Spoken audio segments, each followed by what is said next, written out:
Connecting.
Connecting.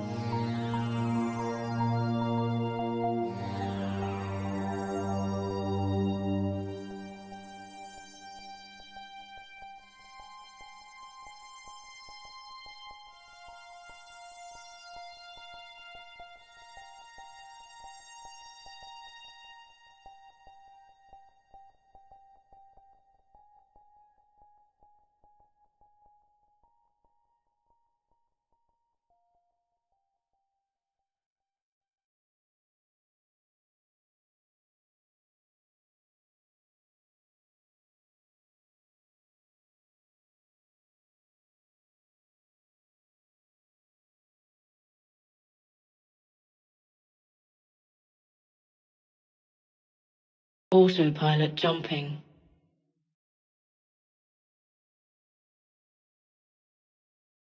Well, how about that? Well, how about that? Thank you, 3. Appreciate you. Too kind, too kind. Rewind.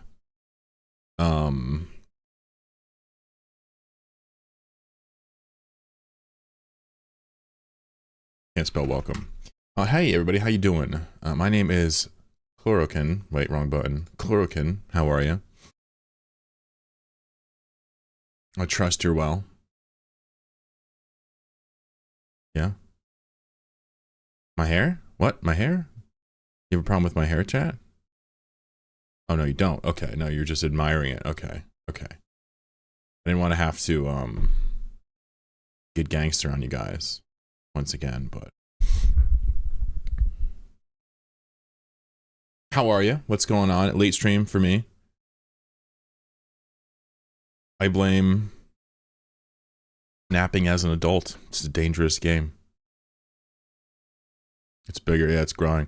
See, my hair is growing like the sprouts are growing in your subscription icons. Clean. First shout out of the day was Fish. What's up, dude? Well done, well done. I've been very careful to put the Discord notification after going live now instead of before. It's harder. Well done, Fish. How are you, buddy? Hope you're well. Have a good week. Mr. Biscuits here. Hello. My gas scooping friend. You guys notice the price of gas is way down now? Just crazy, G.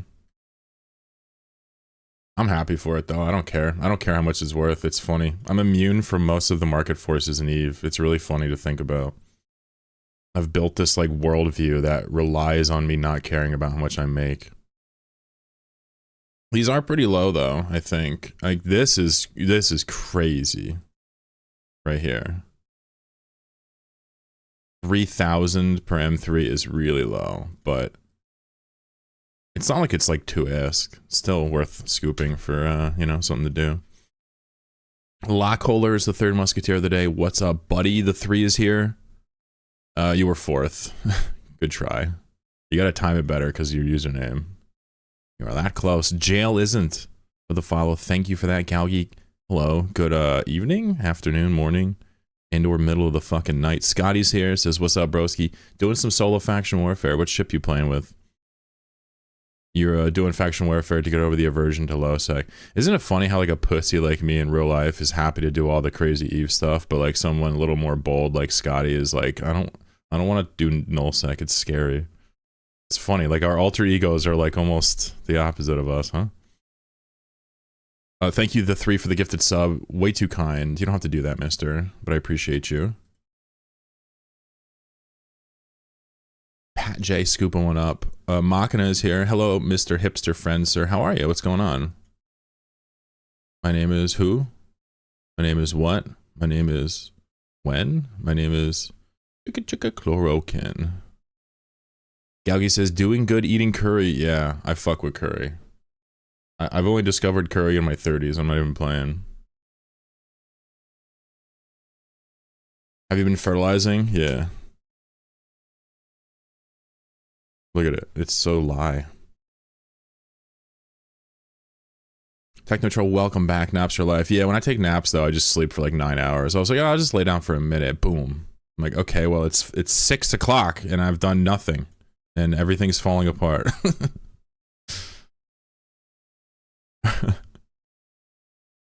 Why is gas crashing? Well, 2 reasons. Number 1, they just increased the technology. So in real life, just like in the game, whenever they invent something or create something that makes things more efficient to that industry, the output is increased and the supply is increased, and then the price goes down, right? Because the demand stays the same. This just happens to be a twofold assault on gas prices, because gas was really high because there was a high demand for Tech 3 destroyers during that event, right? So mad people were producing them. They were flying off the shelves. So we've got hit by more supply and less demand at the same exact time, by virtue of invention and seasonal demand. So, you know, it's going to recover, but, you know, I don't know. Cheap gas is cool too. It's like cheap gas is fine. It means that the Tech 3 products are going to be cheaper. Gas could go as low as like 25 mil ISK per hour per character, and I would still do it. I would still do it.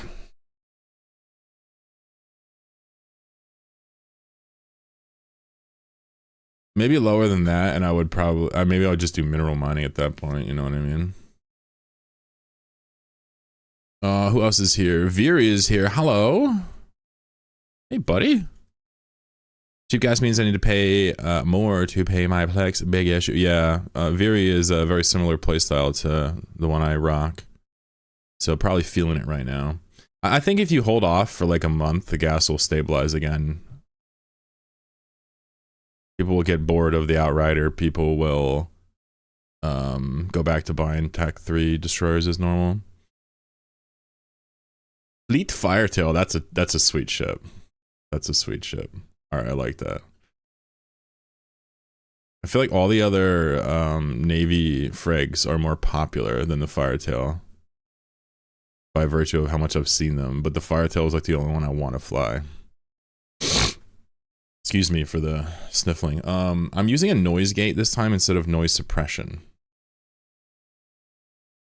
What that means for you, if you're not a nerd, is that you might hear more background noises as I'm talking. However, you should hear fewer distortions in my voice.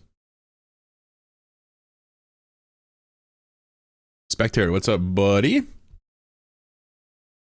Spectator was helping me out with my documentation on my Evemin script, which was very helpful. What was it? It was, I thought git clone actually made a directory.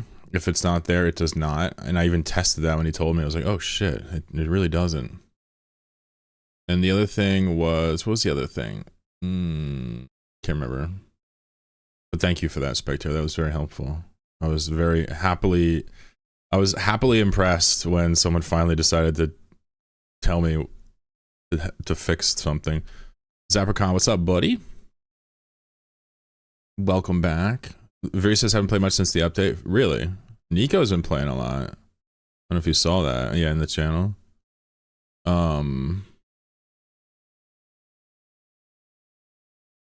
Yeah, I mean, he even rolled his scoops, which I haven't done yet. Surprises in Winter Nexus boost demand for Tech 3 again. Maybe? I don't even fully understand why people wanted to use TAC destroyers for the previous event. I don't even know why. Was there a restriction on who could enter and TAC destroyers were the most powerful? Is that what it was? That's the only thing that even makes sense to me. Scotty says I saw on the Serpent Power stream and it looks sick. The Firetail? Awesome. Yeah, what does it even do? I don't even really know, like, metas like that. What does the Firetail even do? It's a scram kiter? Like a hookbill or whatever?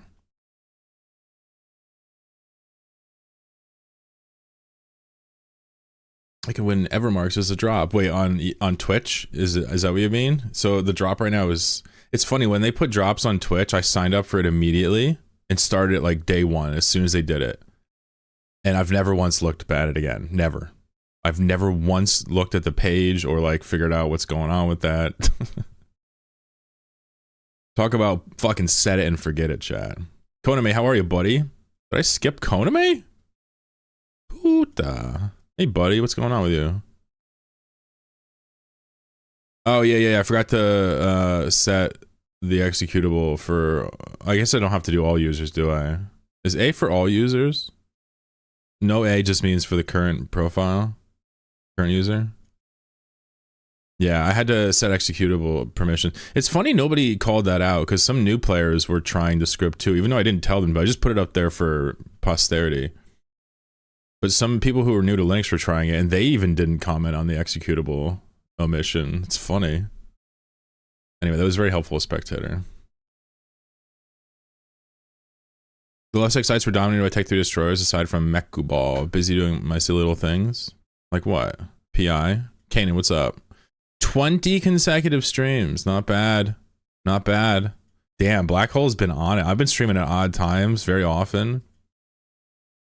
Are you keeping the streak by doing VODs or what?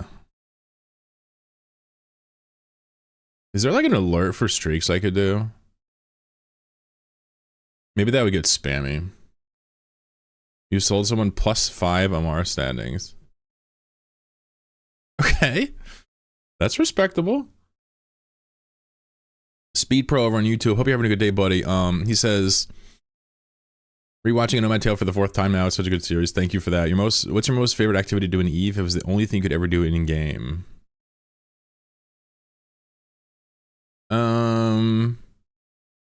So if everything else is gone and I could only do one thing. You know, I know you're not gonna like this, but like the fact that they're all kind of linked is kind of what makes them special. But I guess isolated. You know, I like the gas gameplay loop. If you told me I could get rid of everything else, it would probably have to be that or ambush hunting. But ambush hunting, I don't know if it would work. If it's the only thing you could do. Probably get boring after a while. We got a new playlist for the season, by the way. A new chill hop playlist for winter. So there should be some old songs coming back and new songs. I remember this one. This one was definitely not in fall. I'm like weirdly autistic with music. Like I remember songs really, really well for some reason. I don't know what the deal is. But it even applies to non-lyrical music. Like I probably shouldn't know that this song was like not in the last playlist, but in the 2 previous ones. But it's okay. I'll use my superpowers for good. For me, it would be resource harvesting. Hell yeah. Hell yeah, Speed Pro. Everybody's got to mine shit. If you don't mine shit, you know, you're just a taker. You're just a consumer. You need to mine your own minerals and make your own ships because then it's free. Is how I believe Keynesian economics works. Perfect. Perfect. Let's see if we can hide the power level for a minute. Oof. Look at that. It's like a fucking, it's like a transformer. We go from business to pleasure, or from pleasure to business. Real quick. Candy says, glad to catch you, dude. I work when you stream normally. Oh, really? Interesting. Dude, I love that. I'm tapping into a new base here. I'm just gonna scoop some gas, as one does. I feel like my eyesight is getting worse. I have my Eve text set to huge, and I can still hardly fucking read it.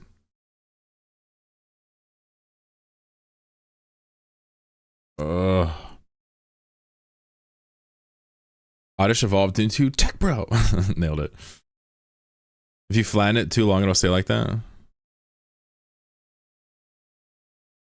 No, I can tighten the hairband again, right? Do you even long hair? Or your gas cloud detector is stuck on your headphones. What's up, Rob? Fuck it, I'm not ready to scoop yet. Actually, yeah, we could do both. Why not? I don't really have infinite gas to scoop, but you know, enough for it to be interesting, probably.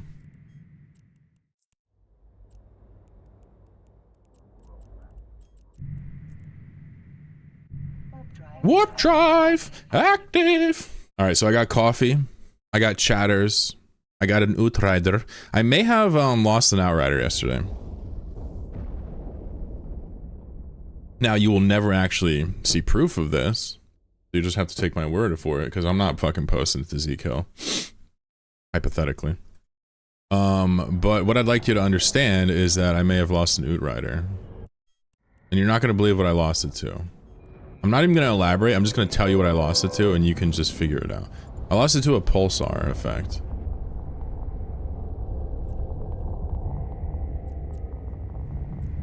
What do you think about that? Any thoughts or prayers? Meaning I was doing a thing, and then I was doing it in a pulsar and didn't notice, and then I lost my outrider.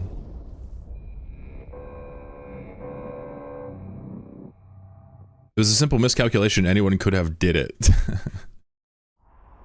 Yeah, it turns out pulsars make you really fat. If you're trying to be skinny for whatever reason, you know, like you're going to the beach, you're taking some pictures, little pinup calendar. You need to stay the fuck out of pulsars. They make you really large and in charge, and that's not really what we're going for with this. Thick, nailed it. Nailed it. Did you write good fight to the rats? I did not. Oh no. I was pissed.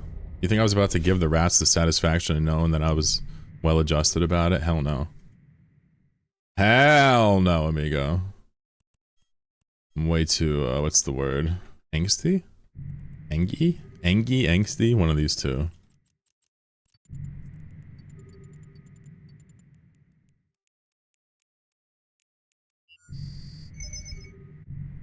What's up, gang? What's up, Mahoninator? A couple of your best sleeper battleship friends give you the business. Could do. It's either that or somebody locked me too quick. But it's probably the former. Let's see how much gas is in here. Hey, just about the whole kit and caboodle. Nice. I like that. I like that a lot right there. Right there, I like that. Connecting. Rob, hope you're having an awesome day. Awesome start to your week. Speed says, I guess it's been a while with prospects. No, so this is actually an outrider. This is the new ship. This is a ship that kind of replaces the Magus, or the Bifrost. Because it gets bonus boosts. It's almost like they saw what we were doing with the command destroyers and are like, hey, you know what? Sure. Let's give them that. Tan it with the follow. What's up, man? Thank you for Nomatia Wonderful. You're welcome. If you refresh my YouTube in a month, you might see another episode. Maybe.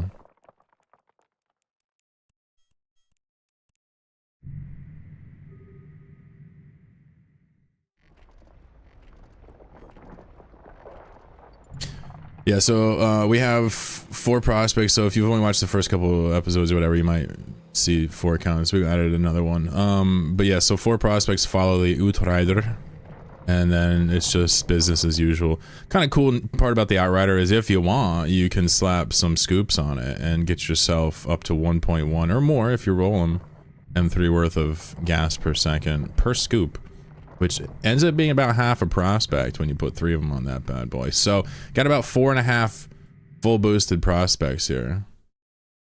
The only way to get better boosts is to siege a porpoise. You have to siege it to get better boosts. Doesn't even just boost better out of the box. That's right. That's right, chat. Gas.jpg. Will this episode break the 4-hour mark? Fingers crossed. I don't know. I have no idea. Looking at it now, I would highly expect it to be shorter than the previous one. I don't know. A lot of stuff I gotta add to it still. Some Azza? Anything to huff gas faster? You know what's funny is, like, as we get more and more and more and more and more, like, you know, developed in the gas game, as I learn more stuff about it and tweak the numbers, it's like, there's almost an argument to leave it at 3 accounts. And just enjoy the gas clouds for longer and have to search for fewer of them. I have to search for a lot of gas clouds now to keep this up.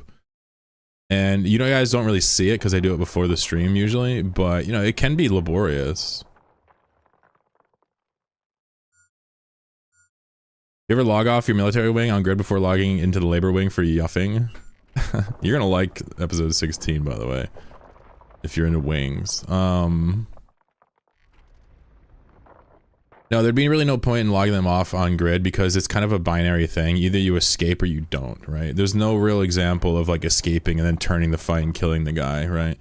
The guys on grid are better for like an actual bait setup or ratting.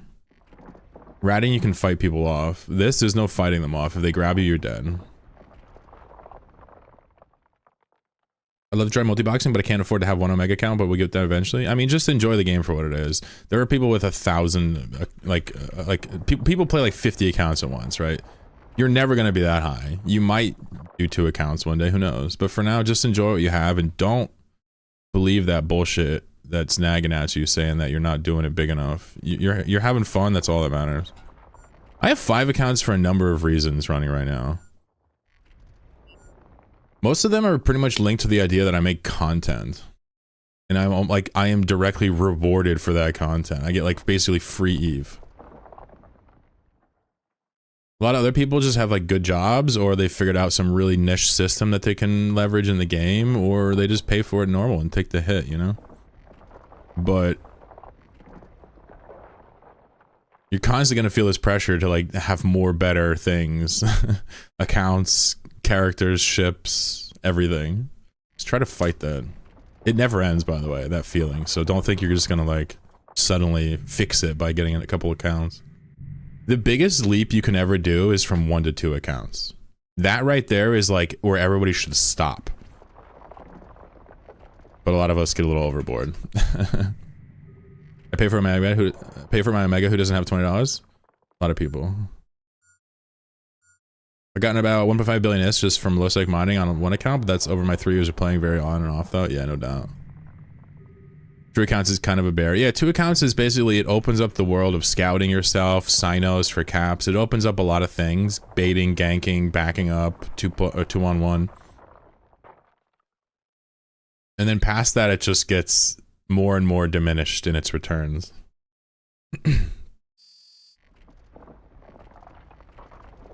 You know what I'm saying?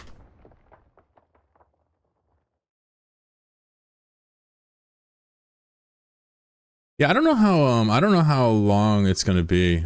I haven't really thought too much about it, but you know, I would imagine any episode of A Nomad Tale is gonna be like probably at least 2 hours. Like that's probably minimally. But it is true they've been getting longer and longer and longer and longer. In wormhole space, you need 2 accounts or you lose a lot. Well, I suppose the other side to this would be, you know, you gain a lot from adding that second account. We don't really want to make single boxers feel bad. I just don't like that vibe. Not that you're intending to do it, but Valak, what's up, G? I watch Marquis even if he thinks he has too many accounts. Yeah. I can't even imagine how many accounts Marquis has.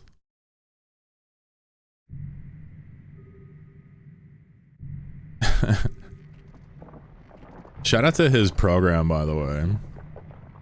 I was still I still remember I was so skeptical of that program. And then I joined it, and now it's just like a sizable amount of money that my community is giving me, like, for like no reason. Made 15 bill in my venture in a day. Just playing. Easy. Easy. Not even 1 bill an hour. Are you even trying? Marky has all the accounts. I wonder how many he has, though. I mean, a lot is one thing. Manny, how you doing, mister? Is 30 accounts? Nice. I mean, that's actually not even like top of the pile. That's way more than anyone here, probably. But there are people that with more than that. Think like Yaramel, think like huge industrialists.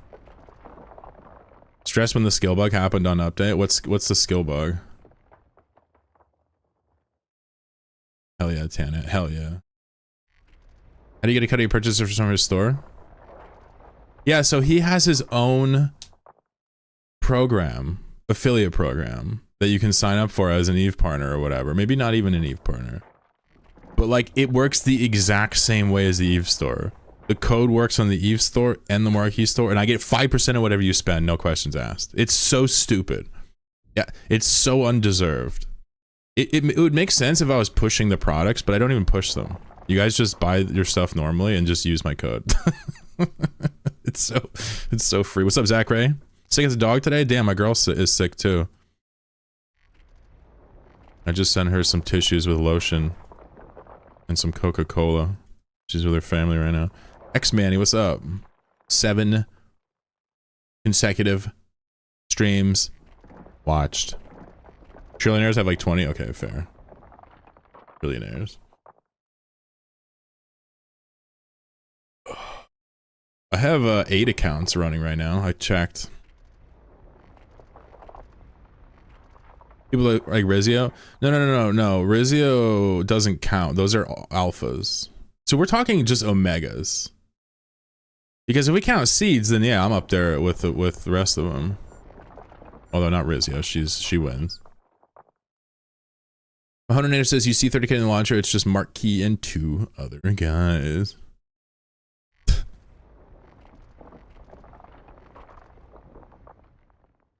Zach says we'd like to help you stream more so we have an incentive. Well, yeah, true. I'm just saying, like, the commission program, the affiliate program on the store and the Marquee store kind of is designed for people to push the products, I think. I just never have done that before. Biscuit says rocking the sick life as well. Little man gave me his illness. Jeez. I'm sorry, guys. I hope everybody feels better. I can't order you all tissues and Coke, but...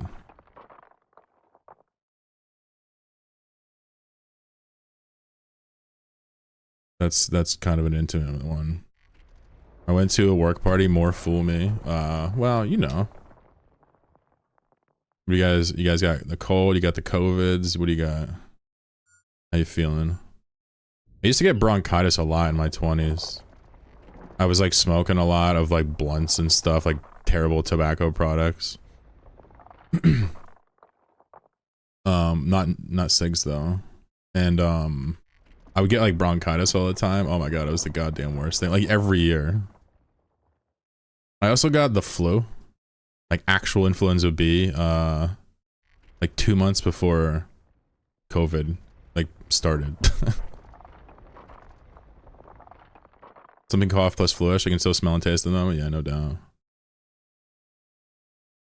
There's so many types of flus out there. I you know, funny story, chat. We're not going to talk about this in any political way. I swear to God, I'll ban you. But like, I never got COVID-19, and if I did, I was asymptomatic. Pretty nuts. I'd say I was pretty careful, but not risk-free. It's not. I you know, I do leave the house once every 8 months.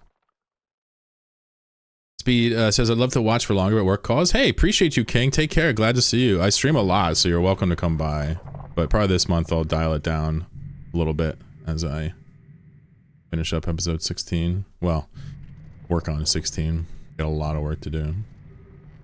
I don't do well with respiratory infections, so this time of year I tend to hold up for the most part to avoid the crowd. My man. Never had COVID either, Kieran. Yeah, no doubt. Probably get out to the end of this in another few days. Yeah, no doubt. You guys are all good. Gotta let your body do its thing. Speaking of little man, it's about time to go get him. Hell yeah. Appreciate you, Biscuit. Yeah, speaking of low mans, I don't know how this is a segue at all. This is not even a segue. That's okay. Let's go to... I guess I didn't set up the search engine in here, did I? I should probably do that real quick. No, I'll do it later. Look what we did on Sunday. You'll never guess what we did. That's right. We killed 3 more Ishtars. And apparently we lost the porpoise. Feels bad, man. Killed 3 more Ishtars, that's right. I caught all of them. I caught the same guy twice in a row! Twice in a row! Only kills, no deaths. Caught him twice in a... Oh, by the way, how about this kill mail? You guys see this one last week? Me and this dude called Larmurth, Sunstrider, killed this Beavrost with these 2, like, Odysseus ships. This was weird. You need a dog that'll make you take some long walks in the sun. Thank you, kissing me. Nah, I can't do dogs. I like dogs, I just don't like when dogs die. It makes me sad. So I killed 3 more Ishtars. I caught them all because I'm the fucking man. You know, I'm just out here living the big life. I caught the same guy twice, 2 hours apart, and he's like, God damn it, -2, and he says GF both times. But his court mates were fucking screaming at us. It was crazy. His court mates were so upset with us. Anyway. Shout out to the Blops life. We're out here just doing small amounts of blopsing casually. D-Bars, how you doing? Tank is here, what's up? The Chloro Kid incoming. Nah, I'm probably not gonna have kids. I'm not very responsible. I'll leave it to the responsible people to procreate. Rip to that corpse SRP. What, for the Odysseus's? Oh, the Ishtars. Nah, they don't get SRP for that.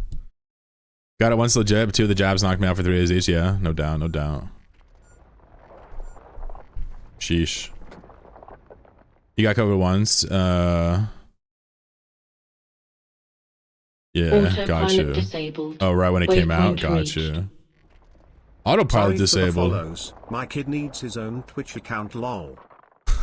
What's up, G? Thank you. Connecting. I don't know what sorry for the follows means. Oh, I see. Nah, you're good, bro. Oh, he's because he refollowed. Okay, I don't even notice, dude. You're good. Thank you, Jay. Appreciate you, King. Thank you for the prime. If you let me in the corp, I can surely change the color of the killboard all red. Nah, we're good at losing shit. Trust. Floral Kitty is not really a Z-kill queen kind of corp.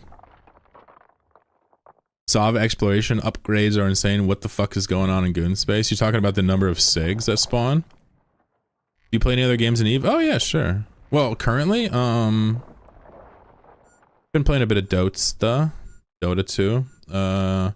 Literally just installed City Skyline 2 again, which is kind of a shitty game, but I've been having fun with it a little bit. Played Baldur's Gate 3 for a couple months there with my girlfriend.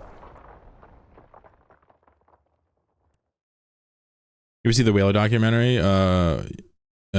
For Eve? Yeah, so what's funny is I was doing that with another group around the time when that video was out. I know this sounds like total bullshit, but it's not. Hold on. Let me fact check that for you.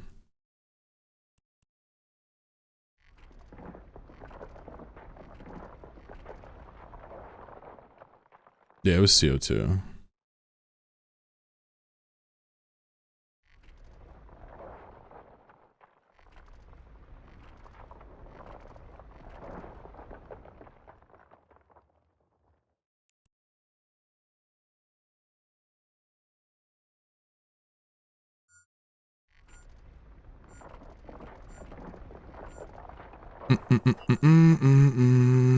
Was it like this in?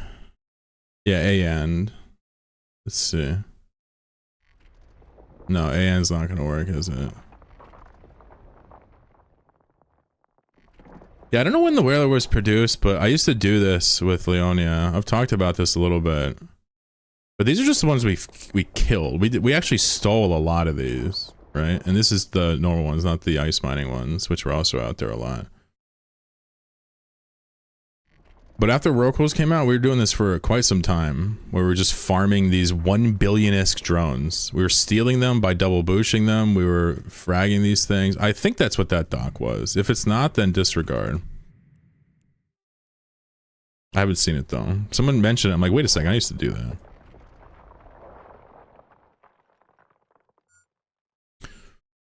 Booshing mine, yeah. It's funny I never saw that, but I used to do that. I wonder when that actually came out, that video. So we used to double boosh and steal them in blockade runners. Also, we had to use MJFGs and cloaks to get around the supers that were camping gates in goon space. It was crazy.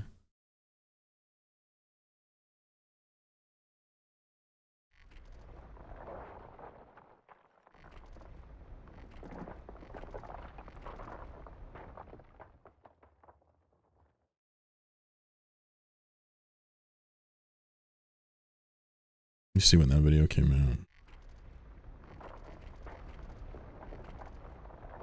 Yeah. I mean, I have, you know, kill modes going back to early 2017. Pretty sure wormholes were rage rolling, hot dropping before you started though. Video mentions inventing new tactics to overcome dread umbrellas at ETC. Yeah, I'm sure the video does a lot more than just stealing and killing excavators, right? That's all I did. So if the video has more depth to it than that, then I'm out of my depth. But I did find it funny that like there's this like popular nostalgic video about this epic playstyle that I used to just do and I had no idea about it. It was mostly stealing excavators? That's crazy.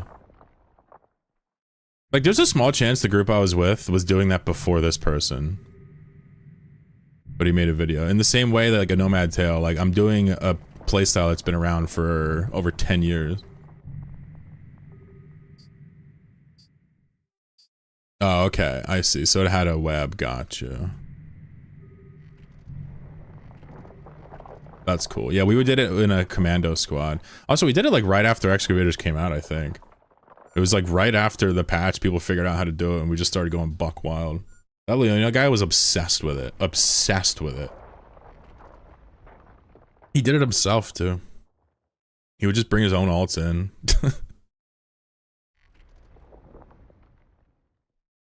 No, I don't think the drones, they either don't work or they're not good or something. You put Chloroquine as your coupon code on Marquis site. Yeah, if you use a code, you get a discount. Yeah, I think that's kind of like what people try to push. I think the reason for that is because you can put like, hey, use my code for a discount in the store. But the reality is use any code and you get a discount. So I don't feel comfortable putting that. But yeah, it's pretty nice. I get 5% of whatever you spend. By the way, thank you for that. Appreciate you. Autopilot disabled. Way too kind. Gravy, what's up, G? 3 monthers. Gravy was lopsing with me yesterday. And he was being a good boy. He was being a good boy. He was chilling. Gravy plays with no monitors. He just has like a headset on. I swear to God, he showed me a picture. He has no monitors. He just has a headset and like it projects the monitors in space for him and he plays Eve like that. Insane. No idea what the fuck's going on with that, but love it. I love it. Have they gotten rid of the asteroid? Got any tattoos? No, I'm a pink naked mole rat. No tattoos on my very pale body. How about you, Zach? You got any tats? You tatted up at all? You got any ink, bro? Alright, sorry, I'll stop. Backing a show is a great time. Aw, I love that you're having a good time. I just gotta get 5 people in the corp. 5 people, that's all I gotta do. I think maybe this week I'll just like do at everyone's on my Discord until people join. It's just fucking spam them.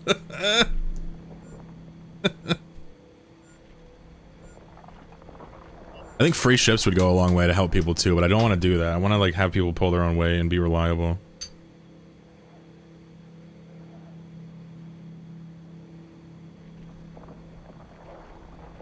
Way too kind using my code like that. It's funny. As soon as you say it, I see it pop up on my phone.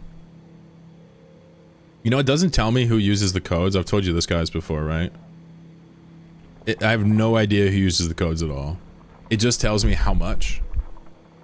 And when. So I can figure out how much you spent by timesing it by 20, right? Do you guys have sub? No, we're like a 7-man corp. And hi Weirdball, by the way. Good to see you.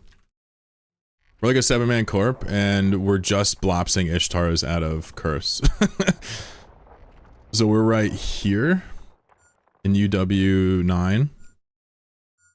And so what's kind of happening here is we're kind of blopsing the nearby areas, picking up anything we can. We'd like to kill Marauders and more, and even do counter drops and stuff, but we just need dudes. No Sav. It's an NPC. No, we do blops. During the week, the members run wormhole stuff. We have a learner hole, plus we have, everybody else has their own farm holes that they use. That's kind of the shtick. Farm holes and blobs. I know I've had a wormhole. One day we might. One day we might. There's trade-offs to basing out of wormholes versus basing in Pockvin versus basing in Curse versus basing anywhere, yeah. There's trade-offs. Right now it's really easy to just use UW9. It's endless Ishtars, right? It just is an easy way to start. Nullsec static and wormhole could happen, but I need a lot more dudes.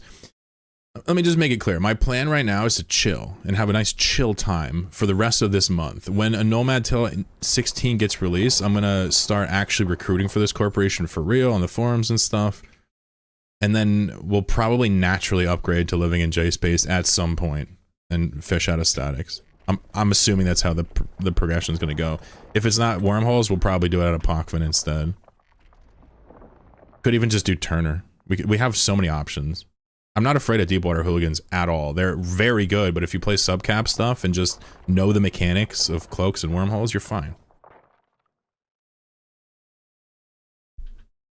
So yeah, a lot of stuff to look forward to. By the way, just quick preview of today. I have, I think, 2 Vast Frontiers and a Bountiful, so it's really not a whole lot of gas, and it's probably worth dick all. Yeah, this stuff is worth so little, it's unbelievable. Look, 4.2 thousand S per M3. But I don't care. I'll just put it in the bin. I finally stopped buying gas from chat, finally. As much as I love them. I've stopped buying gas, and now it's just back to me stockpiling it on my own. And I guess the reason for that, in case anybody's hearing this, going like, well, what happened to that? Well, I just can't make it work without freelance jobs. I can't have puppies join and then them just flipping gas and making money off of me. I hate it. I have no way to check. You know, there is trust with some of these people, but it's just not worth it. It's not really what I hoped. Might have to join up? Dude, you should. As long as you're joining for the gameplay and not to hang out with me, because I'll chill with you no matter what. You can always come by our comms. Just, and I only say that. And I only say that because I would hate for someone to want to like hang out with me specifically and then get caught up in the wrong corp, get it? But it's such a casual experience. We have a learner hole, you can go in, it's a C3 low. We have a building there. It's just casual, no fiction defense. If we die, we die. And then every Sunday we just meet up and do blops. We kind of help each other. We're thinking about bashing some pocos and wormholes later. Just a couple of people, that's it. It's just a vibe. It is pretty much an excuse for me to blops on the weekend and help some people kind of find their way. That's it.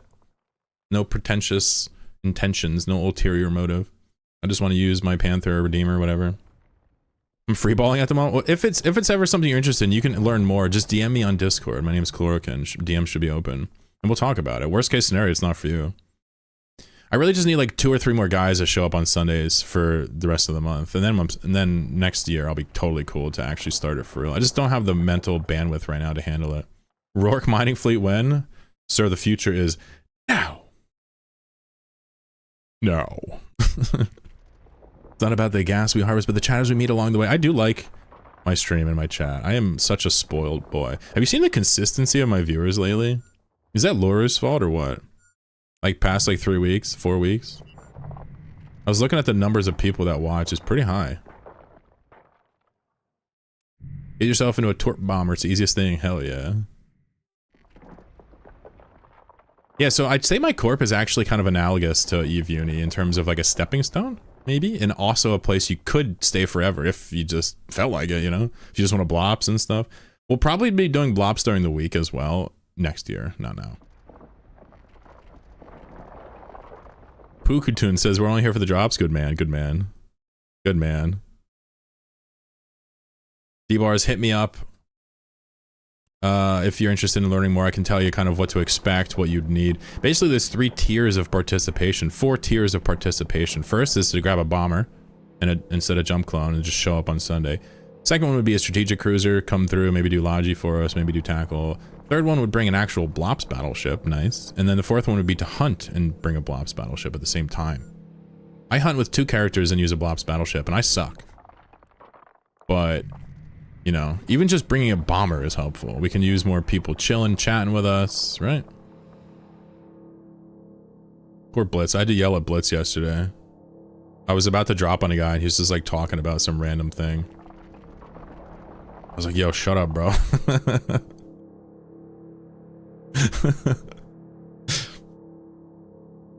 Canisteers, how you doing? Is your name related to cannabinoids and quantituring or what? You can bring you people, but you're the one making them stay under duress. True, true. That's true. Blackheart says I followed you because of Loro, stayed because I outchill the streamers. Aw. That's too sweet. Oh, did you take 3 Logi? Yeah, we could really use a devoted tech. It was funny, we were just talking about this. We would love a Logi pilot to come with us, but none of us want to fly it. So if you fly that in a Deemer, you would be a welcome addition to the crew. We want a Logi to save the tackle if it gets pressured for whatever reason. Sal, what's up, buddy? Bukaton, welcome. You forced me into a wormhole at knife point. Dude, stop. I'm gonna get banned from Twitch because of this. By the way, thanks again for the sub, Gravy. You don't have to sub, dude. Come on. I don't even play ads anymore, bro. There's no reason to sub, right? I guess you get to grow your tree, your little shrubbery here. The sub shrub. Damn, Scotty's almost got that 6-monther. Fish has a 6-monther. Any big shrubs? Any big shrubs in chat? No big shrubs. Yeah, nobody's serious about the channel here, huh? Oh, Veery! 17-month. He's got the white shrub. That's my dude. My Gek. I'm gonna need a strong, vibrant bush for all to see. Loro's stream, what was it? Was it pancakes? Is that what I saw? It's pretty good too. Our Logi pilot need. Yeah, we need a Tech 3 Logi pilot that comes with us on our Blops fleets. Would be nice to just, you know, add a little redundancy, save the tackle under the steel award duress. Mahoney says I've been unemployed because of school and just enjoy hearing other people doing what I'm doing while I'm doing homework. You just happen to stream when I'm doing that. I found your YouTube because of Ant. I wanted to live in Chase Space, but I'm too new. Found your Twitch because of Lore. I think he rated you one day. Hell yeah, dude.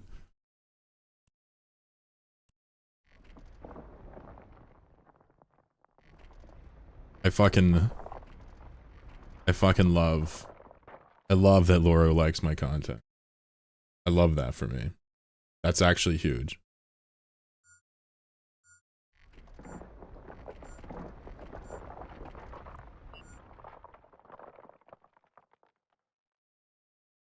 Pretty sure I can fly a Helgu.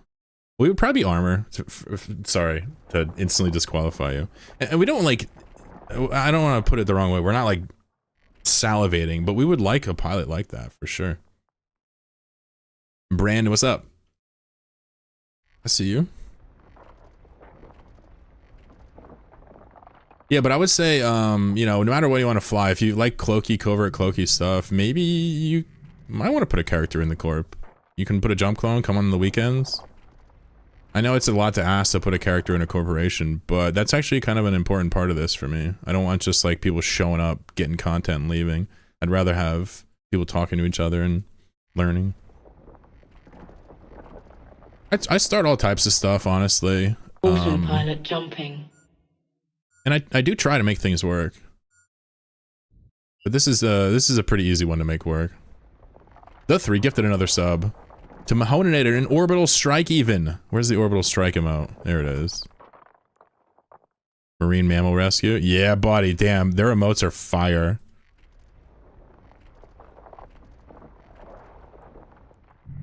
Thank you for that, 3. 3's tasteful with his gifts. You notice that? Some people go for volume. Some people go for timing. He goes for selection. If JSpace is interesting, you join up with the corp. We have a joke hole. Again, I don't want to call it a home hole. I know I shouldn't be splitting this hair, but I just got to be careful because a home implies you would defend it. I'll probably just let you call it a home hole, but like, it's more of we you know, we rent it. We don't really care about the structural integrity. It's a home we rent. There you go.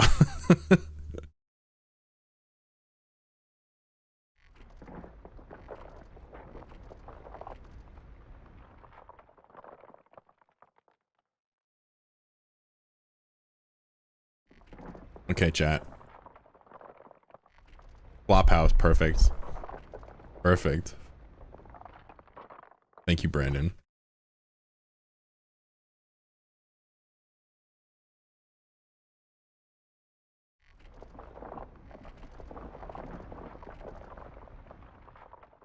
We have a rental hall. We got a trap house is what we got. Let's get another couple seconds here. We'll be full. We'll have to go back up the chain, drop some stuff off. Not even sure I'll come back for this. Maybe. You know, something that's kind of annoying about this. Sorry, I guess I'm just being a Debbie Downer here, but there's no M3 here. You'd have to open this up for the M3 again. Why is there no M3 next to this?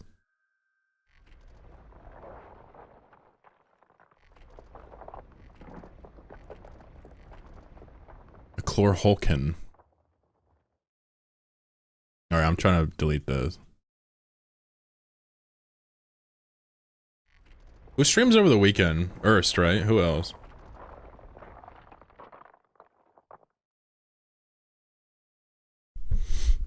It seems like every time I accidentally stream over the weekend, I get like a shitload of people watching me. But every once in a while, I'll stream on the weekend and like nobody will show up. I don't really understand that. But I think it's not meant to be understood. Rob says just let him catch you. You talking about the rats or the viewers?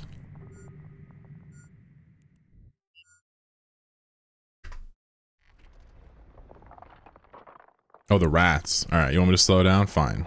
Fine. I'll slow down.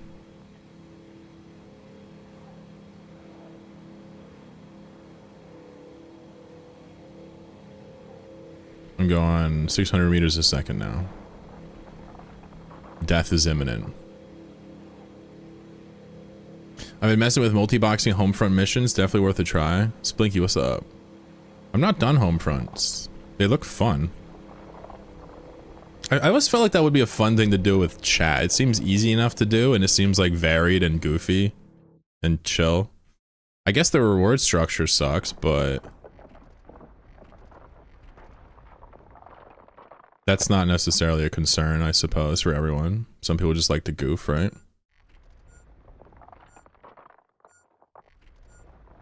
I was gonna ask, maybe January, February, if Laura wanted to do some, Abyss together.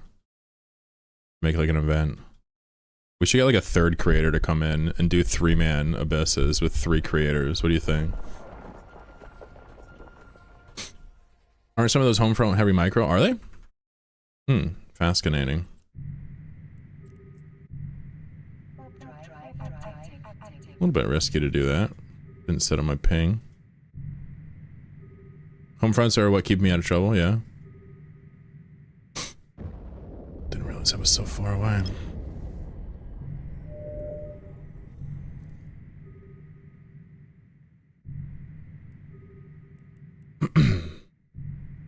I'll take a second and burn a ping off.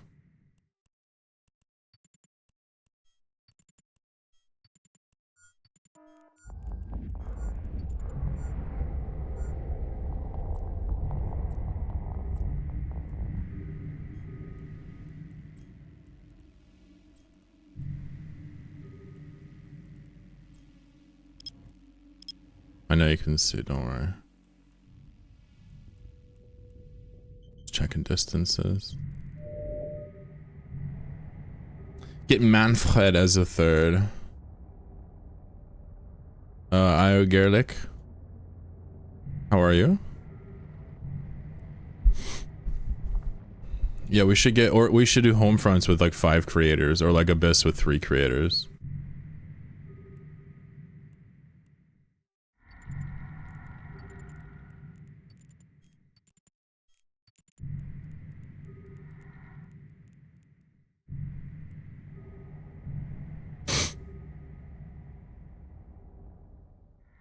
Hope you guys are well. I just burned a couple pings here I didn't have. I didn't realize how far away these warps were. Luckily, you know, nobody's that good. I've taken some losses lately though. But he's been pretty active, I think, which is normal. And my balls have been getting pretty big, metaphorically.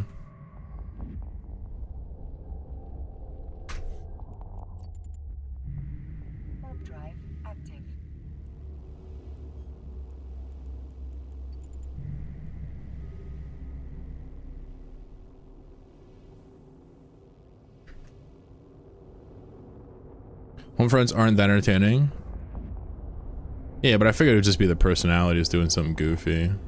I mean, we went out and scanned wormholes and it was hella fun, you know? But I guess you have a point.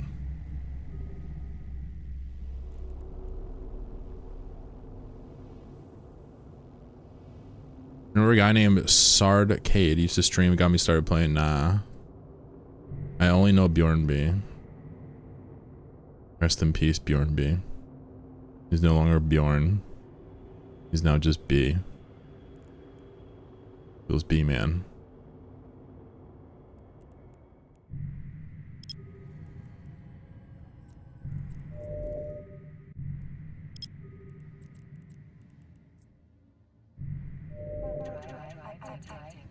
Alright, stand by. Just going up a chain, dropping some stuff off. Been pretty, there's a shuttle nearby. Been pretty, starved for gas today, I'd say. Tennis is CCP, yeah, CCP Bjorn B. Wait, CCP B.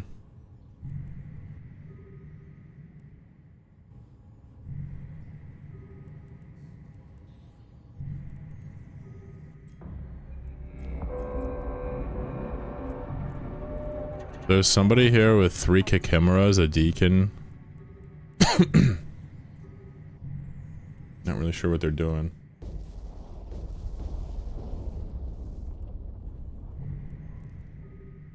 I'd show you, but again, that would cost big bucks.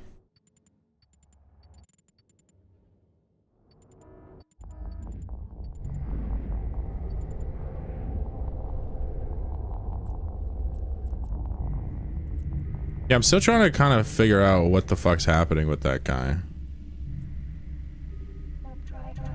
So he's got a deacon and 3 Kikimeras, and he's ratting. Is that a Wolfraya?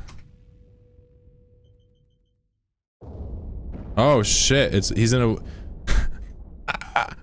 he's in a C5 Wolf Riot, ratting with 3 Kikimeras and a deacon. That's pretty cool. That seems like too high of APM for me, my friend. I think I'm gonna go to the Bountiful Frontier next to him and we can watch him. That sounds fun. You're a wizard, move around, bro. You're a wizard, Harry. What's up, clone? You're a wizard moving around? What does that mean?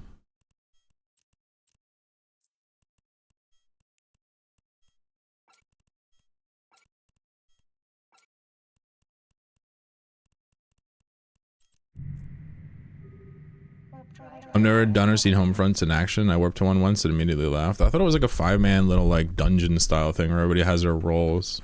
That's what I thought it was.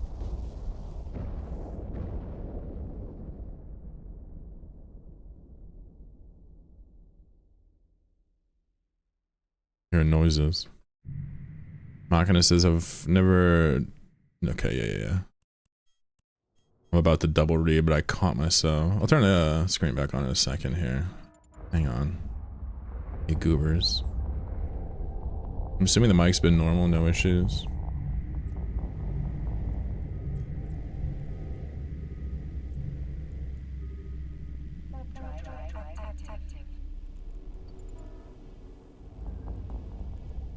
The noise suppression thing, every time I hear it back, it's like, it like hangs for a second. It's so annoying.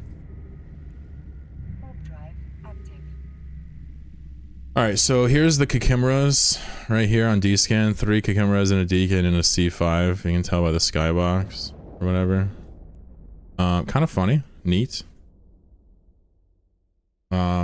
Interesting way to go about this, I'd say.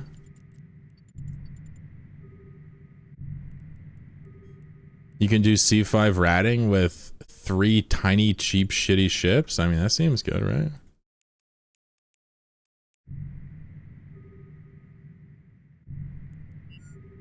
So we're gonna we're gonna take the gas right in front of his face. Actually, he showed up here and cleared the rats. You can actually tell who it is by clicking on that portrait here on the wreck. So even though I heard you talked in local, I know who he is. I could click there and see who it is as well. That's why you shouldn't leave your wrecks out there if you're trying to be OpSecarino.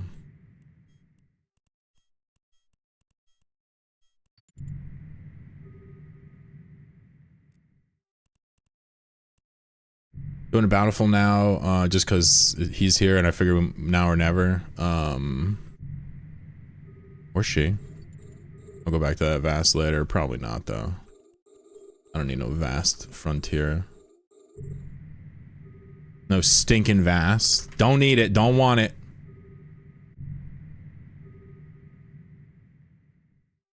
Was cooking in the trap house. Ain't shit. You know. Just some goofy hair, some good vibes. Clone Commander, welcome to the stream, by the way. You filthy animo. I was trying to find a stuffed animal from Stardew Valley. A specific one, but I couldn't find it. I want, the dinosaur. I think they're adorable. What's up, Spooky?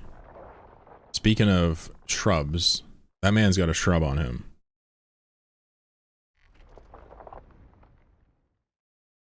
Spooky, somebody wanted me to duo stream with Crash Nabs. You showing up for that one? OMW, what's up? Welcome to the stream, fellers. Yeah, the frisky fellers. So there's Kikimeras ratting here, and I think that's cool.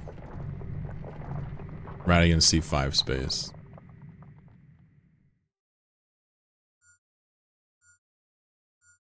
Another pretty healthy shrub here. Ooh, he's one away from the color change. Holy shit, OMW been staying with it, consistently handing me money. Appreciate you, King. Remember, chloroquine is better than cable. Actually, probably not. Like, between chloroquine's stream, I don't know why third person, and cable. Like, cable has a lot more variety and stuff going on. Then you got the incessant commercials.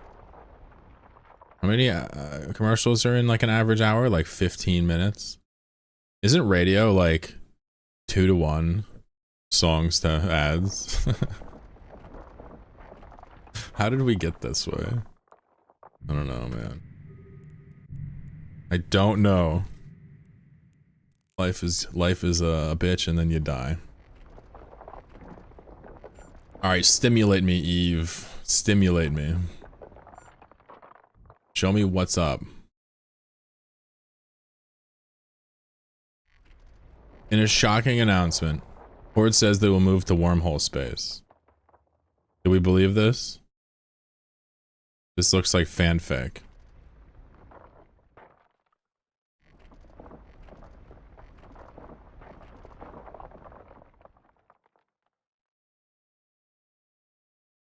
This person says, it's just a meme. This person says, yet another blow to Plex prices. What does it mean when people say a blow to Plex prices? Is that good or bad?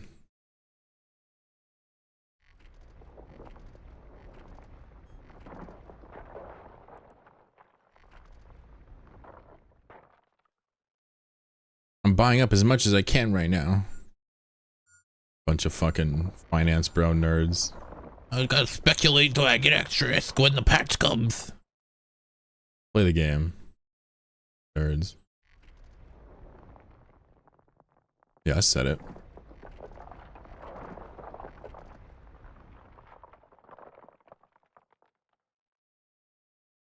Help me understand exploration for new players. Ooh, okay. This guy says, currently I'm trying out wormhole exploration. Facepalm! That is not what you want to do as a new bro. You do not want to do a wormhole exploration as a new bro. You don't want to do it. You don't want to do it. You have no cloak.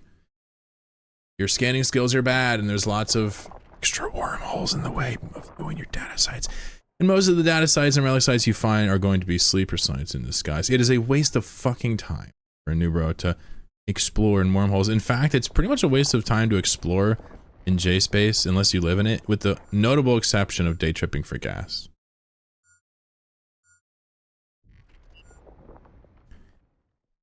Anyway, so this person, I love them to death, but they need a big brother badly. They're talking about like stealing Talakan loot, like, oof. Someone needs to just gently explain that these sites are combat sites. And he'll learn, obviously. He'll get it. Alright, let's go back to that vast. That was actually really fast. What the fuck? Why was that so fast? Were we like... Oh, he already scooped it. I didn't even notice. I didn't pay attention. You gonna rock some eggnog or hot cocoa coffee? What's up, life?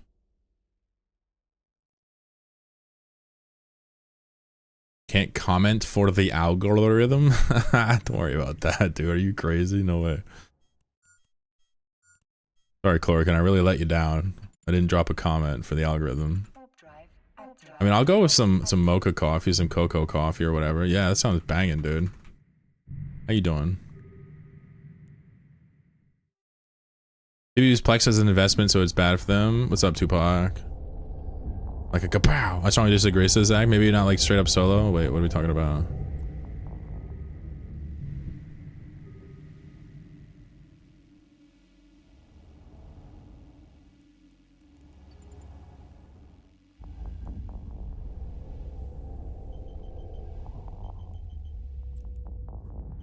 Oh, this guy never went. Yeesh.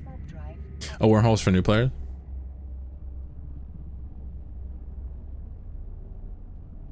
Yeah, no, I definitely disagree. I mean, I could debate if you want on my points, but, you know. It seems pretty straightforward to me why it's not good for new players. Like, you have a lot of sites that don't do anything for you in the way of the few that do. You have no local to actually have any semblance of safety, right? And you can't even target the relics you want because it's rainbow. Like, the risk reward of going to Sancha through Thera or even just flying through Pravi versus wormhole hacking is like night and day to me as someone who's kind of just fully fleshed this out. I'd love to hear the argument for why wormhole hacking could be construed as a good idea for new players. You say cheapest ships, biggest ISK. I mean, I say Sancha's cheaper, sorry, safer and more ISK. Arista even too.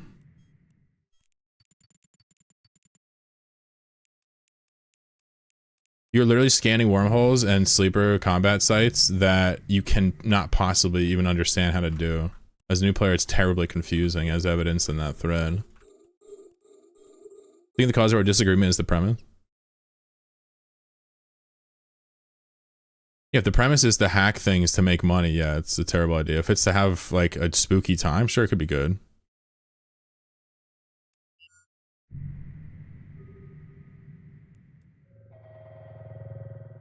But I mean, I would even take any... If the point is, like, how to, you know, do it for ISK, I would take any arguments for wormholes and talk about them. But I haven't even seen any.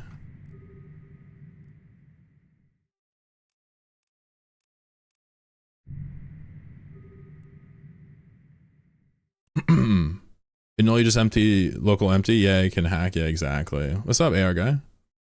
Hanging with bad skills is suffering. Well, that's true. But that's true for anywhere. It's just there's a bunch of different reasons why hacking in JSpace is a bad idea for new bros. I've never heard somebody argue on the contrary. So I'm interested if he has like reasons.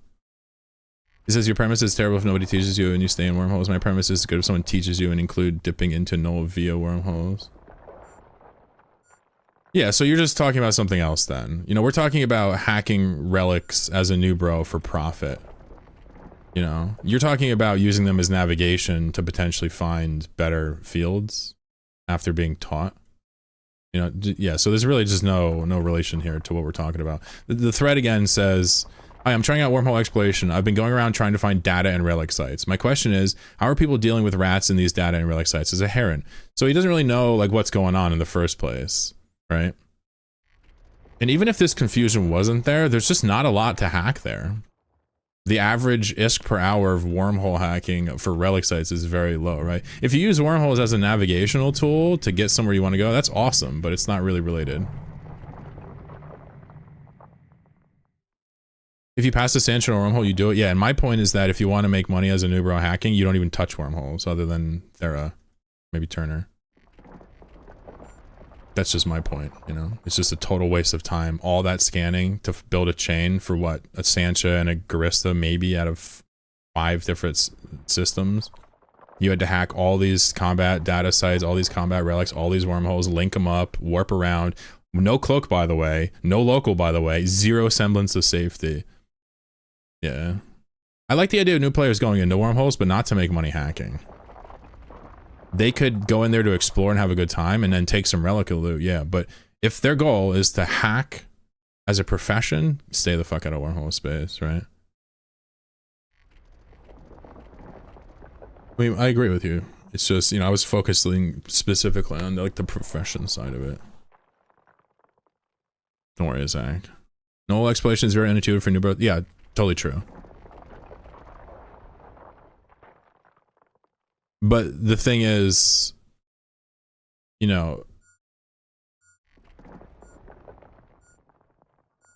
you know, if you get in Sancho or Garissa space, you're guaranteed money. You know, you could build a chain for 4 hours in J space as a new bro and get like 6 systems and no relics.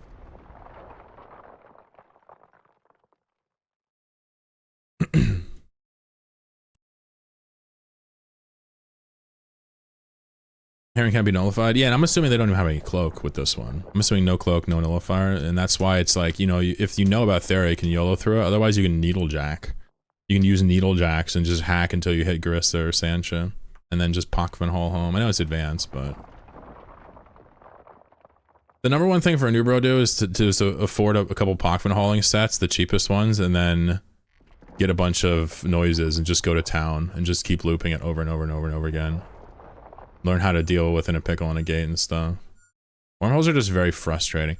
My whole thought, I've said this before on stream, but of course not everybody's listening at all times. How could you be? But the premise is, for me, is that if we're talking about professional exploration for hacking for money, JSpace is almost entirely incidental hacking. So like if you live there and you scan the chain and there's hacking there, you take it. But to scan your way in just for the hacking is terrible. Now, if you're scanning for gas and hacking as a day trip, that makes sense. I like that. I like that. In Heron, you get wrecked in Sancho space pretty fast. Yeah.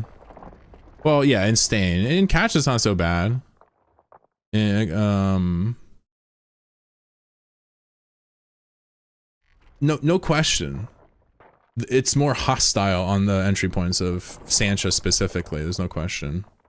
But like Providence is like really not undoable. Catch is not undoable. And I will absolutely concede that on average you're way unlikely to get caught in wormhole space on the average trip. There's just not that many people out there. However, you'll have no ability to fight back whatsoever in J space. In K space, even in Stain, if it's a single saber and you're in a Heron, you can outplay that. Just reapproach the gate when you see him. If he doesn't shoot you, if he shoots you, jump through and leave. And if he doesn't, orbit the thing and see what's going on. Jump through and keep doing that until he makes a mistake and then leave. If he brings a friend, you die. No worries. You learn how to micro warp drive trick? Yeah, but we're talking without cloaking. Well, I was thinking without cloaking. Like day one exploration shit. If you can do like a mission or two to afford Sancha stuff, or sorry, Pockfin hauling stuff and needlejacking, like you can just go do it. You don't even have to deal with the gates because you're needlejacking. Haven't beaten a bubble camp in a heron? You have. That's awesome. You just pilot away from them, outrun them, or what? Tana says, back in 2012, I started even with an alpha in J-Space exploration. I knew nothing about wormholes, got highs and lows, but it was a whole experience. I managed to get half a plex in 20 days and got recruited by a corp and finally plex in 30 days. Hell yeah. So for me, wormholes are yes, nice. And I think there's that whole side of just going in for it and going crazy. But it seems like you were ratting too. If you're talking about salvage. If you introduce ratting into this equation, everything changes. J-Space is completely different. I just think that for hacking alone, J-Space is not worth it. Even though there's some cool stuff. Silent Battlegrounds, right? Buy a large skill injector. If you're starting, you should 100% inject. No ratting salvaging. Oh, I see. Interesting. Well, that's cool. Yeah. I think the experience of going in wormholes is cool, but don't do it as a primary exploration income method. If you're trying to get big bucks. If you want to go into a wormhole and like live that life, I'm not trying to tell you to stop. I think that's awesome. I just think that you're going to leave with very little ISK most times you go into wormholes as a heron.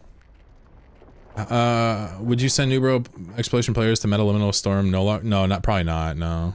I mean, I do like that, but it's more of a like a stiletto kind of interceptor game.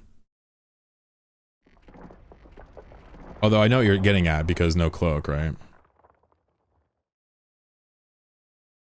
A lot of the new players I've talked to get put off by the time it takes to get scanning. Yeah, that's my entire point, D-Bars, and like that's kind of what I'm getting at. New players have two problems. They scan slowly physically with their fingers, and they also scan slowly with their skills in game.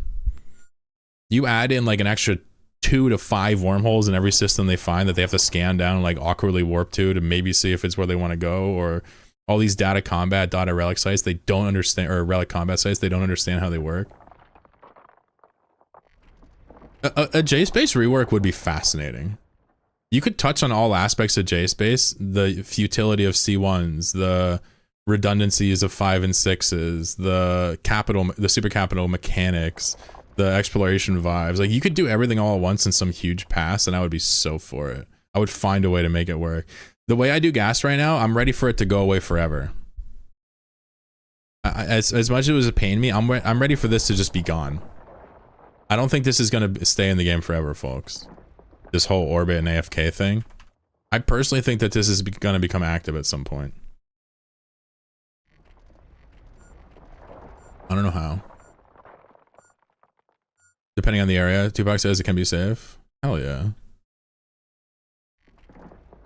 I usually bring a stiletto to the storm. You just, you know, pretty much uncatchable in any way. But if you're like a Tech 1 new bro with no cloak, I guess it just kind of level the playing field. In-game effort? Nice. Yeah, that's not hot at all. That's a cool tepid take. We love that take. Gorgeous Edward, what's up? Says, newest dude here. Newish dude. I ran into something like this. I found wormhole trying to do my air boot camp stuff into that side. Had hostiles completely nuked me. Was in a heron. Exactly. Yeah, in J-Space, data sites generally can be either sleeper or pirate. Pirate is what you're used to with loot inside. Sleeper is pretty much a combat site in disguise. Most people do them just for the loot they drop, not even giving a shit about the cans. And they're hard. So it's really confusing. One change they can make right now today is to change those data and relic combats into actual combat sites. They could do that. Leave them on the signature roster instead of making them anomalies to make them safer or harder, whatever you want to call it, but get rid of them as data. It's just too confusing for new players. It makes no goddamn sense. I enjoy living the C1 I'm in. My money comes from reverse day tripping. Yeah, I mean, you could... Well, what's your static? Is it a high?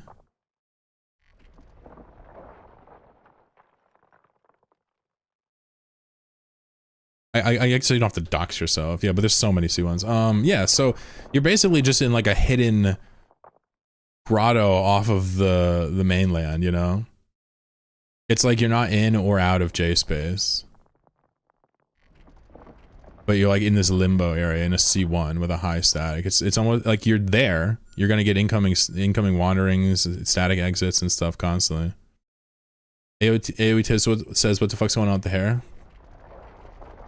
Yeah, exactly. Sometimes to swap my loop up, I just hack the sites for the blueprints it drops. I pull the rats away, warp to can. Yeah. I mean, I do steal the Talicans from time to time, but that's, you know, somewhat known. It's a troll doll.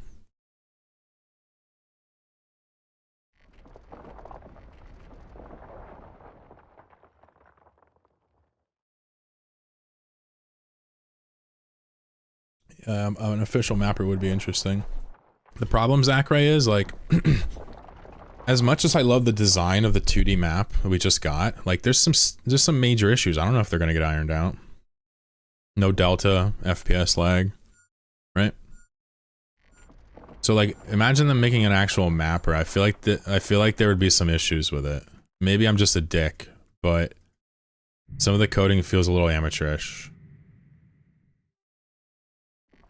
It's not, by definition, but it just feels like, you know.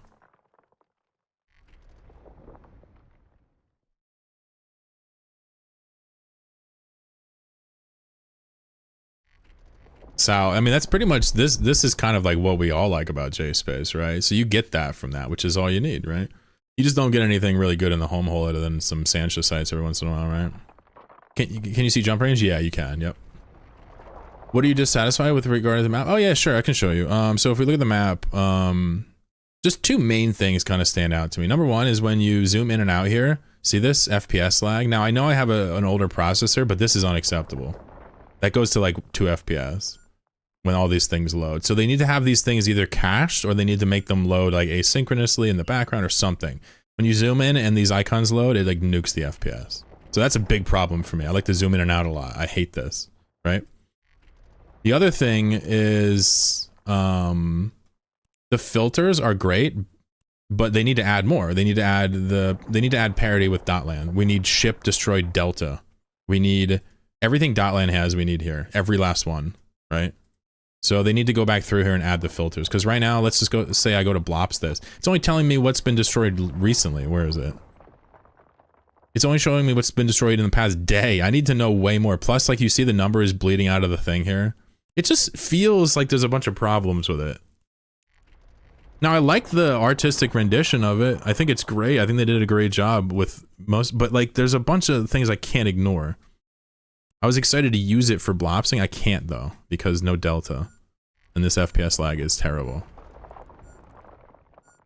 Yeah, sadly. I'm sure they will work on it. I'm sure they will too. I hope, Joe. I try to stay optimistic, but I'm salty, Joe, because they never fixed freelance jobs to let gas be one of the things.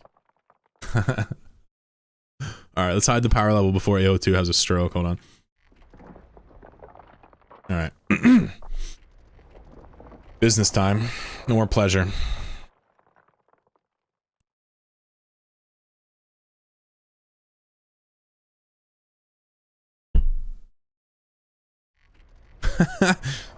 Yeah, you probably found a ghost site. Were there 5 boxes, guy? Were there 5 boxes in a square or like a pyramid? Joe, how are you, buddy? Does the indie window nuke FPS? Yeah. The indie does. Exhausted? Aw. I hope you get some rest whenever that comes. Jump measuring? Oh yeah, they do have jump range highlighting, which does work. You moved out of your wormhole, Corb? Okay. New chapter? What's going on?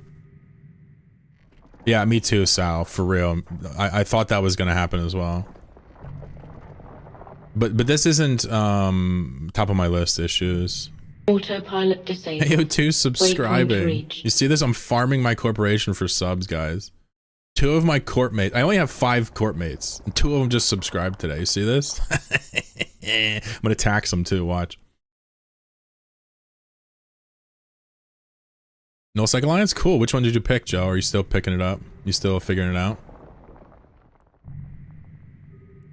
What do I get? You get a shrub. You get that. And I guess you don't get pre-rolls. That's it. Oh, and your name's Purple on Discord.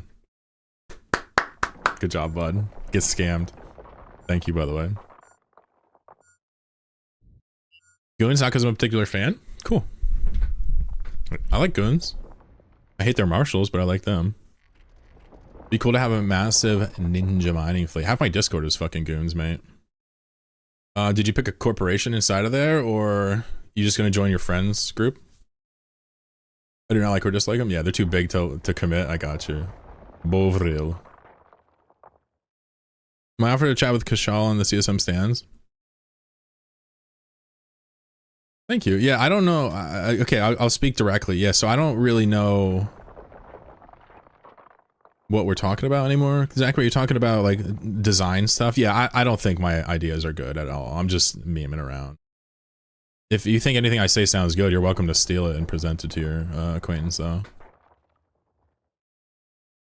I have magic sway with her if you like. No, save it for something important. Don't worry about me. I don't want to harass people I don't know. Talk be cheap and all that? Yeah, you got it.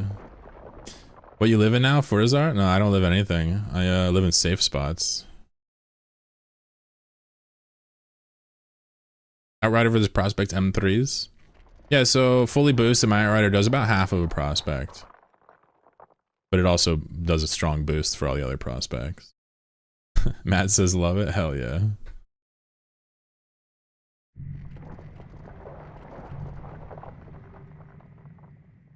Is there a reason why it probably has less dead sites? I haven't seen a single one. Yeah. It's you haven't practiced enough. Bit of a skill issue. Does it look like I have a mohawk again? Damn.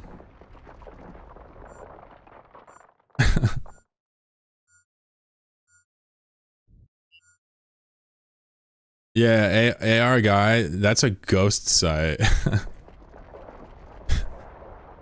You found a very rare hacking site where rats show up after like 1 to 3 minutes or something and they just murk you. If you ever see those 4 boxes just perfectly placed in a square, maybe a pyramid, you know to move quickly. I'm getting a headache from all this probing. Wait, what kind of probing? I was on 1,000 miner fleet with them. 1,000 miners. Guys, we got tie-dye. What's going on? Ah, we're hitting the Veldspar too hard. Yeah, I guess, maybe it's not helpful, but just in case. I have a video about those. It was pretty popular. So it might be worth watching. Where is it? Here it is. At a glance, Ghost. So if you want any video on the topic, AR guy, this kind of teaches you what they are and kind of how to leverage them. Now that you've seen them, it probably won't be as scary. I kind of recommend watching it though, because you might find some interesting opportunities. Anyway, good luck, soldier. Mads Peterson, good to see you over there, of course.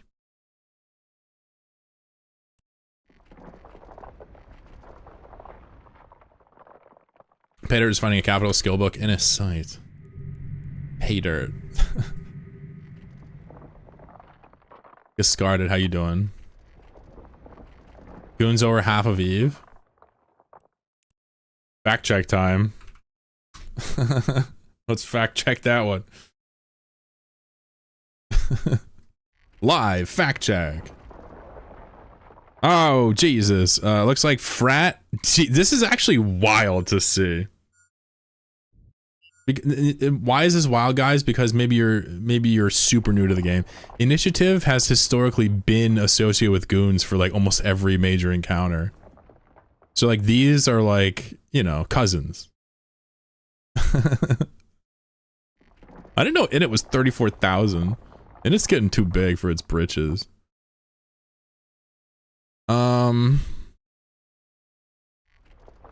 That's hilarious. Hey man, nullsec gonna do what nullsec gonna do. It's their playground. Let them shit all over it. I don't care.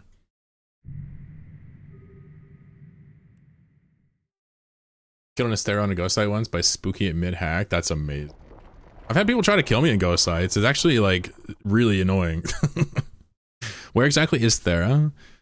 Thera is actually a system of its own class, right?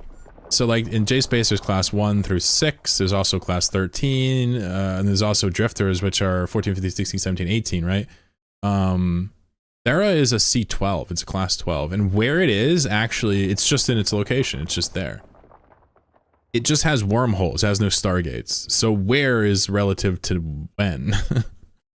So the best way to find it, of course, for those that are new to the game, you go over here and type Signal Cartel in your search bar, and there's a little alliance that pops up with a blue icon, click that. And then down here, there's a folder called Eve Scout Hubs, click that, and you will, of course, let me see if I can do this without doxing myself. You will, of course, be greeted with his massive bookmark folder that has links to Thera and Turner in it. That's where Thera is. Joe, take care, buddy. I hope you get all the sleep you need, and then some. Not talking shite, but I really wonder how many it actually is and how many are alts. Well, Goon also have a large inactive player base that just stay in the corp and come back sometimes. And the reason I say Goons, because that's actually true. They have this social glue called something awful. A lot of these people are just loyalists to goons. Like probably like 10,000 of them are just goon loyalists that are AFK at any given time. Think of it as like an active reserve or a national guard or whatever the fuck you call it. So the numbers are always inflated for goons, but they're still heavily active. I wouldn't call them any more multi-box than average, but possibly. Giscarda says, if I use Evo Preview and fast switch clients that fast in Windows, I bork at least one of the clients. Yeah. Yeah, Evo is not as good as my script. Thanks, Giscarded, for that awesome vibe. I'm about to screenshot this and put it on my wall as a... Yeah, so the way I've designed this is that... Excuse me, this is 5 accounts. Epileptics, look away. This is 5 accounts, right? And I can switch literally as fast as I can click them. And it never slows down, never bogs up, never selects the wrong one, and is always ready to go. It's also minimizing all 4 other clients every time I switch. It shits on Evo Preview in terms of reliability when spamming. Oh no, AO2. No, stop. I had to look. Great Newber Corp 2 can vouch. Oh, dude, Joe's talking about the collab. Dude, I would love to do that, of course. If you're gone already, no doubt. I would love that.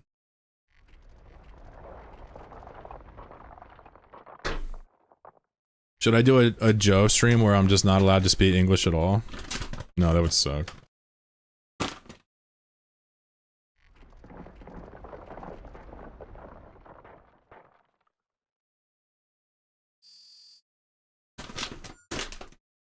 So everybody says Laura is like a marketing genius, right? I'm just being hyperbolistic, but everybody says he like is good at marketing, right? Sure. So why would he want to associate, even in part, by humoring me by putting me on his stream? Why? Is it because he likes me? Maybe. Why do you think that is? Fuck it. Serve a treat. Treat for the chat here.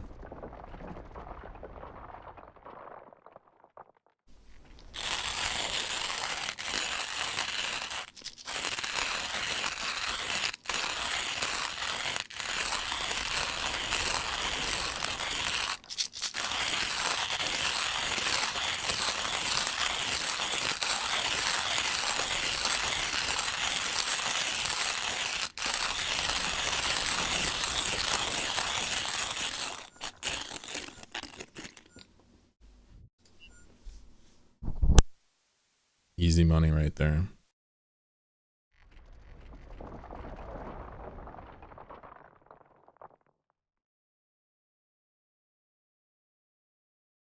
Love your content and how you've made it a movie like. Yeah, he also just likes partnering with lots of people, right? Think about it. It has nothing to do with me. We do get along really well. I like him.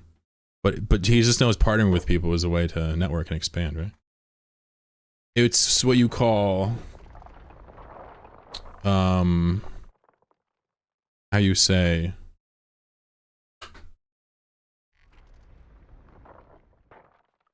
Politicking? Rob says he sees genuine. Worst case, you'd be... Hold on. I gotta read this one. Hold on, Rob. Wait, stop. Rob says he seems genuine, but worst case, he could be glazing you to leech some clout to market to your fan base. What's funny about that is the amount of... So, Rob, number one, I love you that you think that highly of me. Number two, if you were to add up the amount of viewers that like we each gained as a result of talking to each other, like it's like 1,000 to 1 in my favor. He gets almost nothing out of it other than a place to just point people that can be inspired in like movie form. Yeah. I just want to be clear, like he gets almost nothing from it.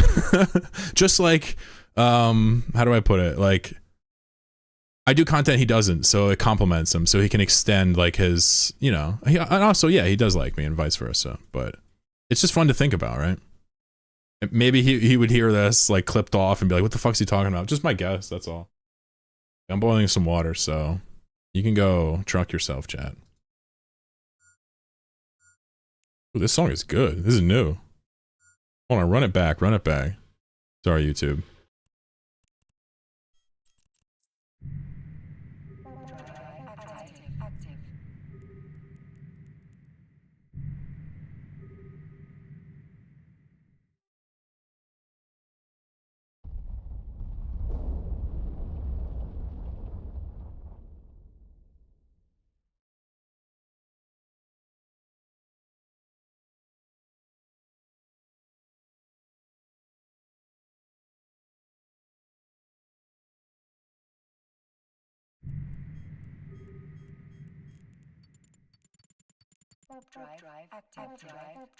Active.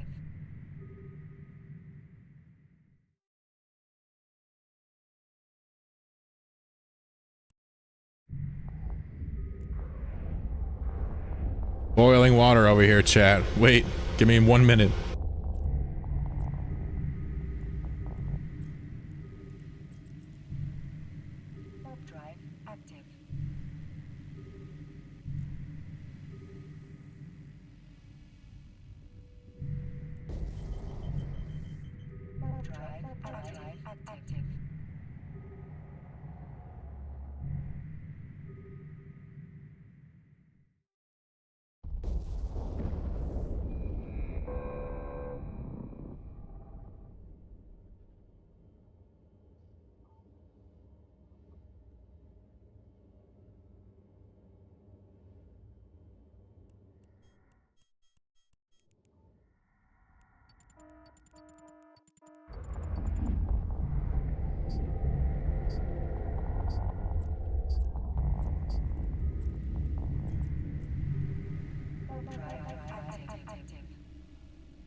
Someone said they should switch to Twitch for tunes. Yeah, I don't play tunes on YouTube because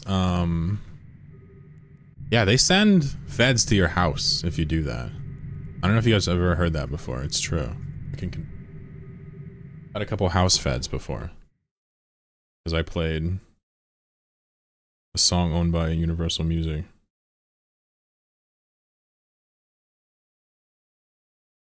It's not easy.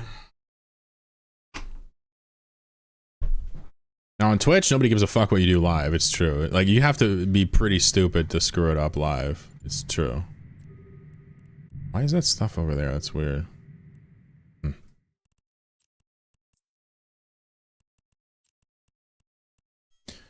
Stand by, chat. We're gonna get back on a vast frontier reservoir. That'll probably be the last cloud of the day. Although, honestly, I might just go scan some more shit down because, you know, I'm just reckless. Everybody knows my style.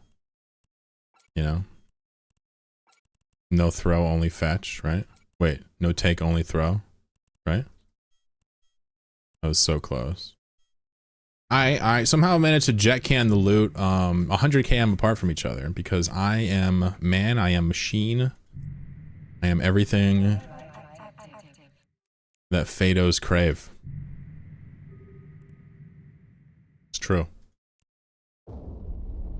Yo, look at my stream title. It says cleaning up cherry pick the wormhole gas, and people actually click that shit. That's crazy. Terminator was popping. They send feds to the viewer houses too? Is that true? Dude, that's hype. Everybody gets feds on this stream. That's kind of hype, dude.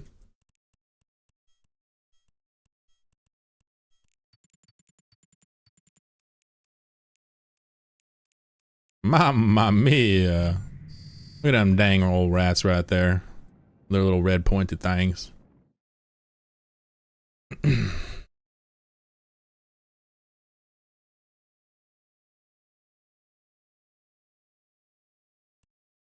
This guy on Reddit said something that's interesting to me.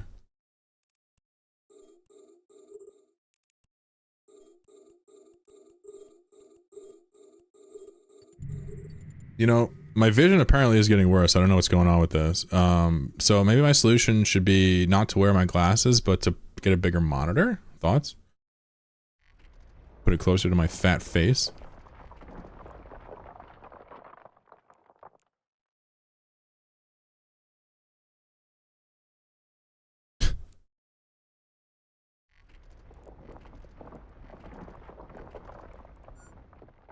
Machina says, you see the story a while back where Wizards of the Coast sent the Pinkertons to someone's house because he got a booster pack before it was supposed to be released? I don't think so. Damn, Wizards and Nintendo are like fucking homies. Eugene, get a headset like me. I don't think that would work for streaming, Gravy. I mean, people want to see my fucking ugly mug, right? Got the Samsung Odyssey G9. It's plenty big. I don't know what that is. Let's investigate.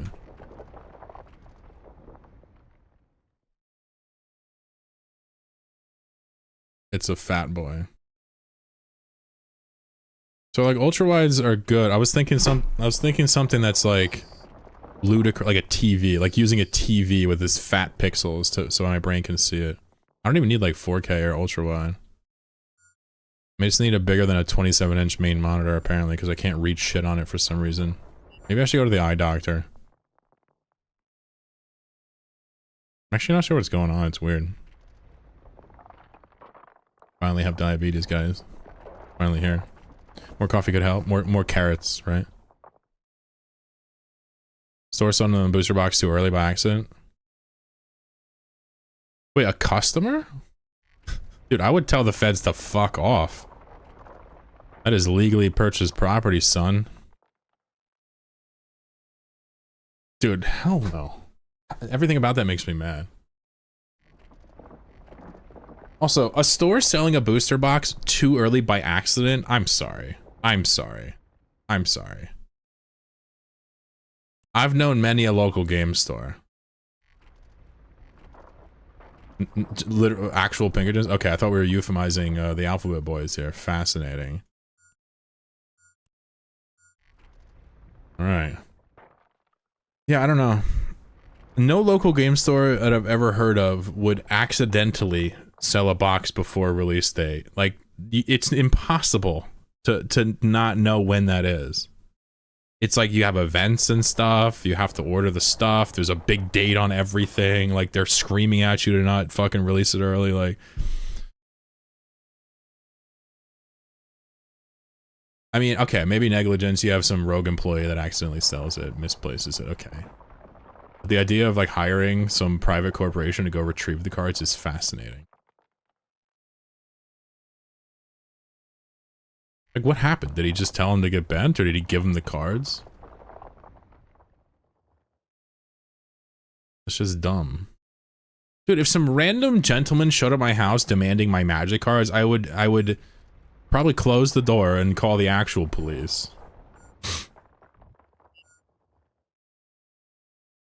Hey, dude, I got a bunch of fucking nerds here trying to get after me Lucky Charms.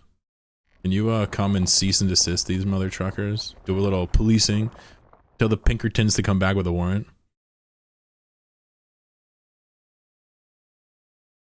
But what state are you in? If you're in a specific state, you might be able to just blow them away.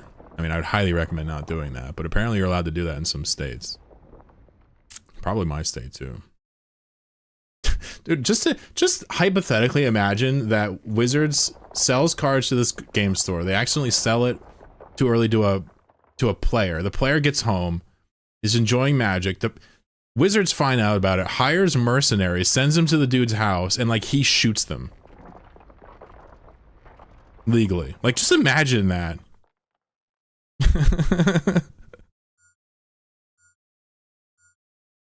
Oh, so he unboxed it and put it on YouTube too early, so but the problem is the customer has no obligation to respect your corporate fucking secrecy. You know, it's not against the law to leak. Well, I mean, not like from a private corporation. So like, go after the store. Get the cards back. Bitch, it's on YouTube. What are you gonna fucking delete the thing and like try to fucking wave a pen around and get people's memory? Nah, son. Wizards is pathetic. I don't even know their history with D&D. And I heard it's not great there either.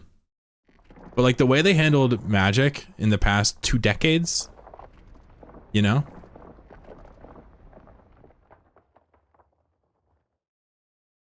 Some companies just need to be old yellered. Like you know, the company, not the people. They're just doing their job, whatever. But like the actual corporate structure, like on paper, needs to be old yellered. And Wizards is one of them.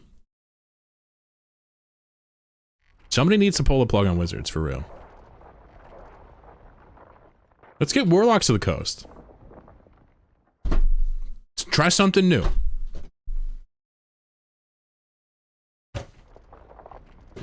Wizards, Magic the Gathering, we've talked about this recently, but like, man, it's like hard to even think about.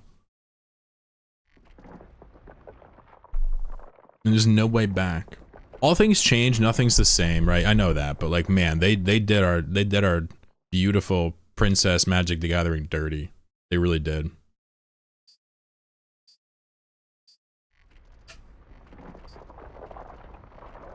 Anyway, not that any of you guys are card nerds or anything like that. That would be nuts. I, ladies and gentlemen, am about to drink another cup of coffee. In a cup. Cube is way back. Make a cube with the cards you love. I'm card nerd. What's up, DJ? Yeah, Cube's cool. And I say this with complete love. I think Cube's cool. I would play Cube with any one of you, right? But I really liked Magic for the tournaments, the competition, the traveling, the meta, the prizes, the people, right? So of all of those, only one of those is the same with Cube, and that's the people. So what I used to get out of that was not really what you can get out of cubes. Cubes are hella fun though. I would still play it to this day if people hollered at me. I suppose cubes are a little tedious. A lot of reading. You don't like card betting or the failed Spider-Verse? I like it all, dude. I love it. What's up, E-Roz? I missed midnight releases. Yeah, that shit was fun as a youngster. All your homies are staying up. Such a stupid thing too.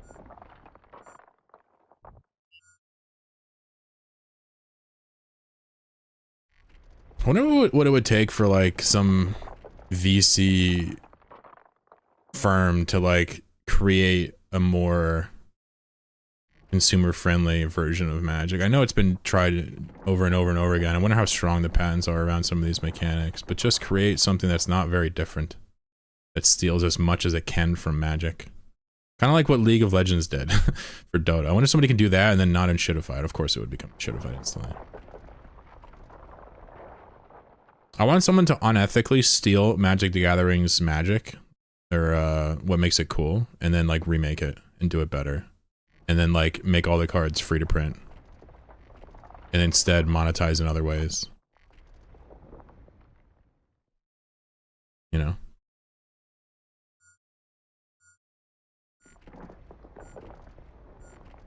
Hasbro would litigate it to DOS. What I'm saying, if the VC money's involved, like, they could have their own team of lawyers and actually work around it. Pretty sure you can play MTG online pretty easily. I'm talking about a full printed replacement for Magic, a full stack replacement for Magic the Gathering. Not MTG online. There's Moto, there's also Arena. Eve Magic, can we build on the blockchain too? Yes, sir. Bring back Yu-Gi-Oh! Too much reading in Yu-Gi-Oh! I specifically want someone to actually crush Magic by bringing back what was cool about it instead of, you know, forking it off constantly.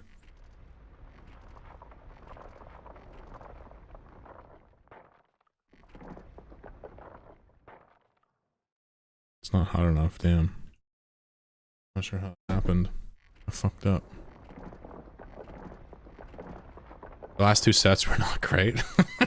The last two? Word? Hella generous of you.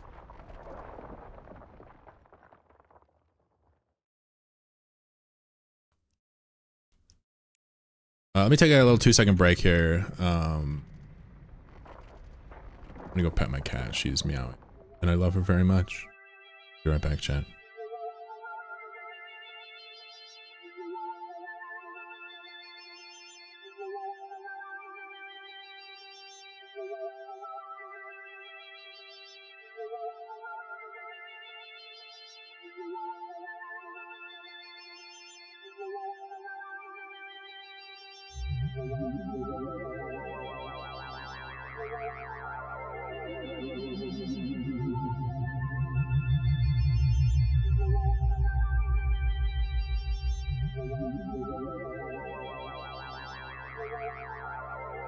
Gosh, imagine going AFK on a stream. Gosh, fucking casual. He doesn't even understand how detrimental that is to his bottom line. God, pathetic.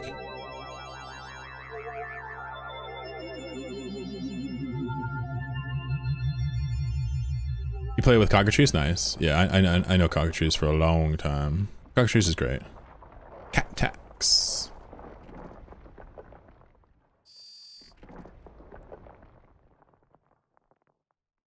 She's eating right now. Every once in a while she'll jump on my lap. Very rare though, for the stream to see the cat.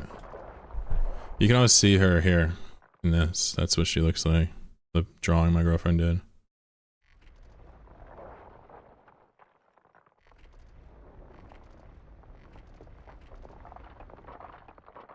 Yeah, Mahoninator, I'm just one of these guys who just like cringes with how far off track it's become. So if you find fun in it, fair. I just can't do it. I'm too hipster.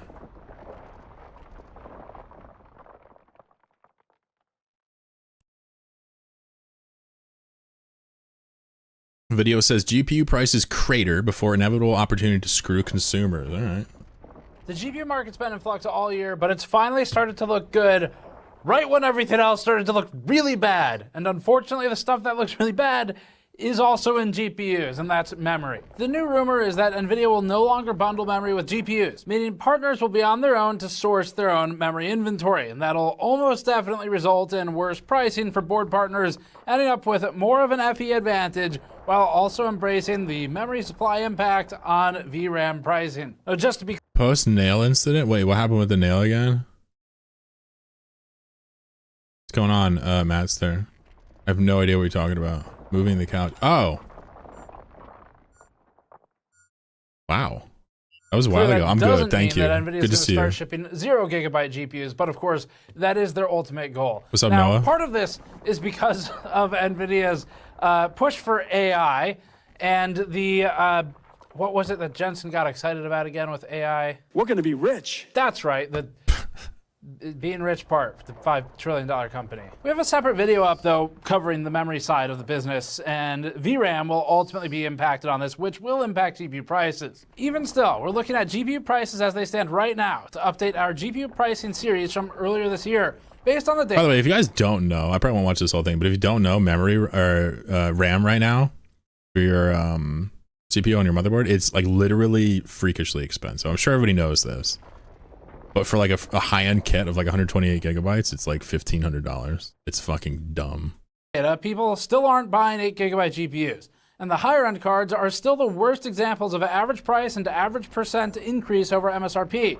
Pricing and availability on the GPU market have noticeably improved since we last collected the data in early June. Instead of only 13 current-gen GPU models available for MSRP, there are now 58 listings in stock at MSRP. And the number of total in-stock listings increased from 135 to 171. So far, these are good things. Prices have also improved, with average price for in-stock listings decreasing for nearly every current-gen GPU. The 5090 was also the only GPU not available for MSRP. It was also the only GPU that increased in average price since we collected them last, continuing to demonstrate how NVIDIA's lack of competition from AMD and Intel in the high-end market segment inevitably leads to consequences for consumers. GPU pricing's looking a little better, and we don't know how long that's going to last at this point, but anyway, we looked at this stuff when we did our fake MSRPs video earlier this year, talking mostly about the 9070 XT and the 9070 and how the MSRP was. So I guess I don't quite understand why the shift to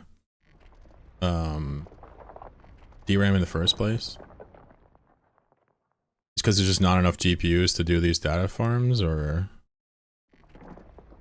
fake.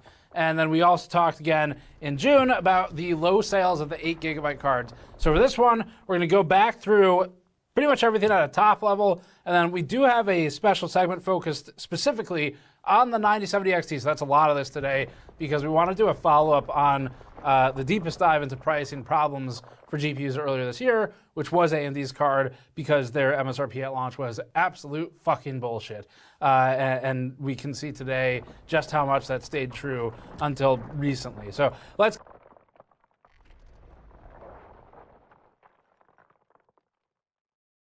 And the floor, I'm actually going to have to replace Florp as a browser. I've never seen a browser have struggled so much with JavaScript in my life.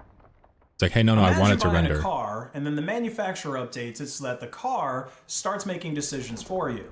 You start it up in the morning and it tells you, no, I'm not going to let you drive. Mental Outlaw, great channel. Because I've determined a better route that's faster, saves you on some gas. Oh, and by the way, it also doesn't take you through your favorite drive-thru for breakfast because your car is determined that you need to lose some weight.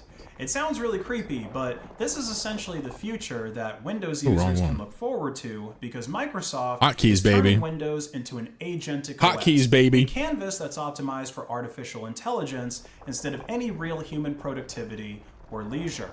Of course, nobody asked for this, but then again, nobody really asked for Windows 11. Any Windows 11 users in chat? Admit it. If you're on 11, let me know. Be proud. Don't be scared. Tell me. Come on now. 1, 2, 3, 4. We have 4 Windows 11 users. 4 of them. Wait, 5? Oh my god. Whoa, look at all these Windows 11 users. Alright, this video is for you. In the first place. It's just the only operating system that Microsoft officially supports, so a lot of people are stuck with it. He's kind of preachy, but he's smart. He's smart.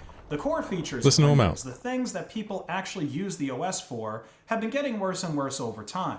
Last month, Microsoft rolled out the October 2025 update, and people started to notice that they were getting worse performance in a lot of their games like Black Ops 7, Battlefield 6, and Arc Raiders. The update literally reduced graphics card performance by up to 65% for people using NVIDIA cards because Microsoft values AI slop more than your gameplay. I personally remember when Windows 10 first came out, and back then I was dual booting between it and Linux. No, it's got Windows. I gotta get you on Linux later. One day. One day. Better in Windows 10, so much better. Oh no, you play running Microsoft spyware was actually worth the frame rate gains for me. But gaming performance on Windows 11 seems like it's pretty much consistently worse than on Windows 10. And now you don't just have to deal with big tech tracking you for the purposes of advertising, but now their AI is training itself on every document, every picture, every video, really any kind of data that you put through a Windows OS. Some people are taking notice though, because desktop Linux is increasing in popularity. Zorin OS, for example, had over 1 million downloads in just over a month after Zorin. Which, by the way, is some bullshit. Nobody talks about Zorin. Nobody fucking uses Zorin. It's not a real thing. It's like, it was like this. Listen, I'm sure it's a perfectly cool OS, but like they have like a subscription for it or something you can do. It's just weird and anti-FOSS. And this is like an AstroTurfed article that he's now boosting. 18 was released, and apparently over 78% of those downloads were from people running Windows. So a lot of people are making the switch, and with Zorin OS 18, they're actually putting a lot of effort into making that switch easier. They've added seamless integration with web apps, and we've looked at this in other distros before, and really you can do this on pretty much any OS, but the idea is, because there's no native offline version of Office 365 available for Linux, Zorin OS ships with this web apps feature that makes it easier for you to create a shortcut to those online Office 360 apps, or really any online app that you want to use that doesn't have a native Linux version. And I guess the upside to all of this cloud-centric application stuff is that there's OS-agnostic online versions of them, and as long as you have high-speed internet and it's reliable, there's relatively little performance difference between the online apps and the native ones running locally on your computer. I also noticed that Zorin OS 18 ships with the Brave browser, so the 1 million or so people that downloaded... Yeah, this is so fucking annoying. All these people get this Zorin OS marketed to them. I'm about to look into Zorin. This is so annoying that it comes with Brave, dude. Oh, I wonder what he's about to say about Brave before I look into it. To try it out, probably also got exposed to a better web browsing experience with built-in ad blocking. And I would imagine that switching from Edge to Brave, since they're both Chromium-based browsers, might be a little bit easier for someone than switching from Edge to Firefox, which is what most desktop Linux distros ship with these days. Zorin OS 8. Imagine a distro coming with Brave. This dude's pushing dog shit. No, just wait. He's gonna talk. I'm sure he's gonna talk about how this experience is like maybe not what it is. I don't know. We'll see. If he concludes that Zorin is good, I'm gonna have to look into it and kind of just really reel. His videos are always on point.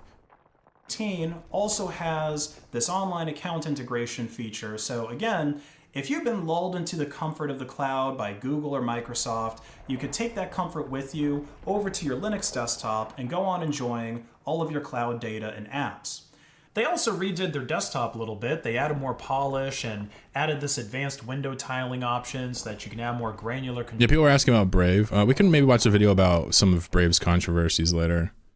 But yeah, I don't like it. They're not really to be trusted. It's a Chromium-based browser as well. It's like, yeah, we can talk about that later for sure. Control over how you line up your windows next to one another, and you don't have to worry about editing the source code of your window manager or a configuration file. You've got a pretty straightforward user interface here to configure everything to maximize your productivity. And this is another switch to Linux feature that I really like, and I would like to see it more in more beginner distros, the suggested alternatives for apps feature. So if you've ever done a fresh install of Windows, you probably made a backup first of all your setup.exe files for the programs that you want to install so that you don't have to revisit a bunch of different websites and download them again.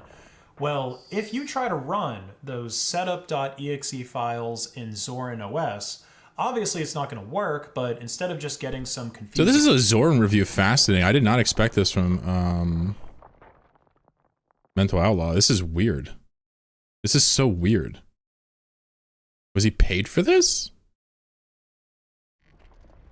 Error message. They tell you straight up that you can use LibreOffice as an alternative, or you can use Office 365 on the web. This is like a paid video. This is so weird. So they're able to identify the EXEs and recommend Linux-compatible alternatives to you. I believe this works with up to 170 different programs right now. And for Windows apps, there's also the option to install Windows App Support, which is basically just a wrapper for wine and bottles, two other great pieces of software that provide a compatibility layer to run a lot of Windows programs on Linux. Now, getting back to the subject of gaming, Microsoft obviously isn't prioritizing performance that much. They've basically left that ball in NVIDIA's court to fix their drivers. But over in the Linux world, there are developers that are really focused on gaming performance. Bazite is another Linux distro that... So he's going to talk about other distros, okay. If Kashia OS is not mentioned here, I'm going to be shocked. Is built I gotta let him cook because I do trust this guy, but I wonder what that was. Video benchmarking it with multiple games and graphics cards. I'm about to go into some tangents here, bro. Linux gaming performance across those different setups. And this gaming distro, out of the box, seems to be on par or better than Windows 11. And I don't know how much gamer culture has shifted back when I was more involved in it, but you know, back in my day, gamers were much more willing to tinker with their hardware and software setups in order to squeeze as much performance out of their games as possible. And since Microsoft is dumbing down the OS to the point where the AI agents basically run anything, there just isn't much to do in terms of performance tinkering. Well, over in the Linux world, oh, there's pretty much no limit to it. And these days, you don't even necessarily have to take that deep plunge. This is such a weird Mental Outlaw video. With optimized compiler flags for your kernel and programs in order to squeeze out a few more frames per second or a few more percentage points of performance. No, the developers of Catchy OS, for example, they've already done all of that for you. And the best thing about it is that Catchy OS is an Arch-based Linux system, same base as SteamOS 2.0, which is the main distro that I would expect game developers so to Zorin, be Bazai, and or Catchy testing their games on. Now, you might be thinking that if Microsoft loses enough of their gamer base and as a result enough of their market share, that they might start reining things in and fixing their OS, but they may have gone too deep down the AI rabbit hole to pull back now.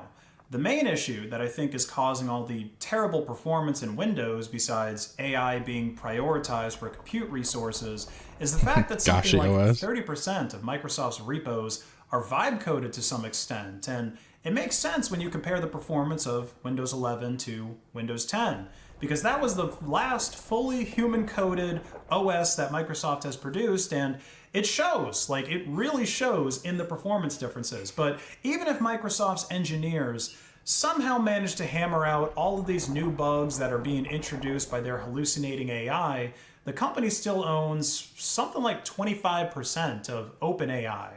And so the agentic OS, it isn't just a result of technical decisions, but financial ones as well. So hopefully more Windows users run into Linux users in their online game lobbies and learn about the extra edge. Who gives a fuck? Who gives a fuck what Windows users are doing? Why do we care what they learn? If they want to learn, they'll learn. I don't understand Linux users sometimes for this one thing that they can get when you install an operating system that is actually designed for people to use. If you enjoyed this video, please like and share. Yeah, so I'm a huge Mental Outlaw fan, which is so weird because his videos are always highly critical, kind of scathing, really tech forward. And I just watched a video where he glazed Zorin for 60% of it. I'm under the impression that Zorin is not really a great solution. Maybe I'm wrong.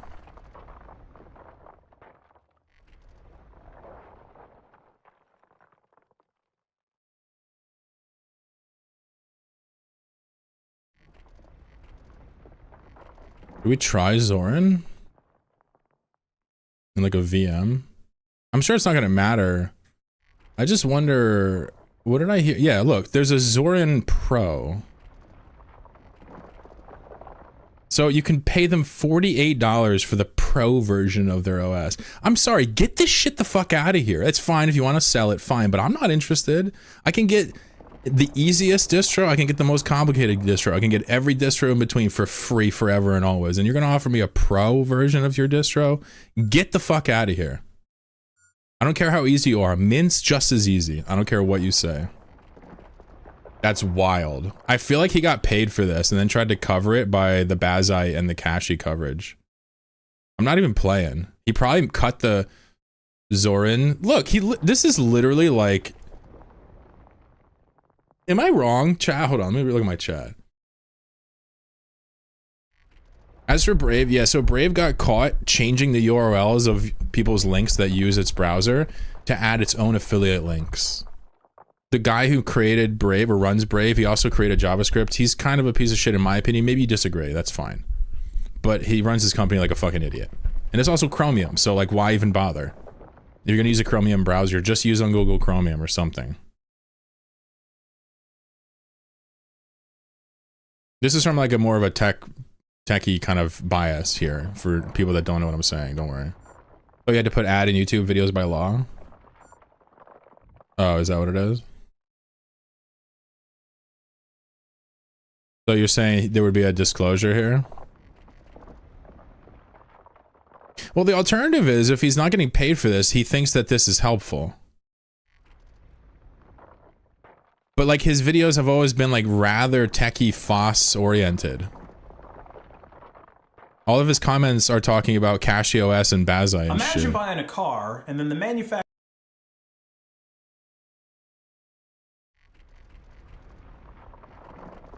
I'm sorry, I inherently do not trust any distribution that has a pro version that's paid.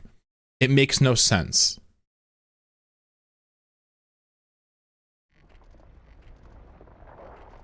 People don't want to have to tinker. That's true. Having to deal with complexity and installing a bunch of shit to make stuff work is extra work. Yeah, which is why it's such an L for Microsoft, because they're literally making it harder to like customize and tweak performance, as to his point. It's true. It's just gonna continue to scale to get worse. What I've learned though is like, in terms of that whole argument about why don't people switch to Linux, it's because people grew up on Windows, most people. They're familiar with it. Switching off of that is a big fucking problem. It's a pain in the ass to have to relearn everything. That's it. That's the main reason they don't even want to hear the word Linux. And to that I say, fine, I don't care, dude, do whatever you want. Maybe Windows is the right answer and I'm crazy, I don't know. Do your thing, girl. If I switch to Cachie, is there anything extra I have to do? Is compatibility issues? Nope. It just runs. You just turn it on and start doing your shit. It's Ubuntu based? No thanks, I don't want snaps. Well, most Ubuntu based downstream stuff turns off snaps. I don't think Zorin probably doesn't have snaps. I don't want to like Google it, DuckDuckGo it, but Agenic, how are you? He's legally obligated to state it's an ad. Yeah, I don't see anything about ads in here, right?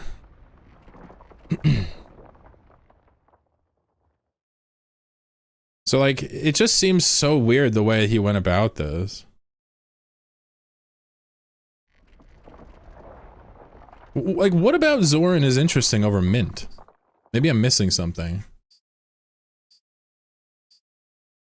Yeah, this is so weird. I was expecting to go to Mental Outlaw just to chill, and I'm over here mad. Okay, so it wasn't an ad, or it would have declared it. Fair, we'll trust them.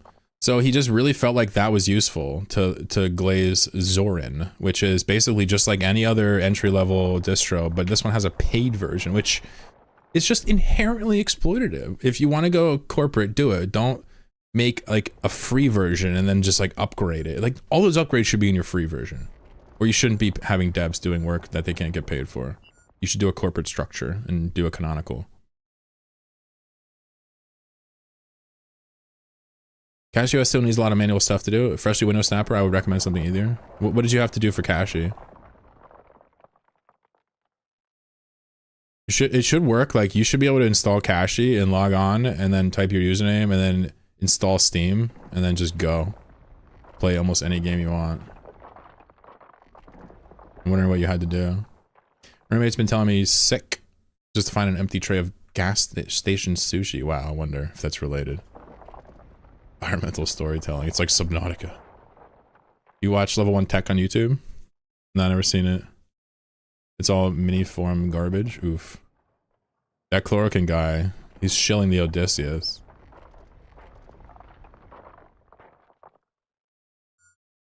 Yeah, I don't know. Weird. Mental Outlaw. Really weird.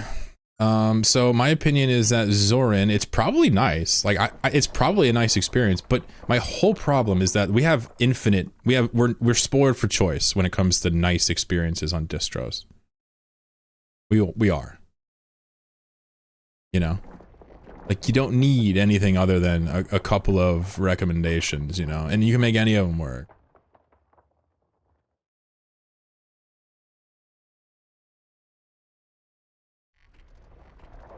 So Zorin Pro, it says it offers a Mac OS-like experience, a Windows 11-like experience. It's like, spoiler alert, you can recreate these in all of them. Linux Mint-like experience, that's amazing. So what this means is Cinnamon-like experience. They don't mean Linux Mint, they mean Cinnamon. But they're just doing Mint because it's more recognizable. I don't know, man. I actually don't know if I trust these people.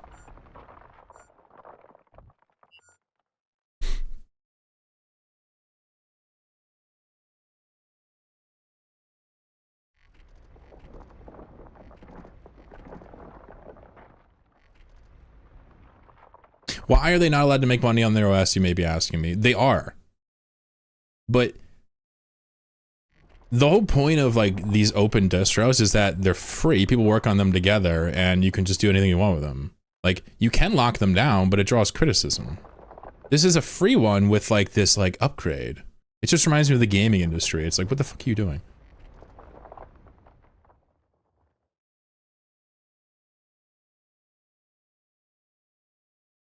They say, we've designed Zorin OS to have the perfect blend of power and usability for everyone. Zorin OS was built to be as easy as possible, so you won't need to learn a thing to get started thanks to its familiar user interface. Comes loaded with all the apps and tools you need out of the box for browsing web, working, playing, and everything in between. So does every other distro. Well, I mean, not every, but most of the major ones. By bringing together the power of Linux and making it possible for anyone to use it, we've created an operating system that makes your computer better so you can achieve more than you can ever. They ask for donations. Here's the source code. Contact us. Press kit. I don't know. We should try it sometime. I don't know if I feel like it right now, but...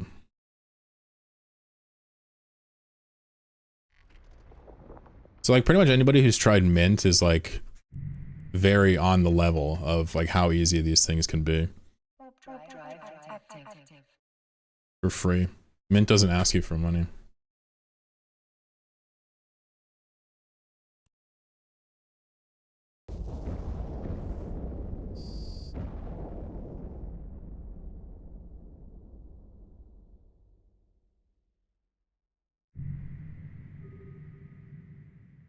Getting functionality behind the pro license is gross. Yeah, I don't even know what they get. I was trying to look at that. If it's like, you know, important stuff, that is ridiculous. Of course, no question. I'm not sure how important it is, but it's probably it. If I had to guess.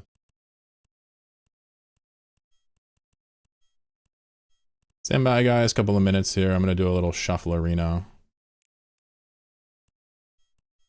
Little shuffle skis.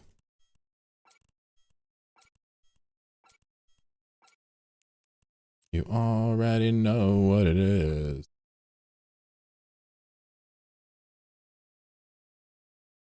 Already know what it is.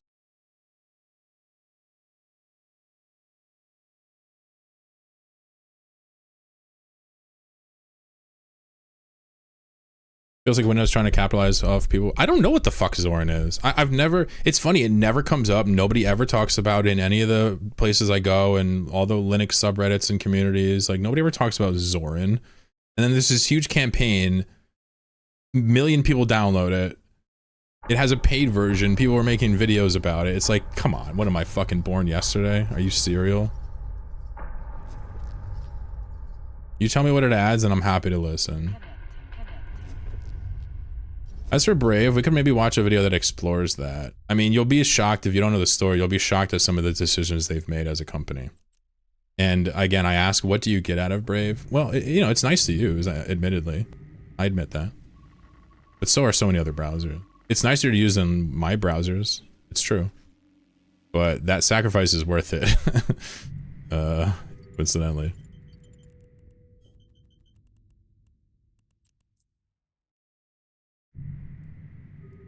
Anyway, I'm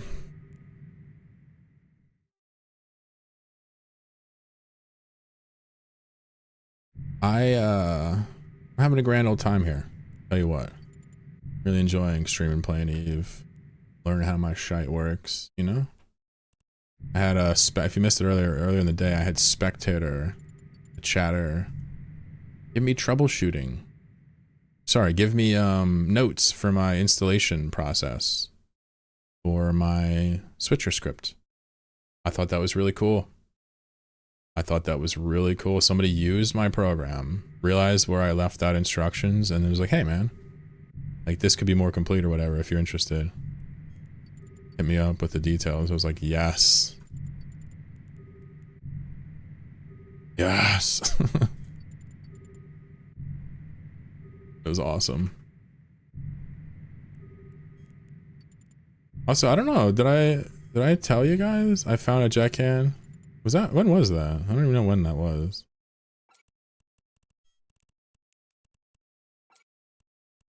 Did I tell you guys I found a jet can? Does that sound familiar? The dumbest shit I've ever said.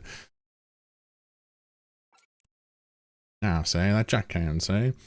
Hasselhoff, need to figure out how to use painter on my NAS keep doing something wrong, yeah.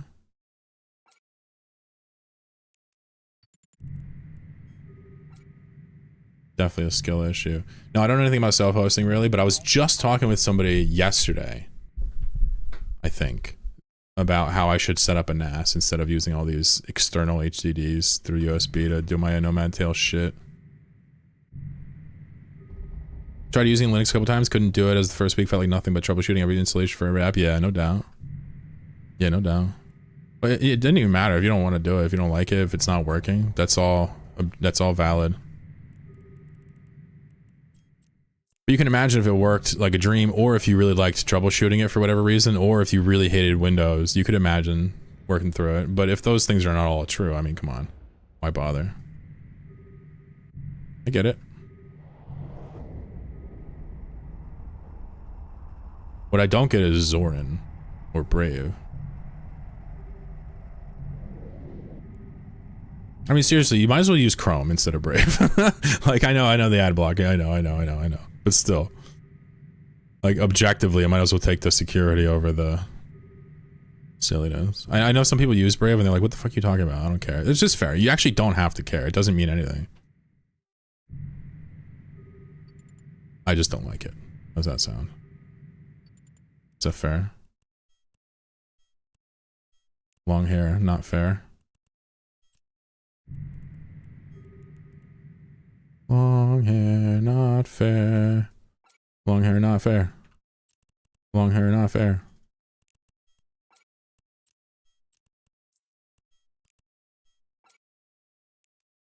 Not enough space in here, my lord. Locked and loaded. Battle cruiser operational. I can't roll it properly. Battle cruiser operational. There you go. Nailed it. Ooh, nailed it, fam.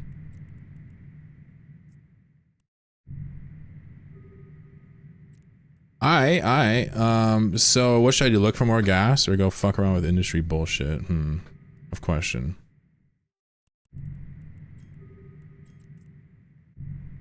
Or maybe I'll watch stuff about Linux, make my chat fall asleep. Yes. I have full power. Someone says use my power for good. No, I refuse. Fossabot says support the show by using my referral code. Apparently so many people have been using that from her spamming that it gave me the enforcer on Jack the Needle. That means 20 people referred Jack the Needle, which I don't even post the code except for that. That's crazy. Thanks for referring young Jack. Maybe Jack will get a Marshall one day. A girl can dream. If I get the Marshall on stream, I will give it to myself. Or some PvP on the market as I sell it. Makana says, I'd like to use Linux. My issue, I'm low on brain energy, and the resources I've had at the time were mostly elitist snobs more concerned about criticizing my every decision. Yeah, I mean, my Discord's perfect for you. If you ever wanted to do it, we're there for you. It's like specifically banned to be a nuisance. Being a nuisance is banned, I mean.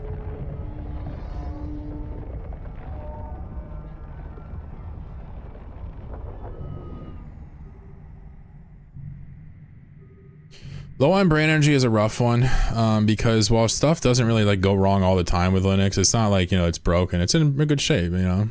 Most of the distros have a good handle over all the packages they enlist, and, you know, the troubleshooting steps are pretty simple if something goes wrong. But if something goes wrong that you need, like right now, it's the worst feeling ever.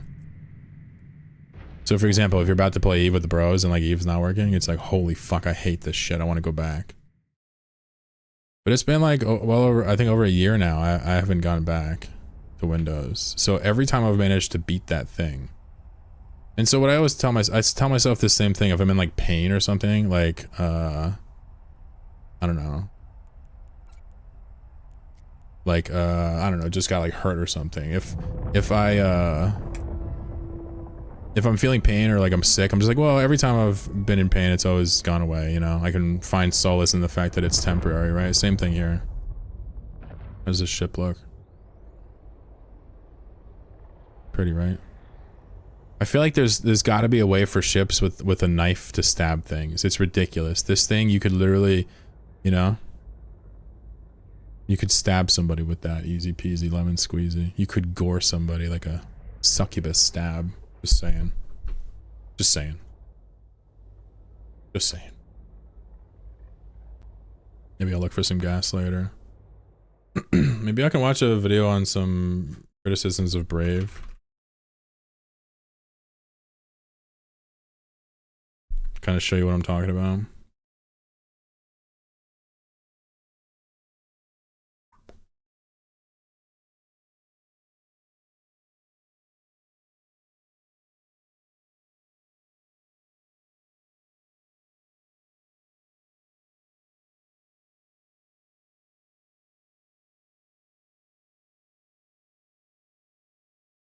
Yeah, we don't have to watch it. It'd be miserable. Can I use a referral link on it all? The referral link? You use it on your own characters. No, I'm not even playing. Don't use it on mine.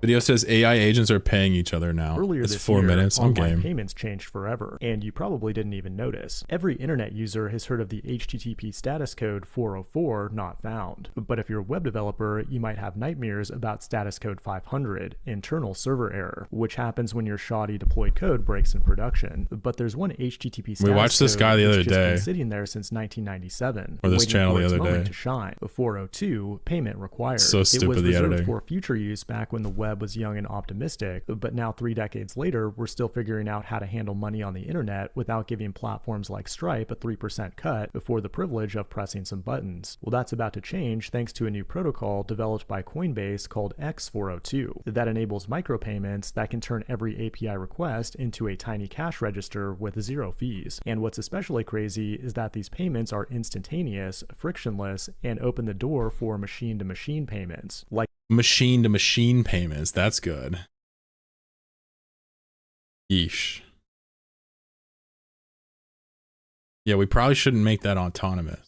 Right. Imagine an entire AI economy where AI agents are paying other AI agents to do whatever AI agents do. What could possibly go wrong? In today's video, we'll find out by taking a closer look at X402 and its promise to revolutionize the way money moves on the internet. Oh, I bet it will. 26, 2025, and you're watching the Code Report.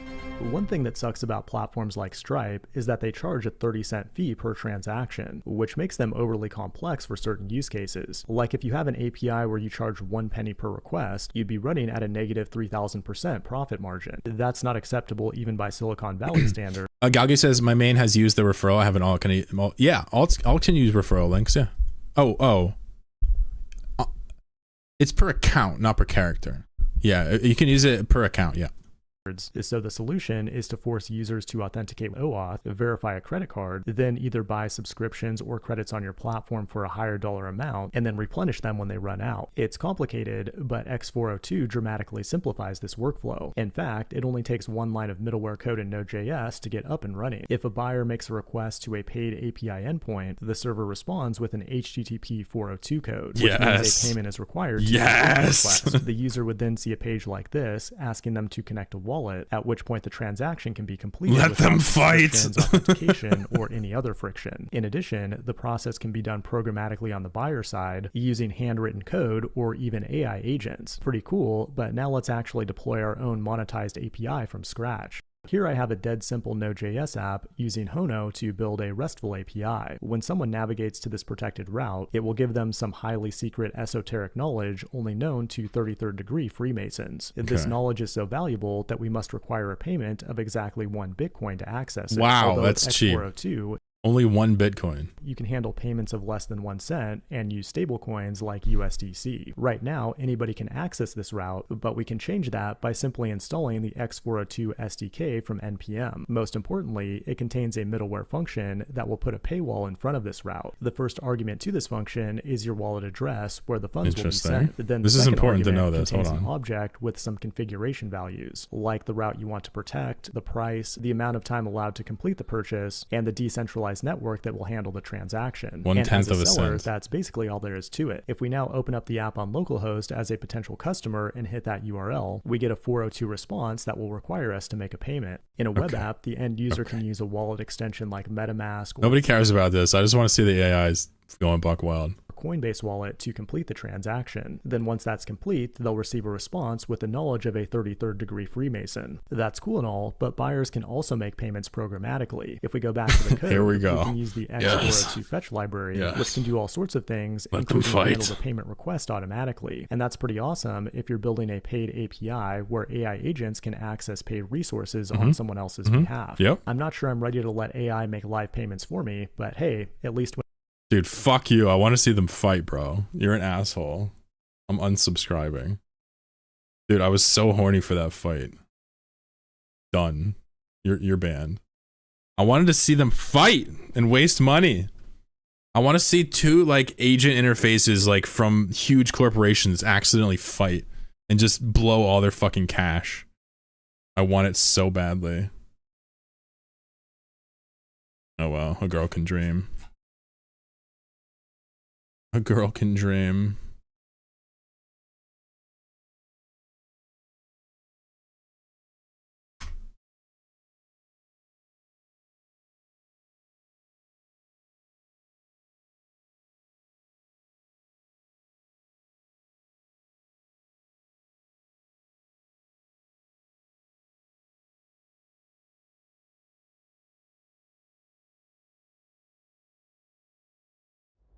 My coworker has an AI agent that watches quarterly reports for some companies and buys based on the context of the report. That sounds like a monitoring tool.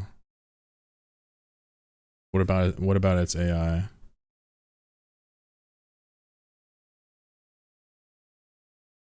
I don't want to watch any James Hoffman videos, dead ass, because he's just gonna make me buy things. He must make me buy a bripe. You know how pissed off I was about that?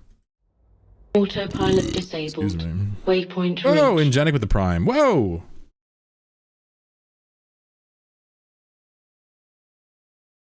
I've been primed. It's kind of like on Nickelodeon when you get slimed, but you've been primed.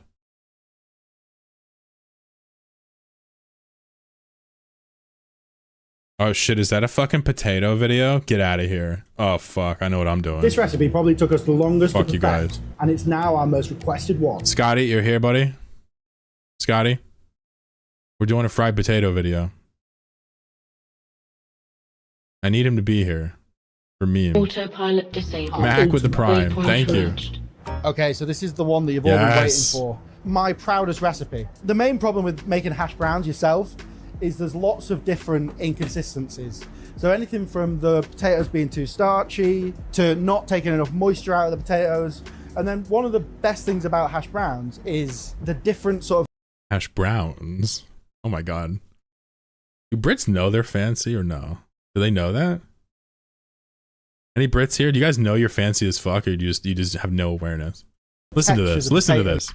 And then one of the best things about hash browns is the Hash different sort of browns? textures of potato you get. When we were doing this recipe, we had to work out a way of scaling it up to the point where you can still get all of those like soft bits of potato, but the crunchy bits of potato and the onion This is flavor. like an espresso shot. And this is the method that we came up with. So what I've got here is a grate of potatoes, which not. I've just peeled. You don't have to peel them, you can leave the skin on, but we peel them in the restaurant. We're grating the potato, and this is going to give you that sort of traditional hash brown texture. And this is the predominant potato element in the recipe. So grate them all the way down, any trim, whack into this extra bowl, and these are going to be blitzed. So it doesn't really matter if you've got little bits of trim in there. The chefs producing this recipe. You know, something weird about watching like a YouTuber, chef, whatever, like use one of these fucking boosted ass box graters, you know? You would just think that there's like a thing for that, you know? Anyway. Are producing like tons of this a week. So it's absolutely bulletproof.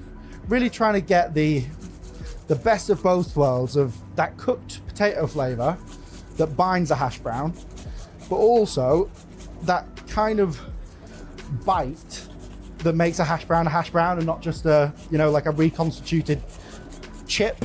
starchy liquid is what coats the potato. Every time I grating make it. shit like So- this, either hash browns or like potato, whatever, just ground or shredded potato and like oil or loose, whatever. Whenever I make this, is always terrible because I never actually get the liquid out of it.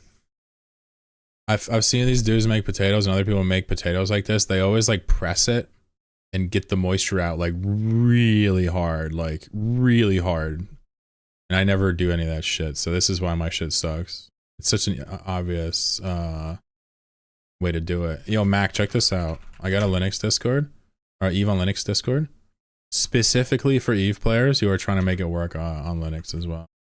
This ain't wormhole hopping. I finished all my clouds, Sladen.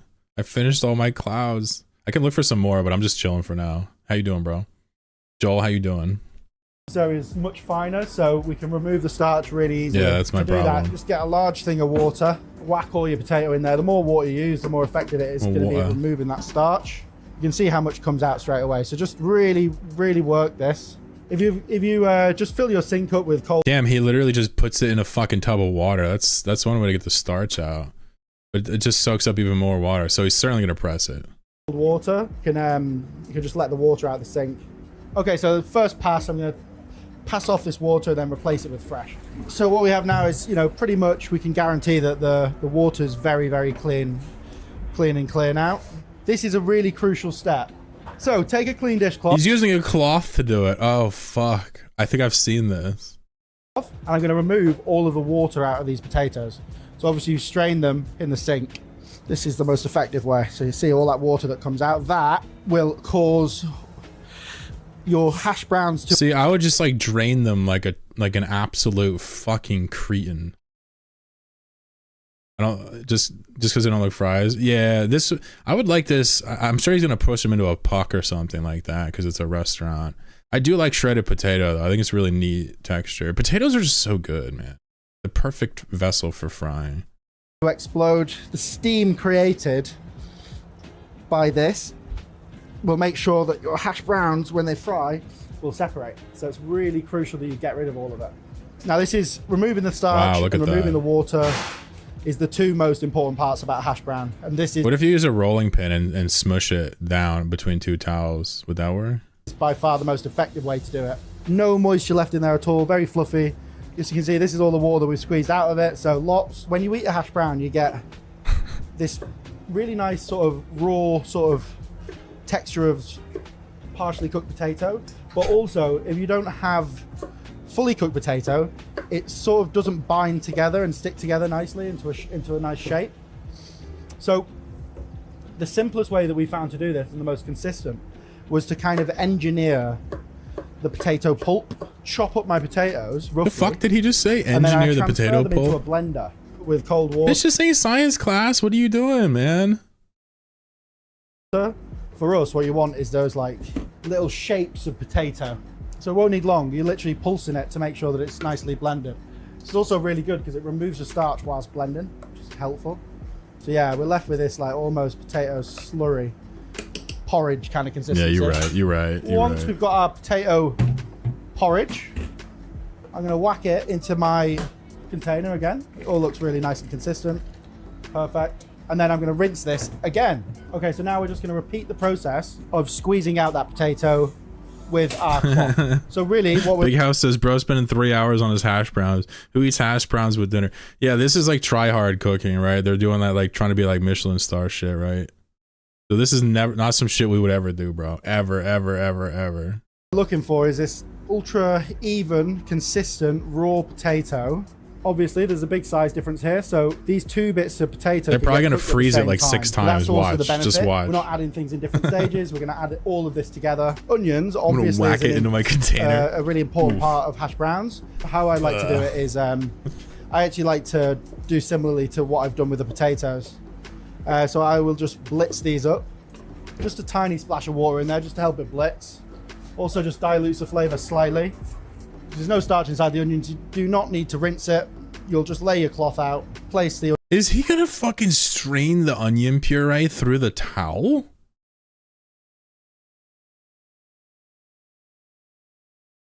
Is this some like kink video? What is happening?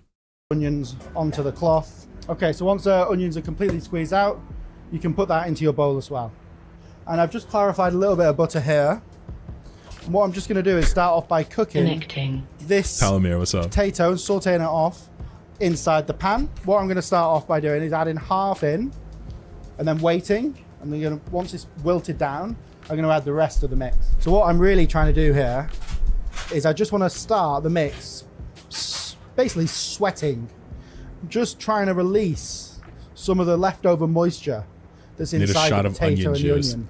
So it's on quite a low heat, and I'm just going to leave the lid on.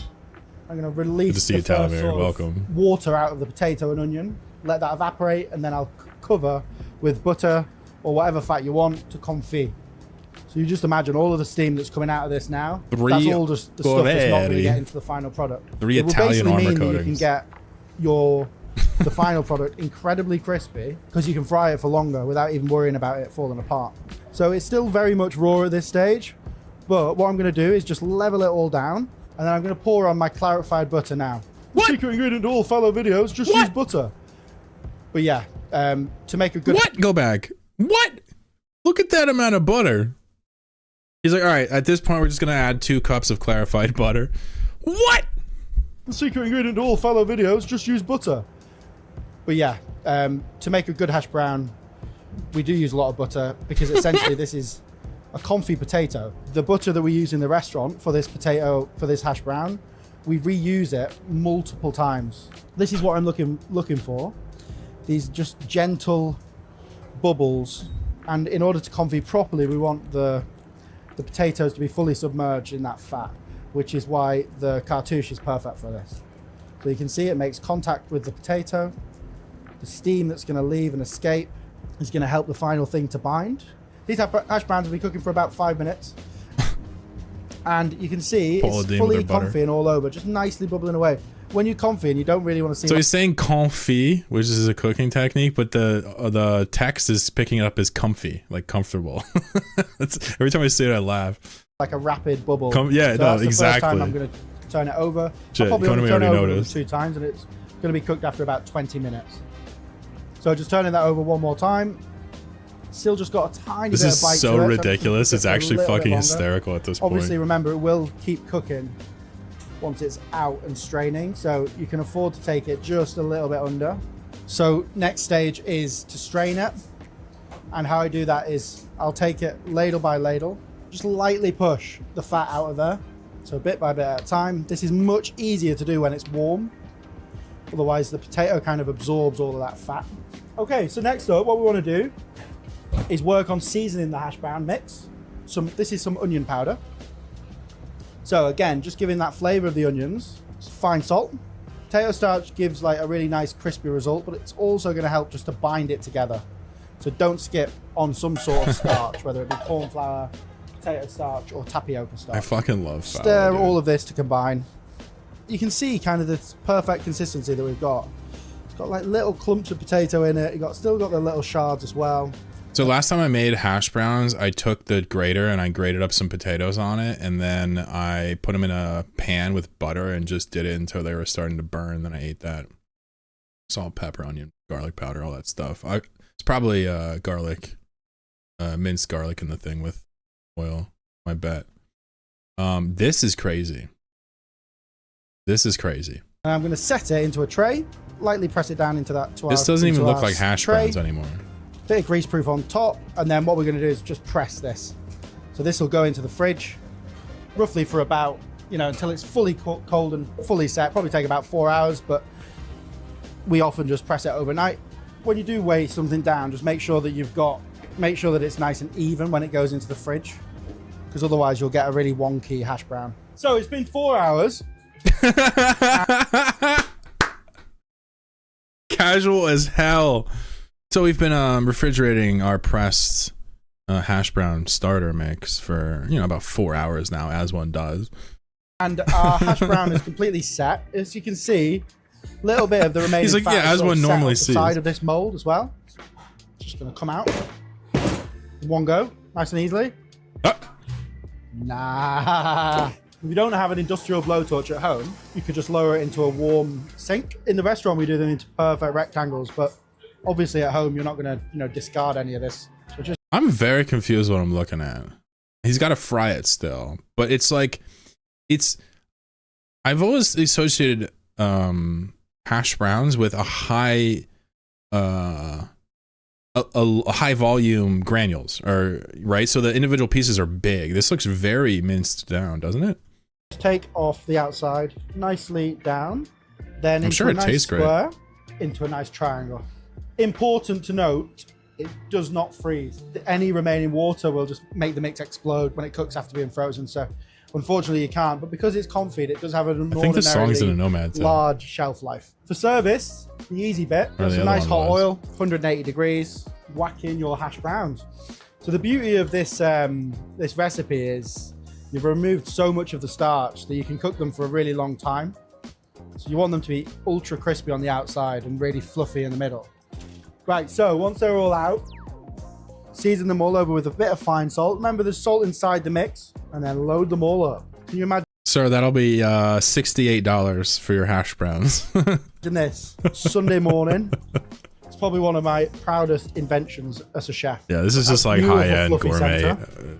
With all those different attempts at sort of making it layers fancy. of potato, you can see the slight bits of grated ones that still have a texture. Yeah, but it has like minced pressed onions in it too, I think, which is really cool to be in that mixture. Small little But it's sort of certainly not worth the micro, time. No shot. pieces of potato which hold the whole No, thing man, together. no. And then it's like impossibly crispy outside. Oh, It's probably packed with flavor, a though. really nice subtle onion flavor coming through as well. This is a banger. Yeah, but it'd be so expensive. You would eat it like, yeah, no doubt, no doubt, no doubt. I mean, who wouldn't eat that? Let's be real. Somebody wanted to know about the mastery packs. So I don't really like talk about this stuff. If you ask, sure. So I can tell you, Marquis, if you don't know about his store, he also resells stuff. He also does write-ups on the pack. So maybe we could just look at that. He says, when compared to buying the items individually, your actual savings are massive. So basically, this would be the breakdown. Like the retail price in the store. The savings seem really high. I'm not sure, though. So much overkill. And I don't think you'd ever want to... I don't think you're doing that at home because you're literally refrigerating your hash browns for fucking 4 hours. What kind of shit is that? I'm sorry. Greg, what's up? I would eat the shit out of it, though. You'd have to make like a huge batch. He made a tin full of it. But like, why not just press them and then just throw them in the pan with some oil and press them together, or butter? You know? That's the thing. Like, you know, hoity-toity fine dining shit. They try to always be extra with everything, which can be cool. So we have a 2-year Plex thing here as well. I'm not really so sure what you were looking for, Talamer, but what I would recommend is, I think if you use codes through the Marquee store, you save 3%. A lot of people do that. And also, these all seem pretty high value for what it's worth, so just depends. If you're like a new player, you can probably use all the pieces here. If you're an old player, you just want the SP and the Omega and the Plex, right? Yeah, nothing really unique to comment, other than it does seem to be pretty high value. If you're on the fence looking for like a nudge in the right direction, I would say work within your budget and spend less than you intend, and you're in good shape. I could see doing that if you're having a party for a holiday, not just for like a Tuesday. I mean, what if you had like a really hot date and she was like, you know, easily impressed by potato dishes? You trying to tell me you wouldn't do that?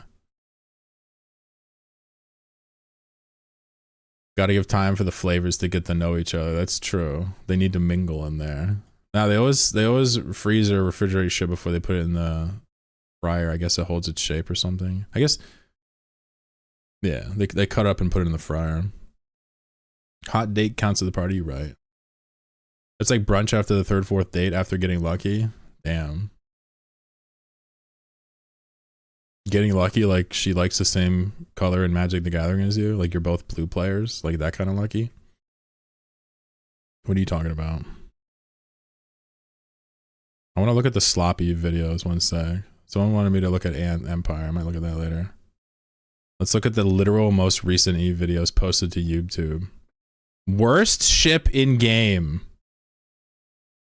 All right, I'm sold. Fuck it. Hexinator Gaming. Let's see what you got.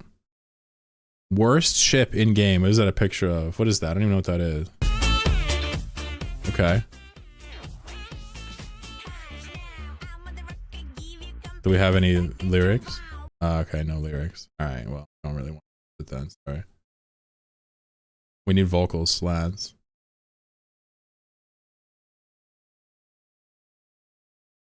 Flops drop. Laura 11 hours ago. Finally, ice mining is faster with Catalyst. Ice Cube. EVE Online, a guide. Fuck yeah, dude. Thank you for your service. A short documentary. It's 6 seconds long. Hold on, we gotta watch this one.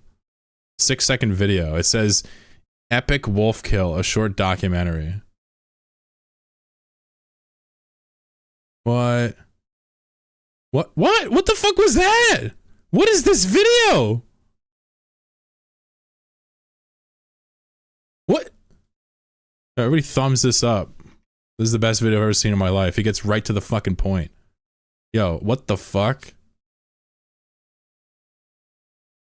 My man just uploaded this like silhouette animation of his friends ganking somebody and he just instantly explodes in 5. This is peak cinema.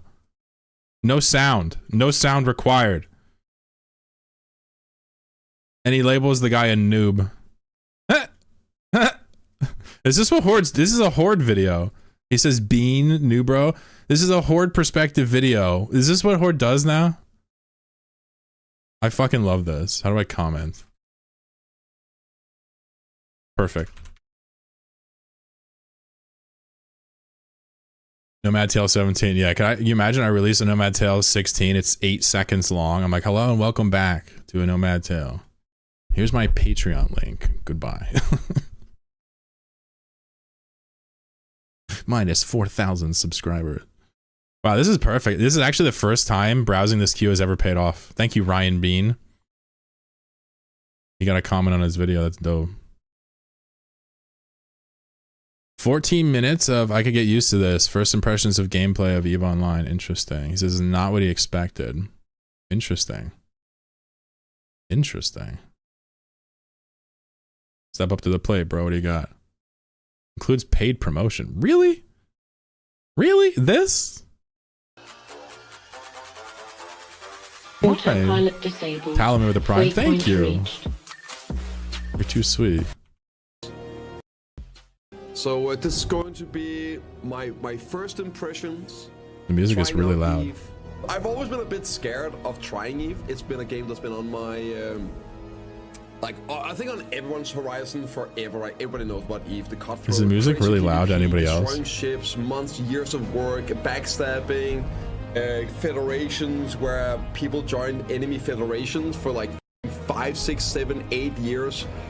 Becoming best friends, going to other people's wedding in the Federation, and they're just a spy set up to destroy that Federation from within.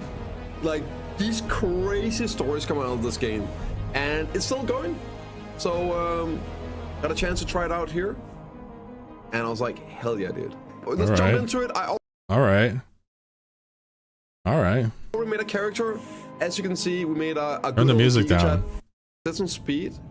Shield 2 out of... Am I? Okay. Alright. I lost interest. Chat, you're ADHD, not me. Gustav video. Manfred.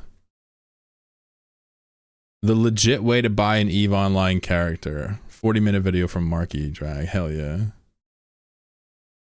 Dude, scrolling the recent EVE Online videos is fucking wild. It's awesome. There's really fewer games than fewer videos posted than you would expect. You know? Oof. Oof. Should I look for more gas? Fuck it, I'm gonna look for more gas. Why not? Either that or...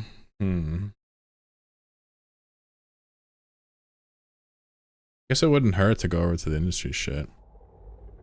Just take a quick goosey gander over there, you know what I'm saying? We don't have to overcommit, we just have to do our bit. We take a look at the industry and maybe we should go look for some more gas. I really feel like the chain's gonna get too deep and annoying. But we'll see. Maybe we'll do something live. I don't feel like stopping streaming. I just don't feel like it. AO2 says blob stream. Yeah. Yeah, are you hunting or?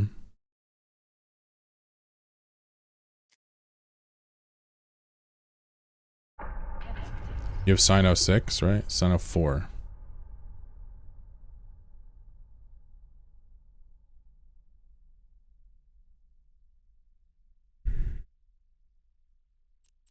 Who do you think I am? I don't know. Someone with Sino 4. JDC 4. That's who I think you is. I think he's a punk. And you have an unregistered firearm under your mattress. I'm gonna keep saying it until someone investigates you. What if your peoples watched my stream and got the lowdown on you?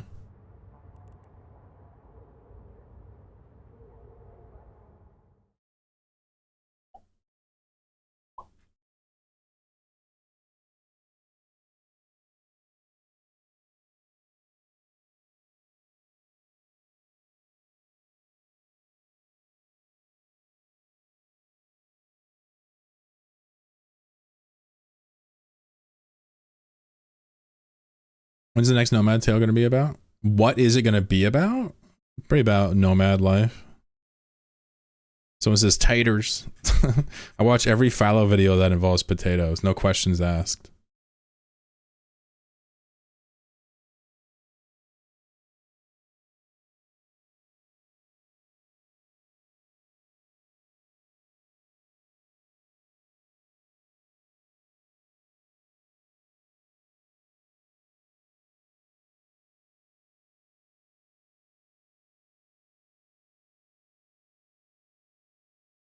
Oops, what did I just do?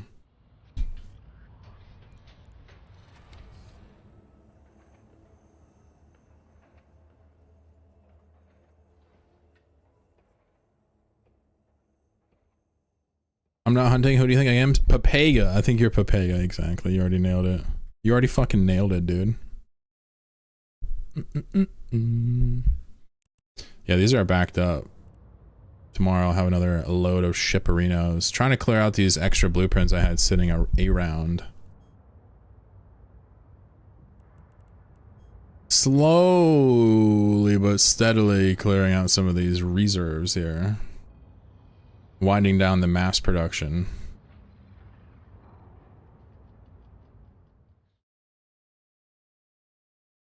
What did Reddit says some? What was I looking at earlier?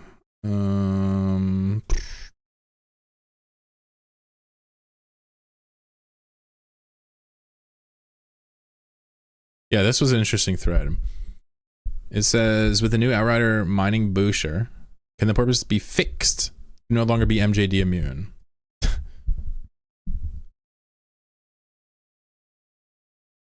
So right now, if you don't know, Command Industrials, Porpoise, Orca, and Rocco can't be boosted by Command Destroyers. They can be boosted by carriers or whatever. We don't talk about those. Can be boosted by destroyers.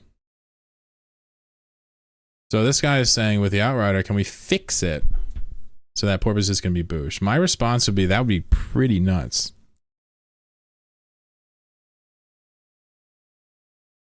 I mean, it would just be nice, right? Be able to boost it when it's like, you know, bastioned, essentially. But I have a feeling people are going to tell him that no, it's not going to be fixed. Bad. Should be boostable when in siege. Interesting. It's an innate part of Command Industrial ships to be unboostable. Yeah, we know that.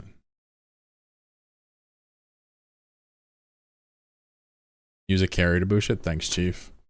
Alpha combat fits for wormhole living? Holy shit. Alpha combat fits.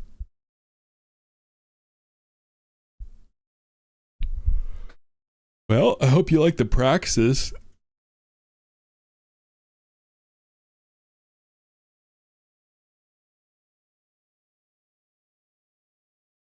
Someone says Gnosis and Praxis. Enjoy. Yep. Damn, Reddit seems surprisingly tame today, doesn't it? You mean is it going to be mostly low sex focus or J space or a mix of both? Yeah, I mean, I go out of my way to make sure I don't accidentally like spoil or give anything away, really, besides broad strokes. But, you know, I would say all my videos are going to be heavily J space focused. I know I had the ones where I did tours and stuff. Yeah, it's J space focused. There are ships people dislike piloting. Bad ones, maybe. Guy says coming back to Eve in 2025 not worth it. Really, just the worst question you could possibly ask. This question has been being asked since like the 90s. People will go to like the EverQuest forum and be like, hey, is EverQuest worth playing now? People go to the WoW forums or WoW subs and be like, hey, is WoW worth playing now? It's over and over and over again, and it's never a question. All it does is spark debate, which is what they want, but nobody can tell you whether it's worth it or not, dude. That's crazy, bro. You know? Absolutely insane. Is it worth it? Maybe they're saying, is the game dead? Or is it too expensive? Maybe that's what they're saying. I know I'm being pedantic, but I've seen this question literally 1,000 times. People are saying the game's alive and well.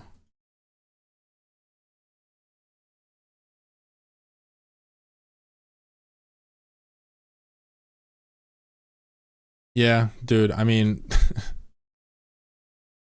the game is alive and active, it's true. It is kind of my thesis that these are the golden days, right? I say it now damn near every stream, but I like to remind people, these are kind of the golden days of Eve. Even though you may think it's not true, I think it's true.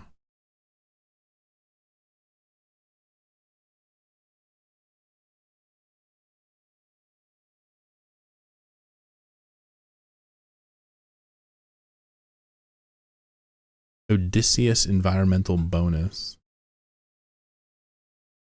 How much is Plex worth now?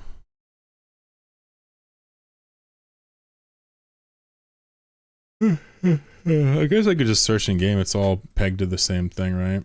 4.7 mil. Why are people freaking out that it's 5 bill? They're 5 mil. Why are people freaking out about that? What am I missing?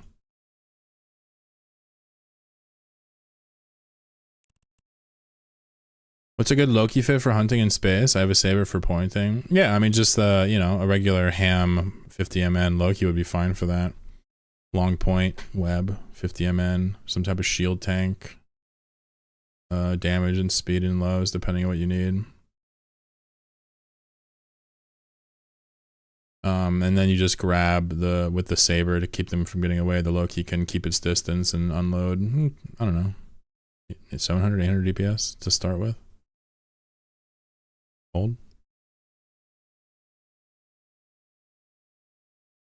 The Loki's whole thing is that you can't scram it back. It's too far away. That's the whole thing that is annoying. I saw an old screen snip from the old Eve forums showing people saying Eve is dying since 2003. Yeah, exactly. Speculators blown the fuck out.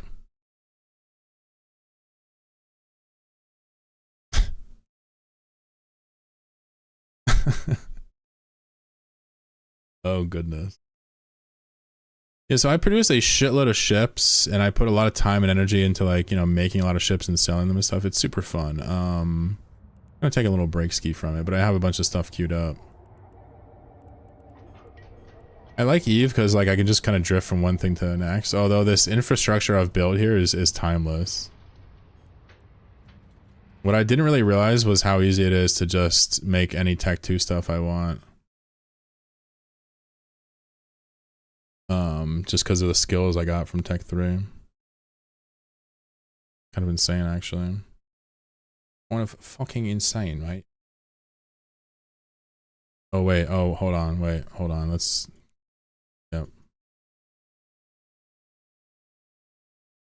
Let's hide chat, and then let's do an Eve duel. Alright, here we go. We're going back in. I'm gonna go... Orthrus. It's a combat ship. Alright. So Mordu is Galente Caldari, right? So let's do Amar Minmatar. What is that? Is that Blood Raiders? So let's go Crew War. Well, that's gonna be combat too. Is that E-War? Whatever, I'm just gonna rip it.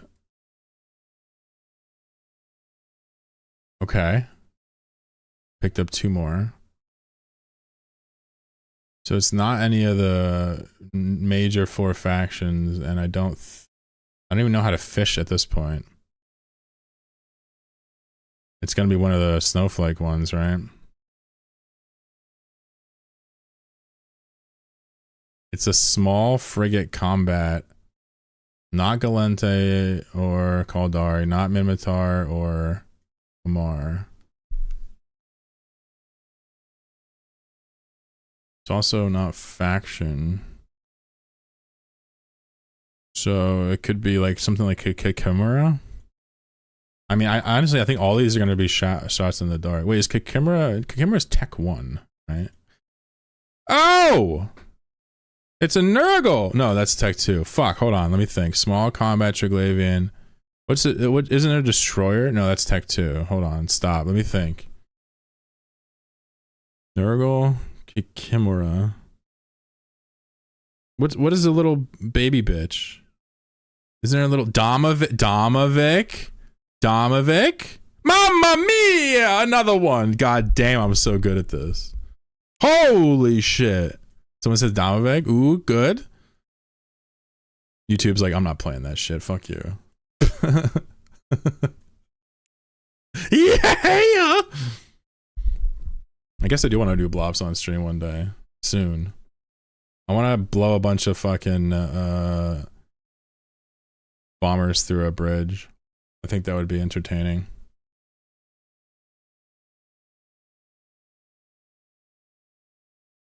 That would please me. Domavik. Took me a while. How did I get the Kikimura Triglavian? It could have been any faction. That's crazy, bro. I also thought Kikimura was a fucking frigate in my head. That was the mistake I made. Yeesh. Feels bad, man.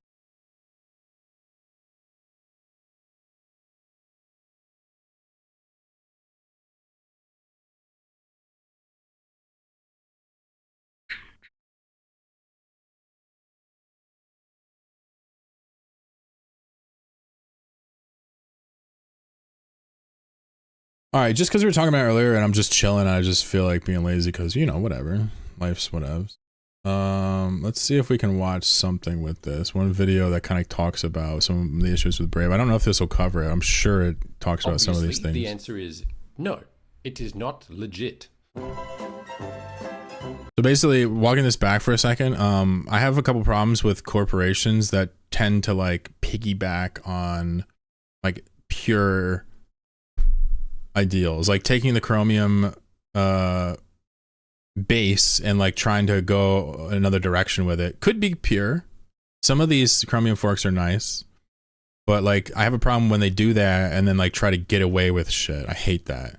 It's like trying to be corpo but also like be like hidden in the, it's like wolf in sheep's clothing. It's just fucked up. So I have a problem with Brave for a few reasons. I'm sure they're going to talk about it, but if not, I'll talk about the ones that I didn't like. And again, if you use it, who cares? But this is just my thoughts. The answer is I'm assuming. No, it is not legit. See ya, Blackheart. What's your primary Eve income? Being a creator? I'm kidding. Brave browser is something that's been around for some time now. And as some of the viewers in my last video pointed out, this browser isn't without its controversy. So the purpose of today's video is to, first of all, look into the controversy surrounding Brave as a browser, but also look at the features and what Brave offers. Sure. And hopefully by the end of it, you'll at least know enough to make maybe an informed decision around which web browser you'd rather use on a daily basis. Yeah, so that's fair. He's going to actually talk about what features Brave has, because some of their features are nice.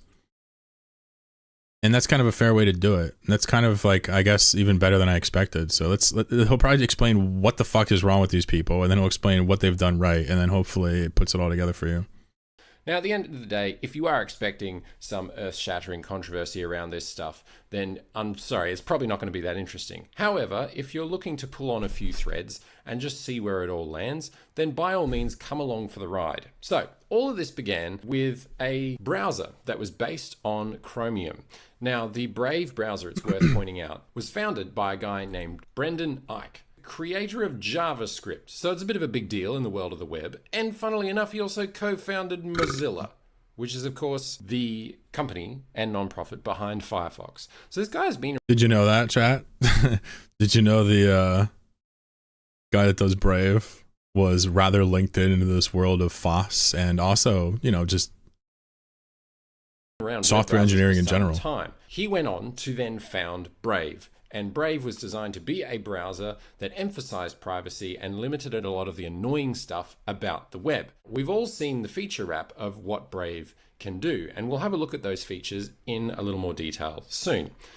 But the controversy around him can be pretty well summarized by this post by a guy named Corvin Davenport. Now, you might have to have a look into the validity of some of these claims, because in the article, Corbin claims that basically Brave as a browser is guilty by association, first of all, to its founder, Brendan Eich. Now, he puts forward that because of the fact Brendan Eich donated to a certain political organization that was lobbying... And just to be clear, like, I don't even necessarily care about this. Although this makes me probably not like him, just being straightforward with you. This isn't even like, I don't even care about this part. It's actually not relevant to my criticism of the browser, but he's going to go into it. Against same-sex marriage in California, that therefore he is hateful, and therefore the browser is hateful and not to be used either. As time went on, there was different ways that ads were going to be dealt with in the... That was really succinct, and I want to just tell you what he did. He basically donated to a political cause that was kind of... what's the verbiage?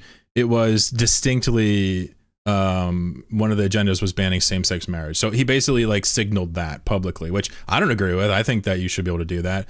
But this isn't like really part of my package of criticism to the Brave. I just want to be clear. It is just kind of weird though. Like, what are you doing? Like, what? Really? Okay.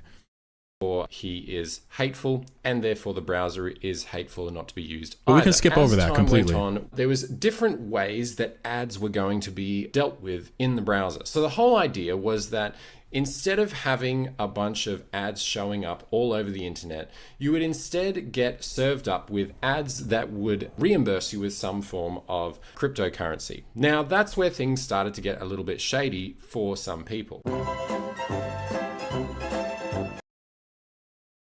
Basically, that's linking to a bunch of Brave-related promotions through Web 3.0 entryism, essentially promoting crypto.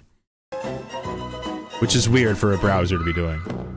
The cryptocurrency itself, because of the fact that it is just like every other cryptocurrency, subject to the whims and the coming and going. Do you guys know this? Brave created a crypto for its browser. It was never seen as a viable alternative, and it was never seen to be reimbursing users on the same financial basis that ads were. So if you're going to block ads and then return it to cryptocurrency that's not worth as much, well, that doesn't seem like a fair trade. But more controversy was picked up when it was discovered that in 2020, Brave got caught up doing the affiliate code swapping. This is insane. Kind of similar to the whole Honey situation. Now, it wasn't anywhere near that scale, and they weren't doing it knowingly, or at least allegedly it wasn't knowingly.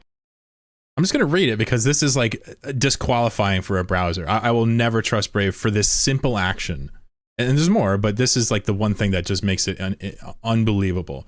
It says, Brave was caught up in a privacy scandal in 2020 when it was revealed that the browser was adding affiliate codes to some URLs typed into the address bar. For example, typing in Binance.us would add Brave's affiliate to the end of the link, allowing Brave software to collect revenue from signups or purchases. An official blog post called that a mistake, and the functionality was later turned off. It was a mistake. That's true. It was considered to be It's a huge breach of trust from a browser. It was patched very, very quickly. I think it was only a matter of a few days before that situation got sorted out. However, reputational damage is a real thing. Now, you can go and read about some of these controversies in more detail over on this post if you look up Stop Using Brave Browser, and there are some legitimate concerns there for some users. However, at the same time, many of the people that still use Brave swear by it. And people often criticize the almost religious fervor with which people will defend the Brave browser compared to other browsers out there. Now, just before he goes into like the reasons why it's used and stuff, I just want to summarize. Like, Brave has chosen to, as a browser, create a cryptocurrency blocking ads and like replacing it with a crypto. And they've also decided to change our URLs to, without our consent, to benefit the company in some shadowy form. Just those two things alone, I'm just like, why would anybody use this browser? Let's talk about how they get people to use it still. All that being said, controversy aside, the Brave browser still does very, very well on objective metric testing. Now, I'm not out here defending whether you should use Brave or not. I made a recommendation for the browser based on these objective metrics, such as Browser Benchmark Speedometer 3. It scores consistently fairly well in this benchmark as a standardized speed test of the performance of the browser. Now, the guys over at Browse Rating, who do basically standardized testing for browser performance using Speedometer 3, it's interesting that consistently Brave is up there as far as performance, but depending on what platform you hop onto, the rankings always shuffle around a little bit. What is interesting to me is that Brave on Windows doesn't perform as well as default Google Chrome and even Vivaldi. Yeah, or Vivaldi, Opera, Edge, all the Chrome forks, like, or Arc, or DuckDuckGo's browsers faster than Brave on Windows. Interesting. Vivaldi. Brave still doesn't seem to be outperforming Safari and Google Chrome and Vivaldi on Mac as well. Now, in theory, these are all standardized against the same hardware, but my experience has been, as a Firefox user predominantly, Worst guy, what's up? that Firefox in the Firefox sucks at these things. Firefox is hella slow. same browser benchmarks performs worse than Brave, Definitely. which performs slightly worse than Vivaldi.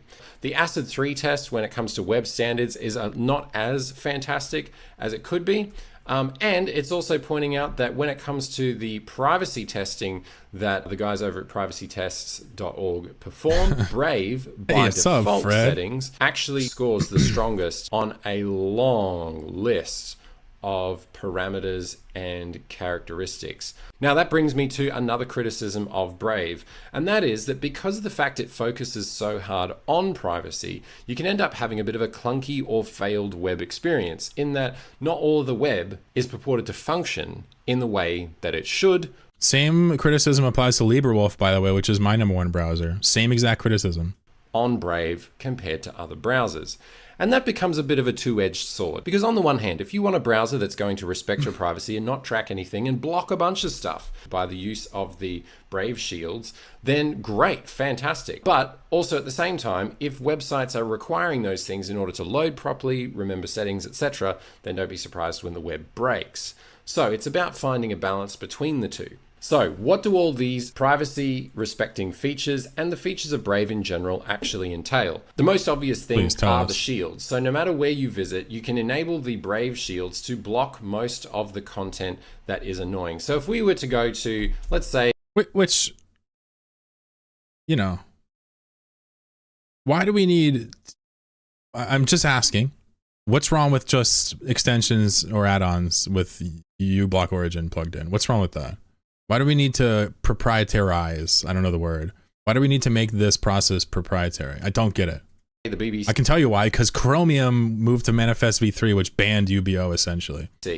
And you can see here, it is reloading the page as quickly as possible, and it's let us know that it has blocked 13 trackers and climbing. That's thing number one, which it's doesn't basically seem too their own version of other UBO. Web browsers will do this kind of a thing. Now, the second component is this whole cryptocurrency side of things. So if you want to start using the rewards that come with the Brave ecosystem, basically what you're signing up for is that your attention is traded in for a certain token. So instead of watching ads from major ad networks, you will now see ads served up by Brave.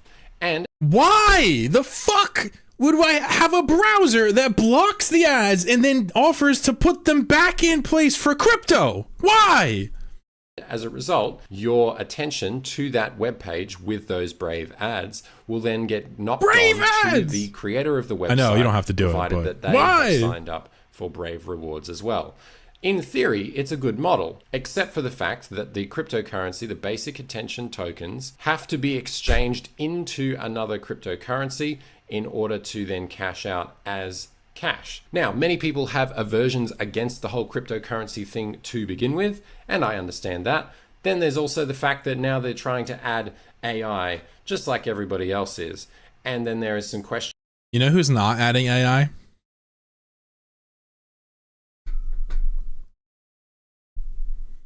LibreWolf. Firefox forks that kind of get it. They understand what people want. None of the products I use are like adding AI except for this bullshit I do through like content creation. Yeah, that's true. I can't get away from it there.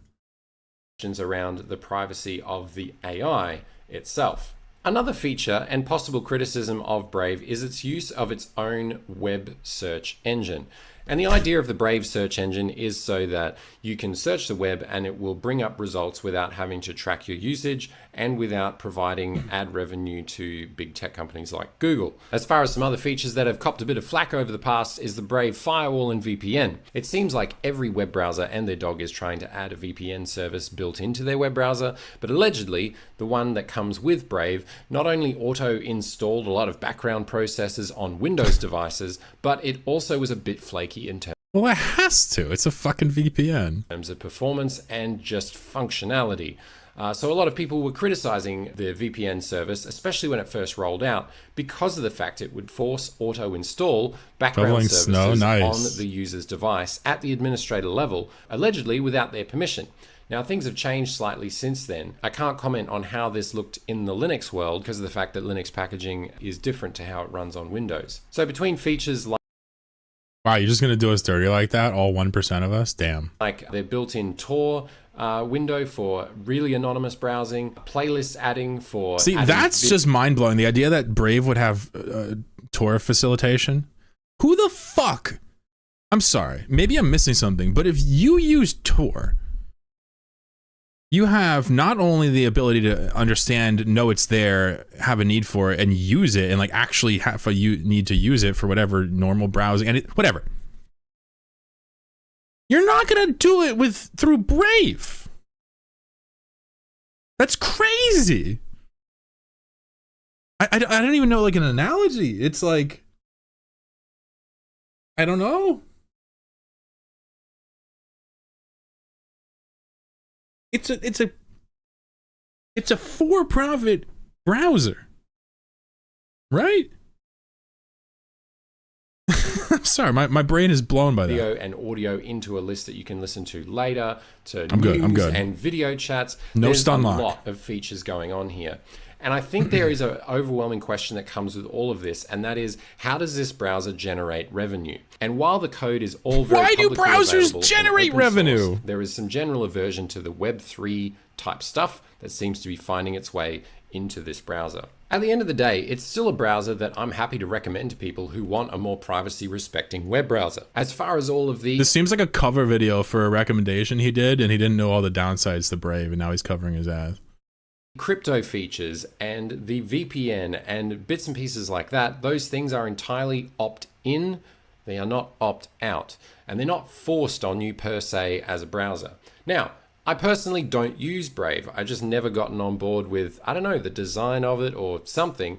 As much as I like the feature set that's present in Brave, I've always been somebody that seems to have floated between Firefox and Vivaldi for my own personal web browsing, and I use Microsoft Edge at work because that is the ecosystem that we're in. I think it's going to continue to be a struggle for web browsers to monetize themselves as a platform when so much of the web is already heavily monetized. Firefox has struggled to do this for many years, and Brave is definitely trying in a few different directions, and not all of them are landing with their user base. So it's an interesting corner to get backed into between stringing the line between privacy and monetization as a tool that allows people to access the web.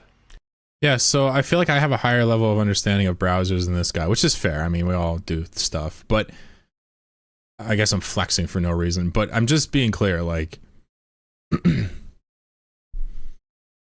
reason that Brave is so, like, it invokes this kind of response in me is because, you know how Linux, you know how, Mint, Linux Mint with Cinnamon, that operating system is like really friendly for new players, like new people.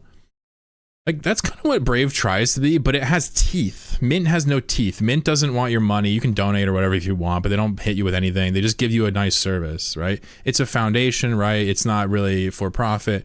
Brave is a company that tries to act as a foundation in a lot of the sense that these other browsers do, right?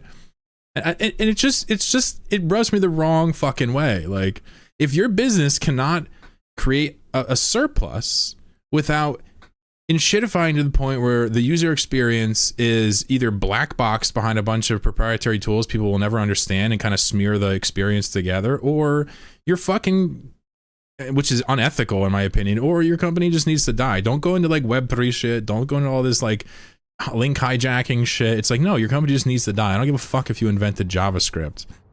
Brave browser doesn't do anything to help anybody. If you want to use Chromium, don't want to use Firefox, fine. Use Chrome. I'm serious. Use Chrome, or even better, ungoogle Chromium, or even Vivaldi is better than Brave. Like, they have their own problems. Like, there's plenty of options. Like, fuck, use Opera over Brave for fuck's sake. But it's just, you know, maybe it doesn't bother you, but browsers are like definitely a huge component of trust in most people's privacy journey. And so that's why people rely heavily on Firefox when you get down the rabbit hole. It's like Firefox is just, you can see the working parts, you understand what's going on. It's not reliant on a massive corporation's whims at the end of the day. Even though Chromium is open source, it's certainly controlled. Anyway, I'm rambling. Sorry. My bad. Use Brave, but just understand that, like, you know, you shouldn't trust them. And if you can, switch off to something else. I use 3 browsers. I've said it on stream a bunch of times. I use 3 browsers right now. I use LibreWolf, which is a downstream fork of Firefox. It's heavily locked down. It's really private. It's really... Firefox is objectively less secure than Chromium, truth. But it's really secure for a Firefox fork. It's just a little not user-friendly, truthfully. LibreWolf is not great for newbies. It's annoying to use. I also am using, right here, I'm using ungoogle Chromium. I use this for the stream so I can interact with Twitch and YouTube without them screaming at me for using a Gecko-based browser. Gecko is Firefox, right? I also use Florp, which is another Firefox-based browser to watch videos on for you guys, because I still have Manifest v2 over there.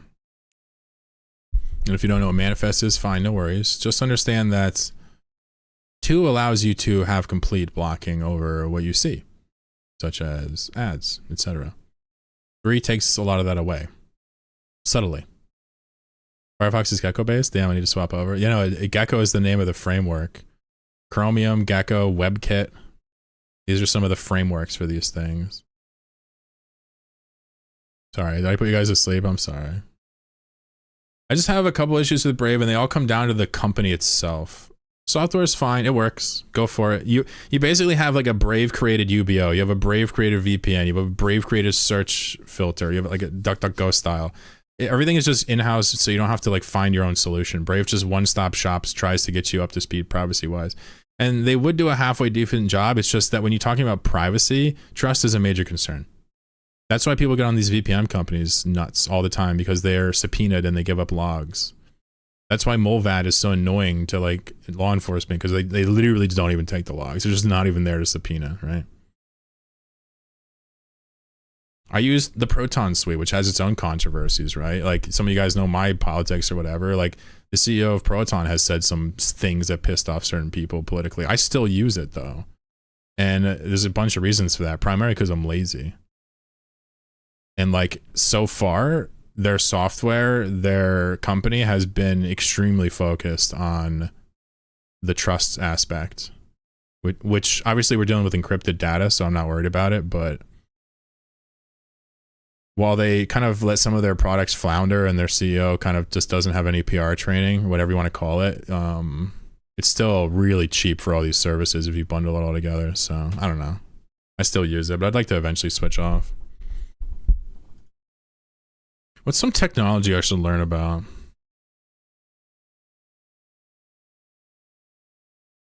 Somebody said they missed tech videos.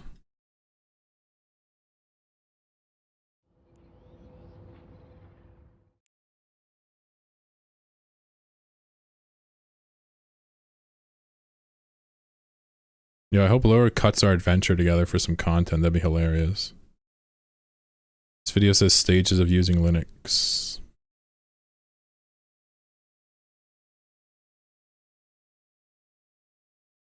There's a Muthahar video on Zorin. Holy shit. Yeah, I bet he has the same opinion I have. Holy fuck, just by the title. Should we watch that? Hold on, I'm pre-watching like a minute.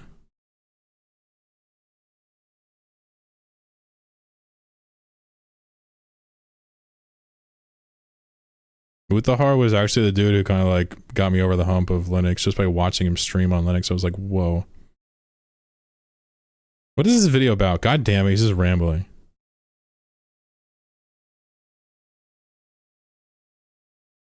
It's a 20-minute Muthahar video. I don't know if I can watch it.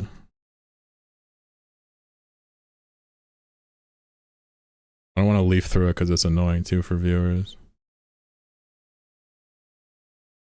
No, I'll leave it.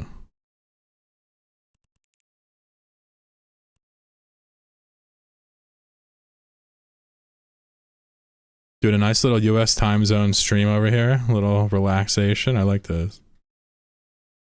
Go for the tech, look up optogenetics. Alright, let me tell you. No promises, I'll look it up.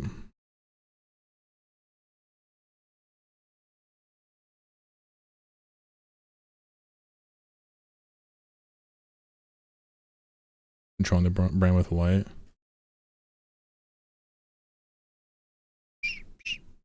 Interesting. I don't know if I want to watch it, but interesting. Super gray bar, what's going on? I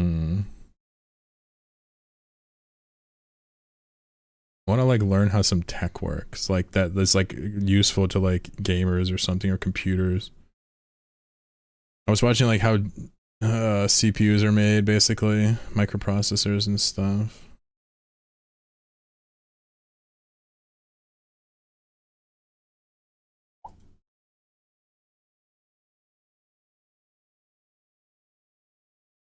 Optogenetic. That's a little bit academic for me right now.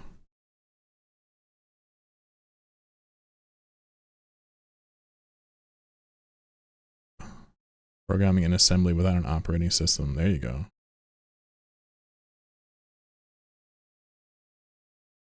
I think in January I'm going to do a survey on my Linux Discord and see what we all use.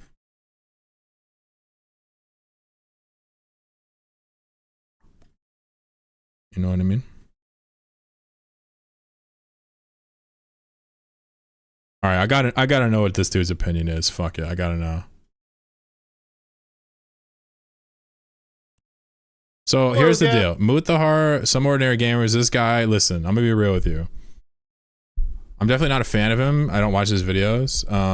But watching him stream from Linux was one of the reasons why I was like, holy shit, maybe I can use Linux a while ago. Right? It like radicalized me. I was like, wait, you can do that? So, but I just want to be clear here. I think this dude's a total fucking goober. Like, I've seen enough to understand that, like, you know, we're dealing with like an actor here, right? So just understand that he's an actor. He's not a professional. He's not an engineer. He's not anything he says he is, but he still has entertaining opinions. So let's see if he has the same style of kickback that I felt when I heard about Zorin. I wonder if he's going to talk about like why Zorin. Let's find out. Guys and gals, me Muthahar. It's one late night, ladies and gentlemen, and boy oh boy, you know, there's a piece of software that apparently 1 million Windows users downloaded to switch off of good old Windows.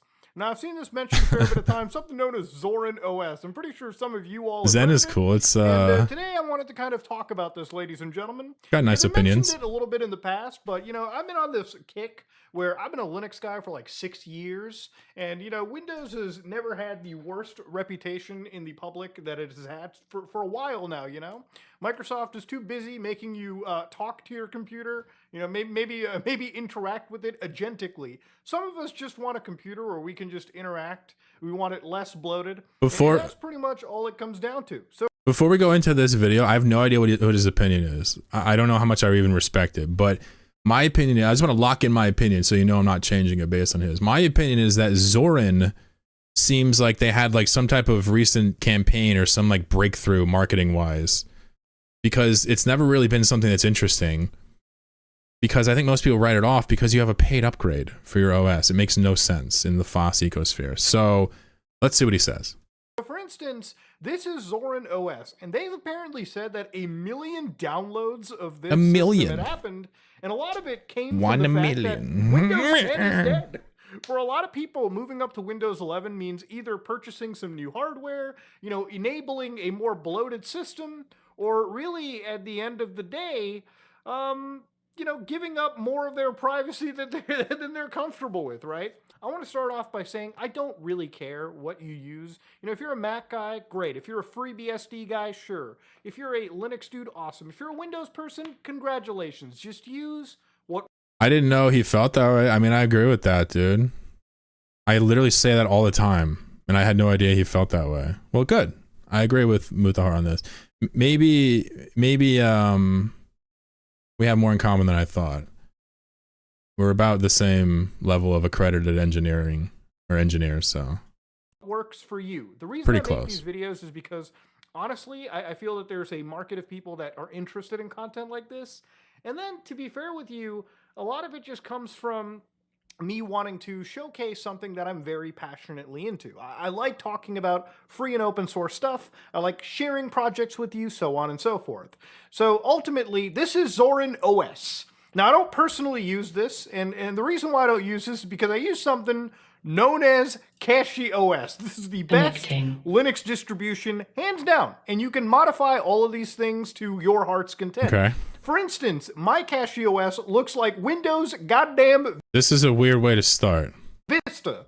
Because I love me Windows Vista, ladies and gentlemen. I got that whole start option. I got everything right over here. My user interface looks pretty damn close. And that's all because you can theme Linux to your heart's content, okay? Some people make it look really fancy. Some people just love the Windows aesthetic like me, Windows Vista, and I make it look like that. But ultimately, under the hood, it is Cache OS, which at the moment, ladies and gentlemen, is by far the most popular distribution that you can get. Now, there's a... What the fuck did he just say? What? Gentlemen, is by far, under the hood, it is Cache OS, which at the moment, ladies and gentlemen, is by far the most popular distribution that you can... Yeah, according to page hit rank, what kind of fucking boosted ass YouTube bullshit is this? God damn, you charlatan ass. He says Cache OS is the most popular distro, and then he links to a table of page hit ranking. What an absolute fucking dumbass. You can get. By the way, I'm laughing. If you don't know what's going on, all other distros are downloaded way more than Cache OS, period. This is just how popular the website is. And there's other stuff like Linux Mint, which I've talked about before, which is great for people that want to switch over without being there's more Big overwhelmed by House. technical What's up, dude? complexities, okay? What's up, Distro Watch? Or First Do Frog, sorry, can't read. You don't even need to open up the terminal to do anything crazy for the most part. Now, Zorin OS's website looks pretty nice, pretty clean. For the most part, they've brought up a lot of endorsements from Forbes. They've brought up familiar desktops that all of you are apparently pretty damn used to. They advertise that it's super fast because ultimately it's just Linux for the most part, and Linux is definitely more lightweight than Windows, and for the most part, I would say even Mac OS, even though Mac OS is just picture perfect, and that's mostly because Apple controls almost everything.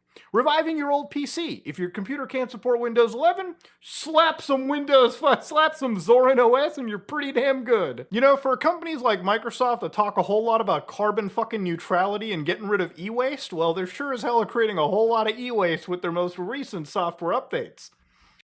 Shut up.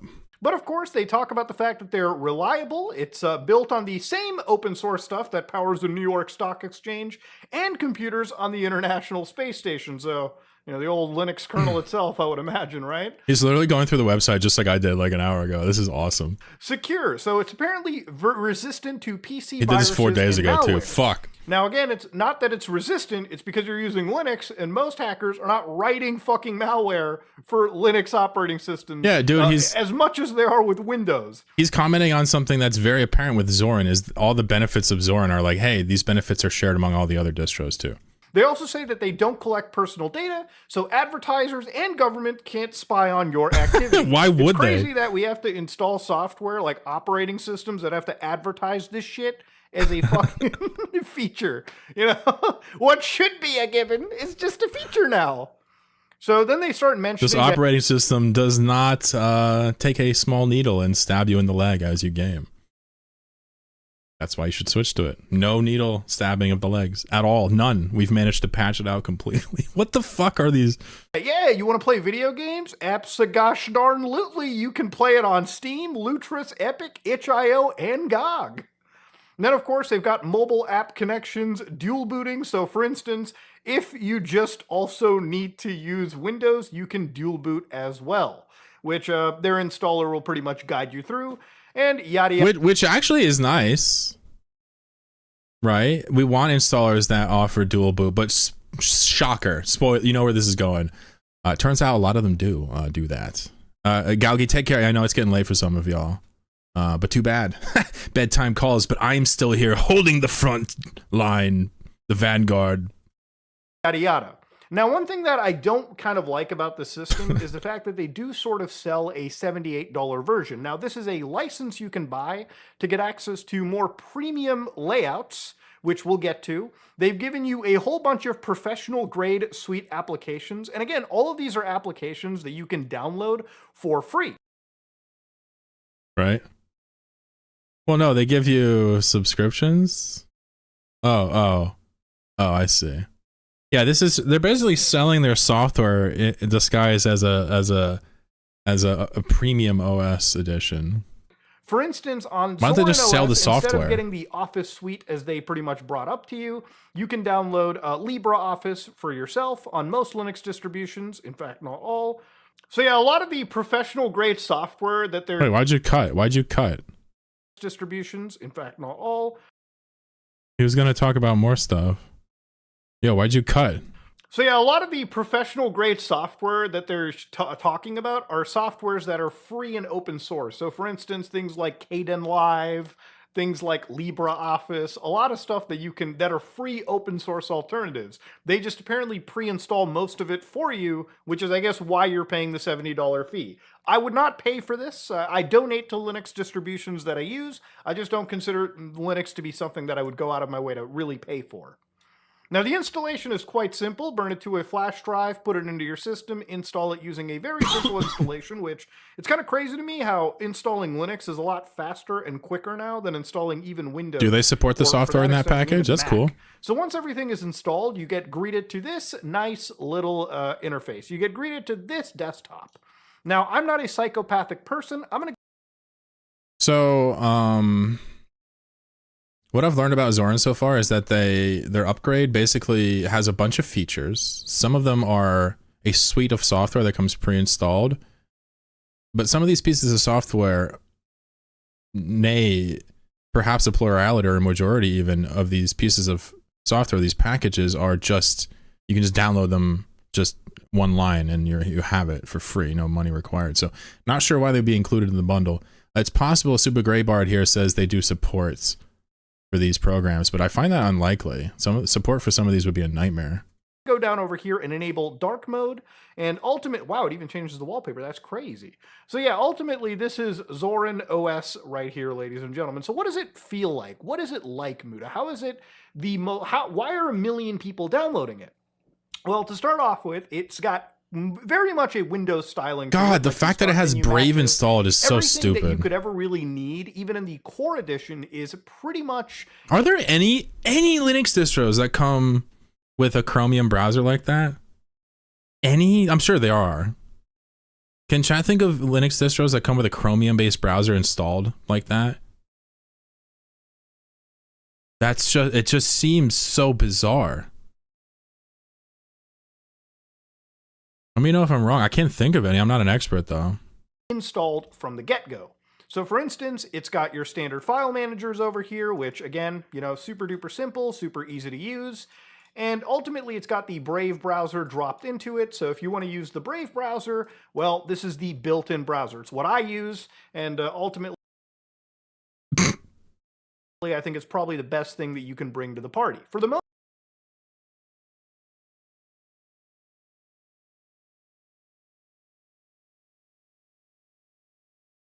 Fascinating. Fascinating. For the most part, the user interface matches Windows right off the get-go. So you've got your standard X, minimize, maximize, yada, yada, yada. And of course, you've also got a software store. So what makes Linux super duper easy now You've seen for a some of lot that of people Google? is that Okay. instead of going to that, terminal and installing applications, for the most part, a lot of the applications that we're kind of used to, for instance, like let's say you want to get a video editor. Well, a video editor would probably be freely available underneath the software manager like this called Kdenlive, for instance, right? But let's say you want to get access to things like Discord. Well, it's as easy as looking up Discord, clicking on the actual Discord applications, and just dropping that big Ew. install button. You don't even need to make an account on like an app store. Kashi has its own browser that it is downloaded Kashi? right off the get-go. Steam, similar vibes right over here. So instantly you want to go to Steam, you want to load the app details, and then you can just install it as you would anything in a modern computer system to begin with. Now, on Yeah, I don't know. Kashi, it probably just has Firefox. I don't even know. Oh, really? That's foolish. They shouldn't do that. I just switched a few things when I installed Kashi. I switched the terminal to XFCE4 terminal just for fun. I switched to Bash instead of Fish. Switched to Thunar instead of Dolphin. Switched to LibreWolf if it wasn't standard. What else? Use CUDA text instead of Kate. What else do I use? It's different. Easy effects, of course. It's not anything different. Everything else is pretty standard, I'd say.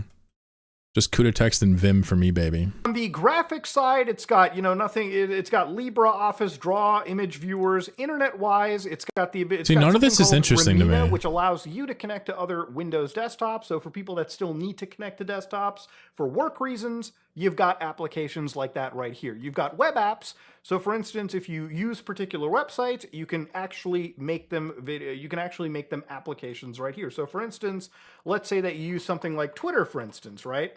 You can basically type in www.x.com, find an icon, and it'll actually fetch the icon for you, select it like this, and hit save. And of course, ladies and gentlemen, now you've simply added those web apps. Similar to how you would do it on like a Macintosh, you've got those similar applications dropped in over here. So all right, let's see. We've got all your office tools that a growing boy and girl needs. Sound and, okay, you've got all your sound tools, everything. You like burning CDs and DVDs? You've got applications built in just for that. System tools, you've got pretty much everything ready to go. You've also got, again, something that is interesting right over here. So you've got a few applications that are a little bit exclusive. We'll look into them piece by piece. Software updater. Oh, dude, that is simple. So you click on that, and ladies and gentlemen, one of the things that people are usually scared of is that terminal. Now, normally, when I used to start Linux, and I started using Linux primarily installation like, 6 support years ago at this point. And it used to be back in the day, you would, if you're on a Debian-based system, this is how you would upgrade your system. He says Debian, and he likes Brave, and he lied about being an engineer for his entire career. I don't know, guys. Some ordinary gamers, I don't know. I don't like them. I don't like them. He's got a few good takes this video, though.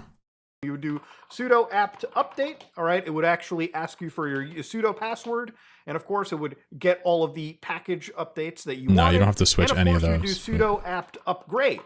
Now, if this seems really, really, really convoluted to you, that's one of the reasons that I think Linux has really been difficult for people to use. But forget the terminal for a second, okay? Throw that shit aside.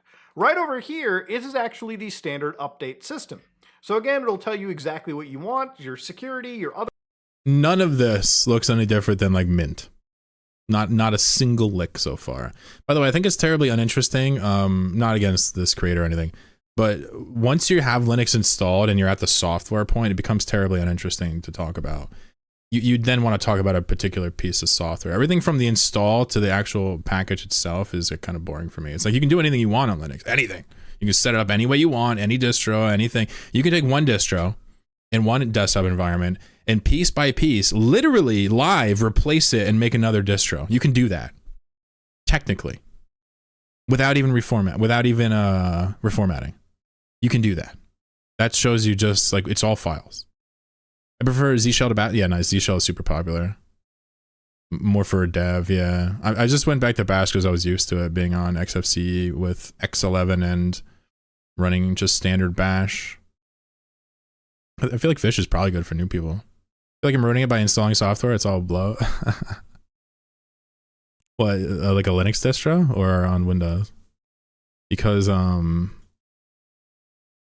yeah, I fought that for a while. I wanted to know what all my packages were for a while. But after, like, I don't know, after a while, you do kind of just get numb to it and just have a feel for what's out there, you know? You can sort through and, like, list user install programs and stuff in the console and do everything. Yeah, but there's so many libraries and erroneous packages to install. Once I realized that every command was a package, I was like, holy fuck, all right, I get it now. Like, I'm never going to know all these. Updates, yada, yada, yada. And it's as simple as just hitting that good old install now. So this is about as simple as you're going to get when it comes to Linux distributions, right? Again, the goal here is to make it as simple as you would with Windows or Mac, something where people aren't opening up terminal shells that remind them of hacker movies from 1994, okay? Simple as that.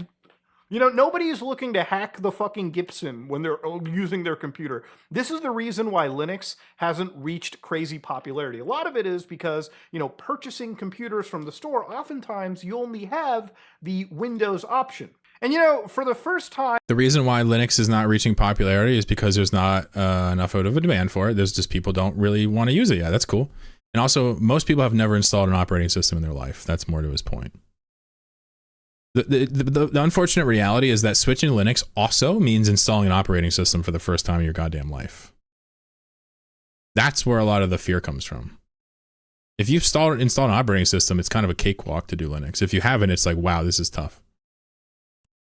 With companies like Zorin, for instance. They do actually partner with a lot of these companies like Framework, where you are able to purchase laptops fresh from these companies with Linux pre-installed, from my understanding. And I think it's only going to be a matter before people kind of realize it's like, hey, listen, instead of paying for a Windows license, which I don't know who pays for a Windows license in today's day and age. Oh, he's promoting piracy. Get him banned. Get him banned. Ban him. 4-day video and he's not banned yet? Jeez Louise. There's always a none option that ends up giving you about up to $181 to $259 off your computer purchase. So you can put that money towards something more important like computer memory or storage space or processing speeds or graphics cards. Something that is actually going to give you a boon and a benefit.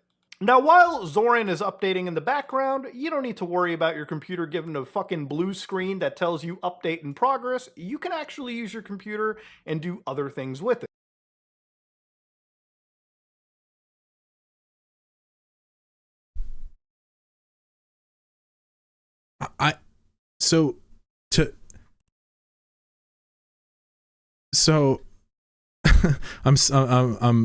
I'm stunned here. So to Super Graybard's point, the only thing that Zorin OS does that almost any generic distro doesn't do is they offer help with installation if you pay them money.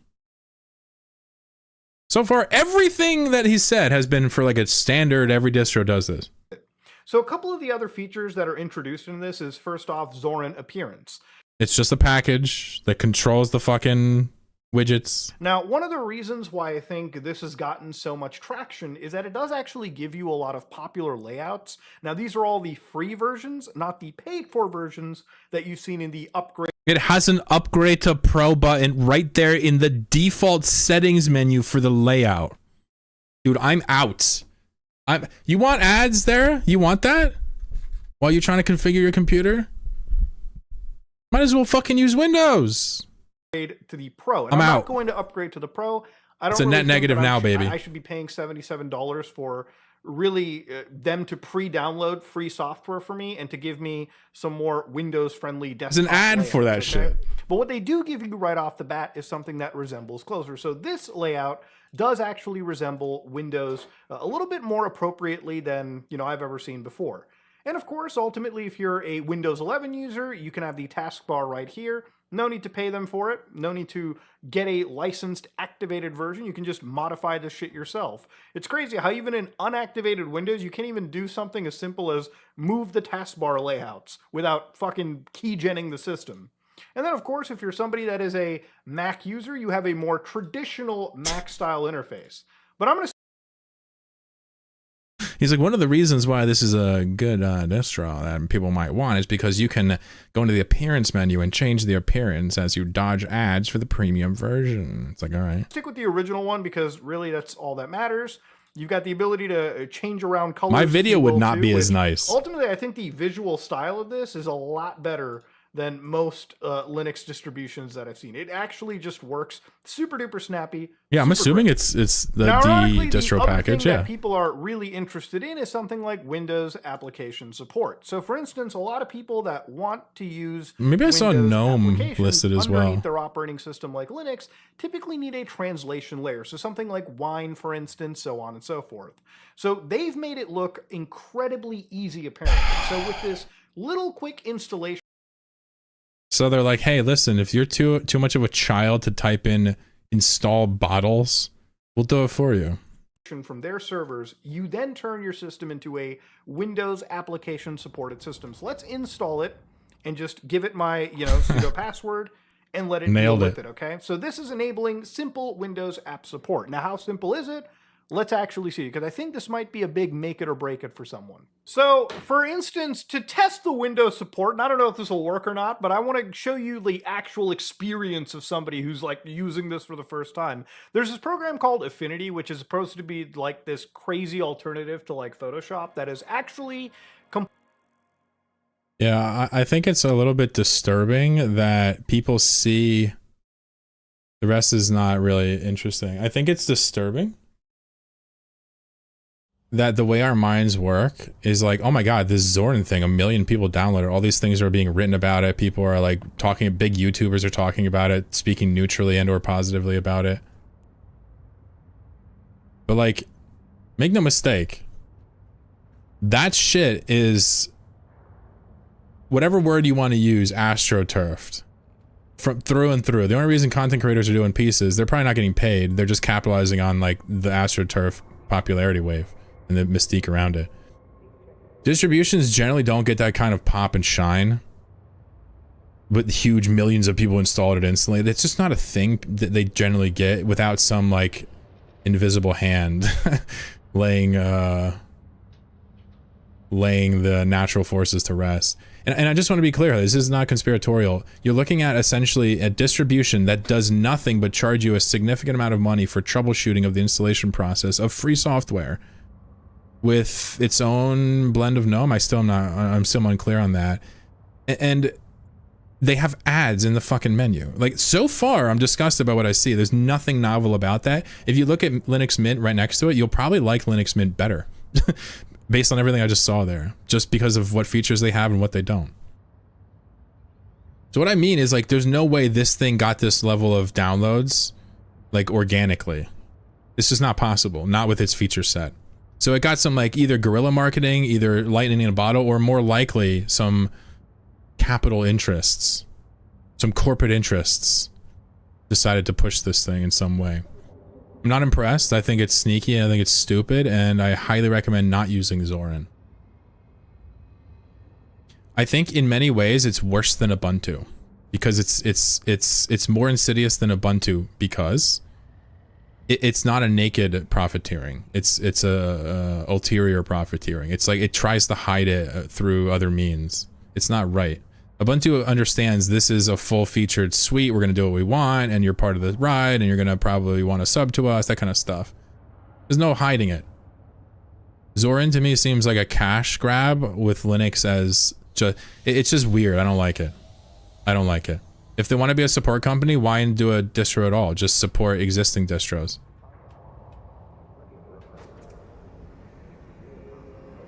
Anyway.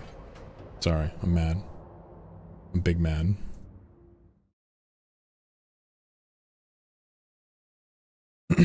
Anyway, I think Mudahar, however you say his name, I think he's I don't know. I don't know what his deal is. He likes Brave, fair, okay. Maybe you don't mind the ethics, but like, how do you explain the trust factor in a privacy product being breached multiple times?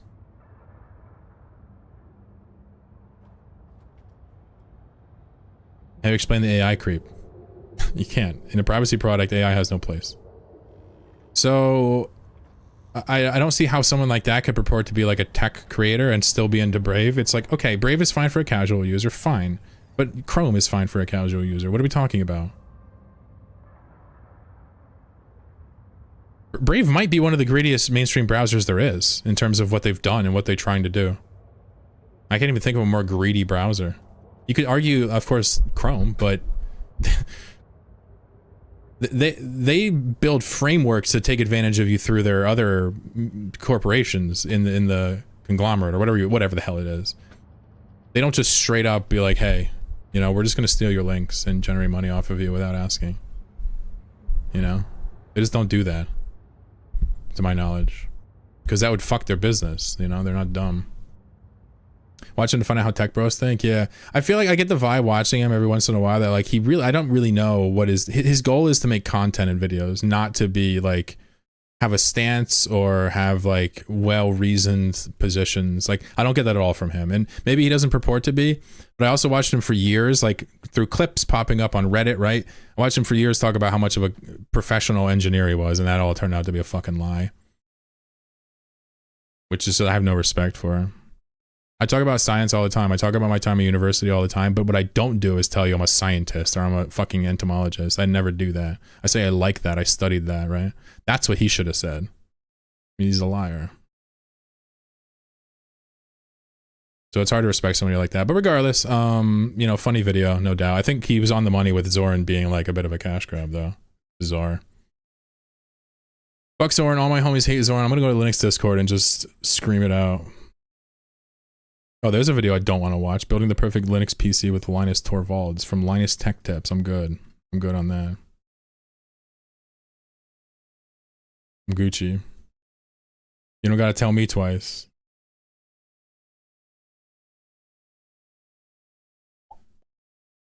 Oh, I want to stream forever. Should I get off? I'm just about to start playing Dota. Did 4 years in high school engineering program, AutoCAD certified. I'm nowhere near an engineer. Yeah, I mean, to be an engineer, you have to be employed and or freelance as an engineer, right? It's just that simple, right? I think we all agree here. Not a fan of the two of them. What were we talking about? Shit, what'd I say? Oh, Linus and Linus, yeah. Yeah, so funny enough, the little one, what is his fucking name? Linus. Not the dude that created Linux. That dude annoys me. I just feel like there's just something viscerally that annoys me about him. I'm not even going to elaborate. I don't need to. Just trust me. I don't like him. I just can't stand him. I had a roommate in college. I loved him. And Linus Torvalds, I don't know. But the cult of personality surrounding him is fucking cringe. I'll say that. Played Team Fortress 2. I'm an engineer. All right, Konami gets an engineer pass. Sebastian, there you go. You gonna get a Steam machine?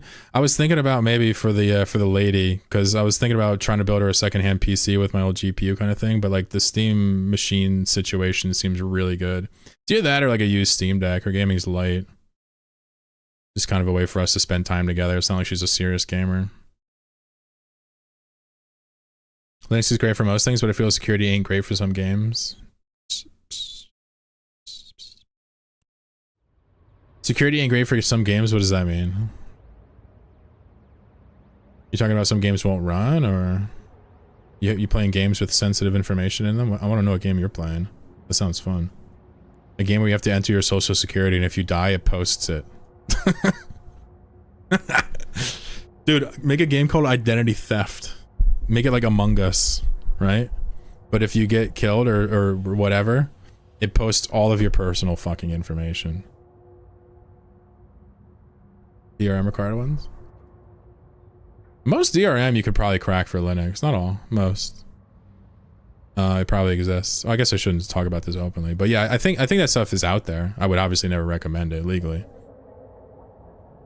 But really the only thing holding it back at this point is VR. I don't consider an anti-cheat kernel level holding it back, because like if you like that stuff, fine, but like I have no interest in ever letting a game do that. So for me, I don't even want to play those games. Linus cut so many corners for their reviews and benchmarks and don't even bother to fix them because it would have cost them a couple $100 here and there. Can't trust that kind of creator. Yeah, I watched that Gamers News Network video on them. But I already didn't like Linus. I just remember watching him just thinking he was so annoying. And he's one of these guys that's annoying and successful. And it's like, it's multiplicative, dude. It is not additive. Right?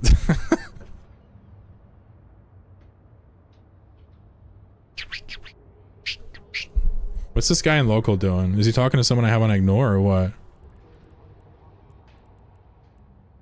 Oh, that's two people. I thought that was one dude.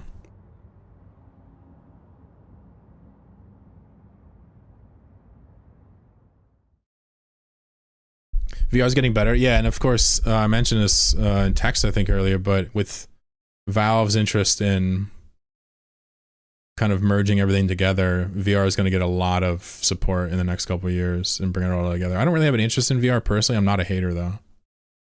I'm kind of just neutral on it. Yeah. Steam Frame is going to change the VR Linux game. Exactly. I think that's true.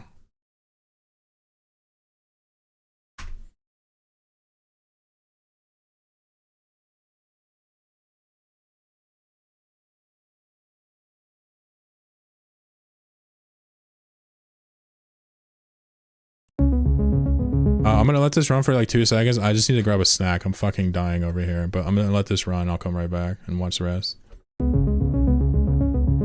I know what you're probably thinking. Why put out a VR headset in 2026?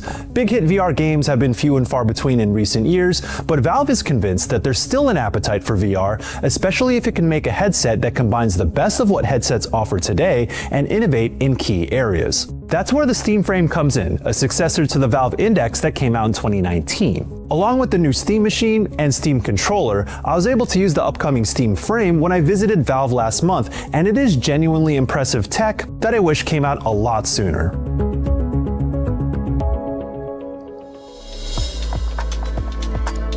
I'll start with a few of the basic tech specs. The Steam Frame can be used as a standalone device like the Meta Quest 3, as it's powered by a 4nm Snapdragon ARM processor and 16GB of RAM. It'll be available in 256GB and 1TB UFS storage options, and there's also a micro SD slot for expansion. Its pancake optics put out 2160 by 2160 resolution per eye and can do between 72Hz to 120Hz refresh rate with an experimental 144Hz. And its FOV goes up to 110 degrees. The Steam Frame does inside-out tracking via 4 outward-facing cameras with IR illuminators for dark environments and 2 interior cameras for eye tracking. There's no need for lighthouse sensors anymore, as external VR sensors are officially a thing of the past. However, the biggest innovation here is in its wireless tethering tech. The Steam Frame comes with a USB receiver that connects the headset to a PC wirelessly through a super low latency 6 GHz signal. This lets you wield the power of your PC without cables tying you to it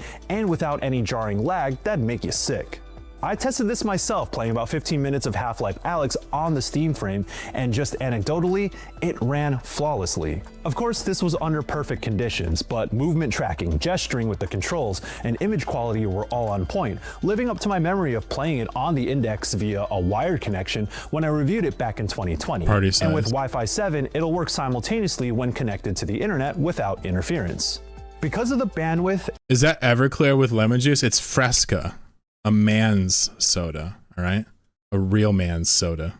You better respect Fresca. This is not an ad, but I would do some dirty things for Fresca if they asked me. I probably would.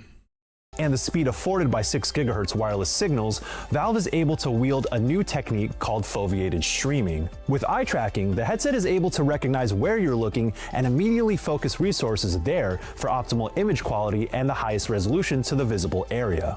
It's a similar idea to foveated rendering, where the game itself will dedicate your system's resources to better handle the load for performance and graphics. But with foveated streaming, it's happening at the hardware level, so it's not something developers need to worry about implementing themselves. Either way, it's key to understand that this is not necessarily affecting core performance, rather it's to ensure that the wireless feed stays lag-free and looking its best. Both the freedom of sharp built-in tracking and fast wireless connectivity, along with the power of a proper gaming PC, this makes for the ideal VR experience. But that's not all the Steam Frame excels at. It's fairly lightweight overall, and its weight distribution makes it feel like a natural extension of yourself rather than a front-loaded brick that's strapped to my head.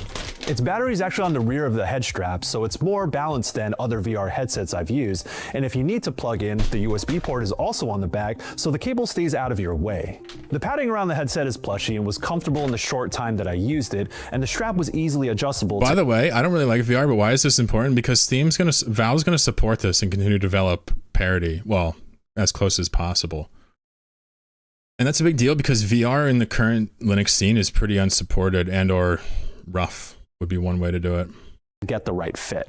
The Steam Frame also runs on SteamOS natively, so you get the same interface and quality of life features as you would on the Steam Deck or the upcoming Steam Machine, including the advantage of Proton. But I was surprised by how much I enjoyed the virtual theater experience when using the Steam Frame. Like other VR headsets, you're able to play non-VR games inside of it through a fake TV that SteamOS projects within the headset's virtual space. And on the frame, it looked really crisp.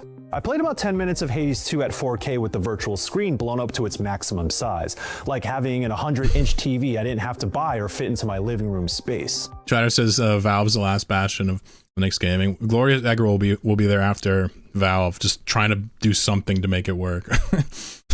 This kind of experience isn't new, I know, Just but kidding. the seamless integration through SteamOS also makes it very easy to use, and the super fast wireless tech means you can play PC games with the full strength of your system at low latency.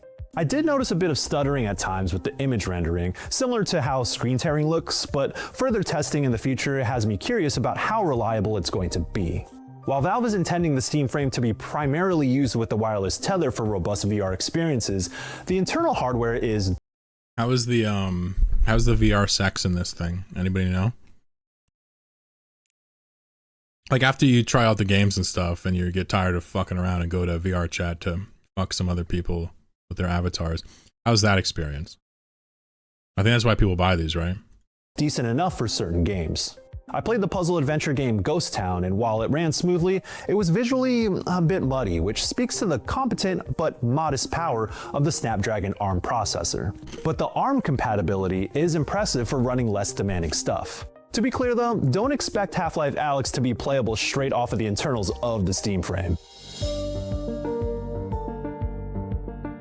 The new frame controllers are also an evolution of the excellent index controllers, including capacitive touch sensors for recognizing hand gestures and the grip of your fingers. The battery slots are placed so as to not get in the way of this, as they need capacitor touchpads, just no stick drift, big enough so I can hold it, and like materials that won't wear down. That's all I need. I'm a simple man.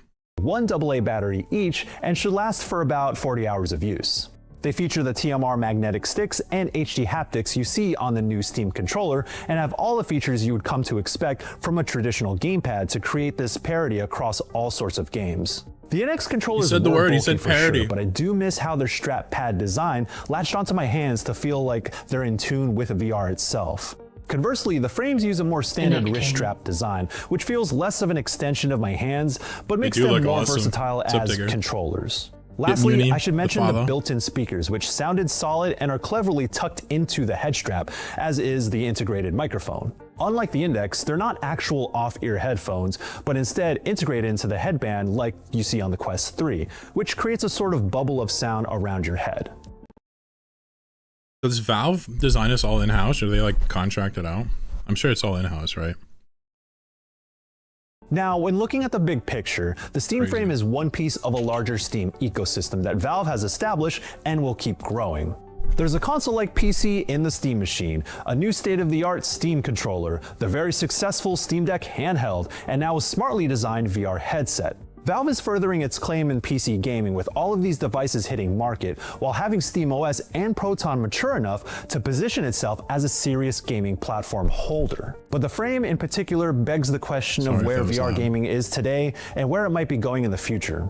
As someone who got in on it on day one, reviewing the original HTC Vive and Oculus Rift back in 2016, and keeping up since then, I'm a little perplexed by the state of VR games, especially with something technically great as the PSVR 2 getting very mild software support. I thought Half-Life Alyx set a bar so high that others would try to reach, with the hope of getting a wave of great new VR games in the process, but such wasn't really the case. That's not to say that there aren't noteworthy games that have come out since then, such as Asgard's Wrath 2, but it's remained a niche in the years since. And perhaps Valve is fine with that, so long as it has the go-to piece of hardware for that niche. Hardware lives or dies by its price though, and like the Steam machine, Valve doesn't have anything to share quite yet. For reference, a 512GB Meta Quest 3 goes for $500 at regular price as of now, so the Steam Frame will have to at least compete in that range. We'll know for certain when we get closer to its early 2026 release, and when we find out, you'll definitely hear it from us first. If you need the lowdown on all of Valve's newly announced hardware, check out our hands-on previews of the Steam Machine and Steam Controller, and to keep up with everything in the world of...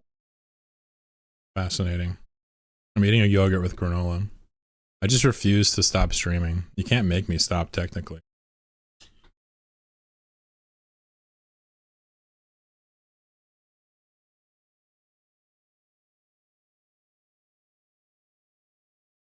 So what did we learn today? Zorin, bad. It's bad because it just doesn't do anything. Yet it has a monetization scheme. Brave, highly usable, but I wouldn't trust them. And for browsers, I have a big issue with trust. That's why I'm so against them. I also don't trust Google, for example. Yet I use one of their downstream things.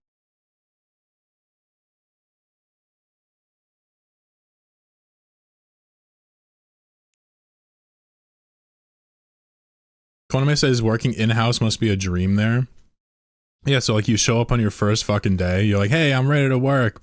And there's fucking Papa Gabe there with the fucking beard. He's like, sir, you need to make $50 million a year to stay working here. Every employee makes $50 million. You need to make $50 million. And you're just like, oh. He's like, I need more yachts. I have so many yachts. I need more yachts. I like how I made Gabe into Cthulhu looking. He's like, I need more yachts. Yachts. So this is basically what's going on with Steam right now in-house. If you work at Steam, they'll show you something very similar to this.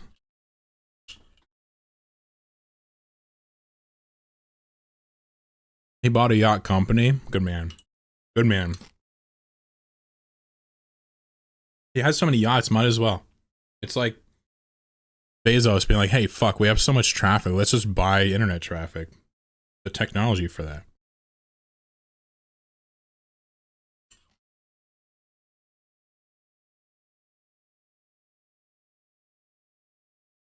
Delicious. I even have some cool ranch Doritos for later. You can you trust these days when it comes to tech? Yeah, I mean, free open source software is who you can trust. You can never trust a company. You can trust two things. Free open source software. That doesn't mean it can't have issues. It means you can trust it because it's just a group working together in open. And you can trust encryption. Unless some quantum revelation comes along, you can trust encryption. That's why I trust products like Proton, because I'm literally just buying encryption management. That's it. There's not a lot of trust there. So who you can trust? No companies at all. But if you're buying encryption, okay. VPNs, you certainly can't trust any of that stuff. The most trustworthy one I want to say is Mulvad. But I use VPNs for browsing experience generally, not to actually obfuscate things. Now, I do use it to obfuscate, you know, when I accidentally torrent something like a Linux ISO, but I don't want people knowing I'm the one downloading that ISO.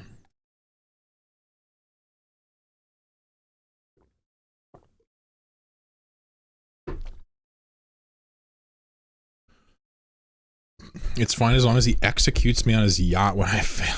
Is that part of your fantasy? Walk the gangplank, you landlubber. And there's Koname just standing here, just like, oh no. You're just like inexplicably like halfway erect during this process of execution.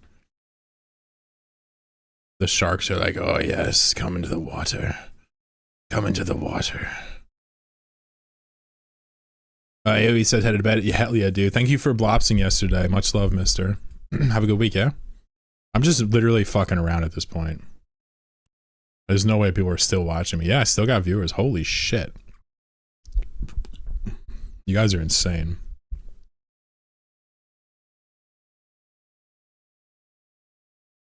We vibing? I love that for you. I love that for you so much.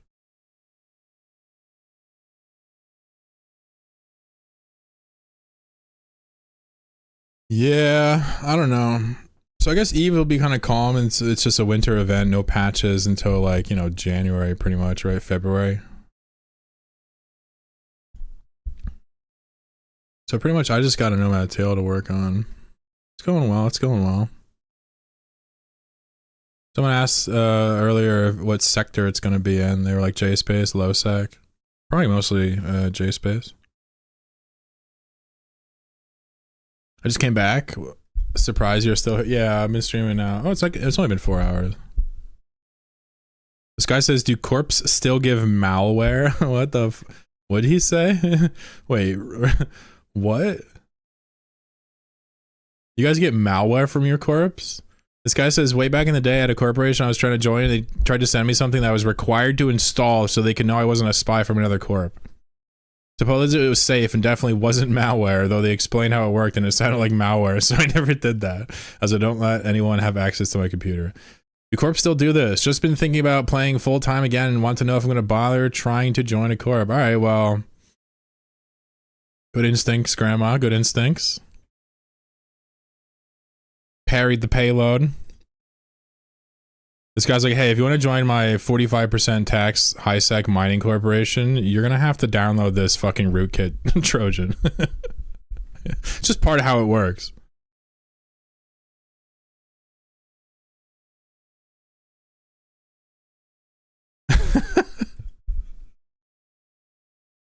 Amazing.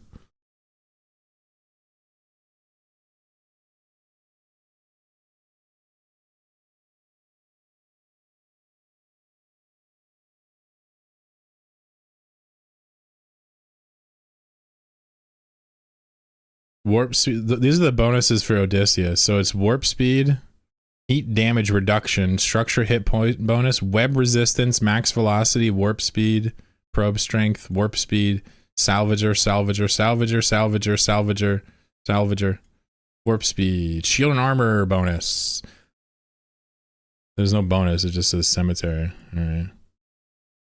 Oh, command burst duration bonus, probe scan bonus, maximum velocity bonus. Probe scan bonus. Interesting. There's a lot of bonuses the Odysseus gets randomly, which I gotta say is like kind of cool. I like that.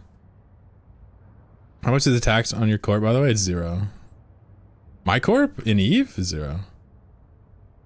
Well, Jolly Ranchers is probably 99 if I had to guess.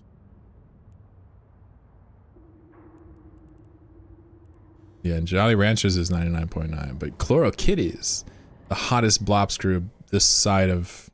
Nah, it's not even the hottest group in that system. When does the winter event start? I don't know, that's a good question. When does that start? Not now, right? Yeah, so 3 days left here, so you would assume kind of close, right? I mean, honestly, probably like right when this one's done, it's gonna start. No? Does anybody know when they start it? Off rip? I bet some of you know. I don't even have to guess. Maybe it's in the news. Let me look.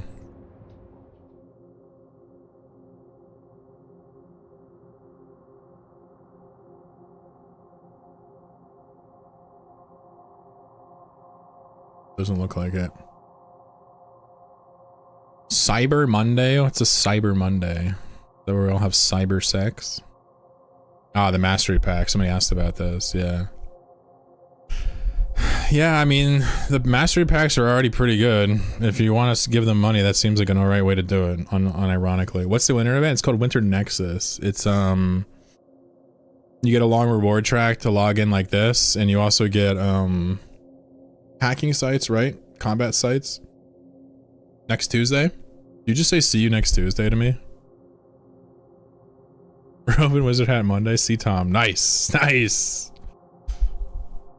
Have you ever seen me click on someone's name and close it? I'm just trying to see if they were here earlier. I'm trying to see if he's been here, or if he just revealed himself. Like, this is like a rogue sneak attack. This is like definitely a crit. It's on the 5th? Okay. Thank you, Calderi Prime. Appreciate you. Good to see you. Thank you for the dank skins. The dank skin art. Cyber Monday is like Black Friday, but for online shopping, although they also do Black Friday stuff usually. Interesting. So what about Tuesday? What about like Brainwave Tuesday? Where we all just think about what we want. I'm sneaking before bed, I love that. December 5th? Ooh. So a couple of days. Someone, Calderi Prime is saying possibly Friday. That might make sense because then it would start over the weekend, right? If not, maybe, the 9th. But it could start in a couple of days, right? Oh, 3 days. Oh, I see. 1, 2, 3. Oh, yeah. 3 days after this ends. That thing starts. Yeah, definitely Friday. Yeah, it's gonna start Friday. After Black Friday and Cyber Monday, it's usually go back to work Tuesday. Unless you work retail, and then it's, I don't know. Get high on cough medicine. I don't know. I don't know what my homie retail workers are doing right now, but it's not fun for them. I guess warehouse workers too, right? They're probably crazy. Damn, look at this block of handsome pink chatters here. You see this? They're all quoting each other and shit. This is like a pink, like, you know how like eels and like snakes like form big mating balls? That's what this is right here. This is a pink mating ball. Oh, hell yeah.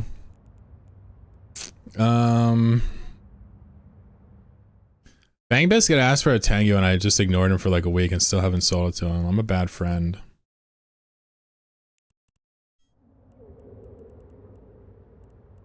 I'm a bad friend. Wait a second. Wait, am I bugging right now?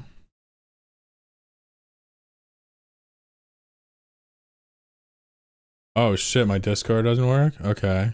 That's good, that's good. Hold on, wait.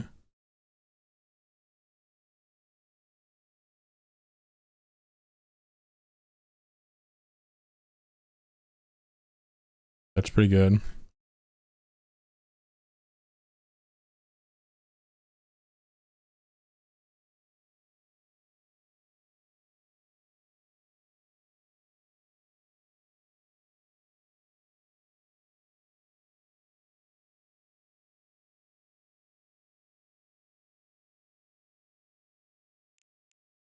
Ugh.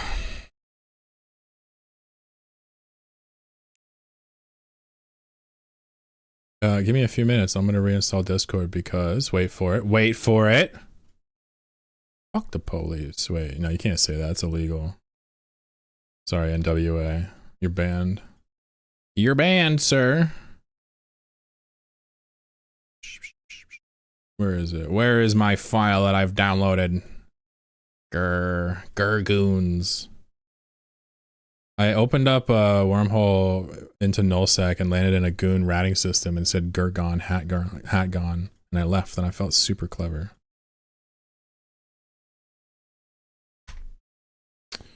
Alrighty, Discord has been extracted and now we're gonna go ahead and put it in my handy dandy software directory right here. Handy dandy notebook. There we go. There we go. Let's try this again, chat. Can I log in to my favorite program ever, which is Discord? Is that allowed? Why do I want to log into Discord, chat? Is it because I want to chat with you guys? Hell no. Instead, it's because it's the 1st of the month.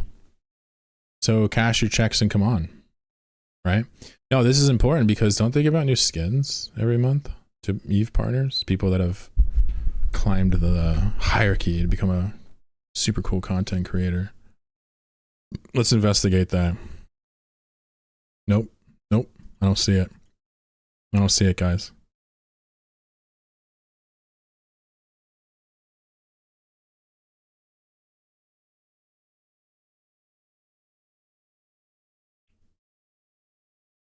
I don't even know where it is.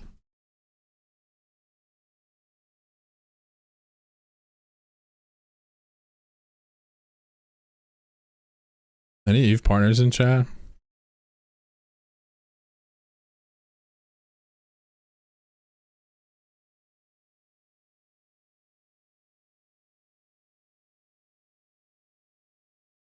Where's the rewards channel? It's like gone.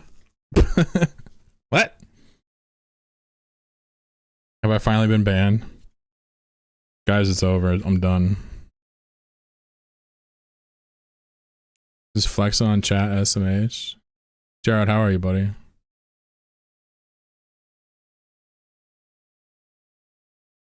Looks better on Chloroquine side.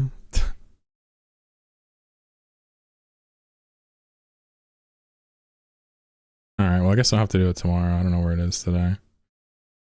I guess I'll wind it down, you pretty things, you.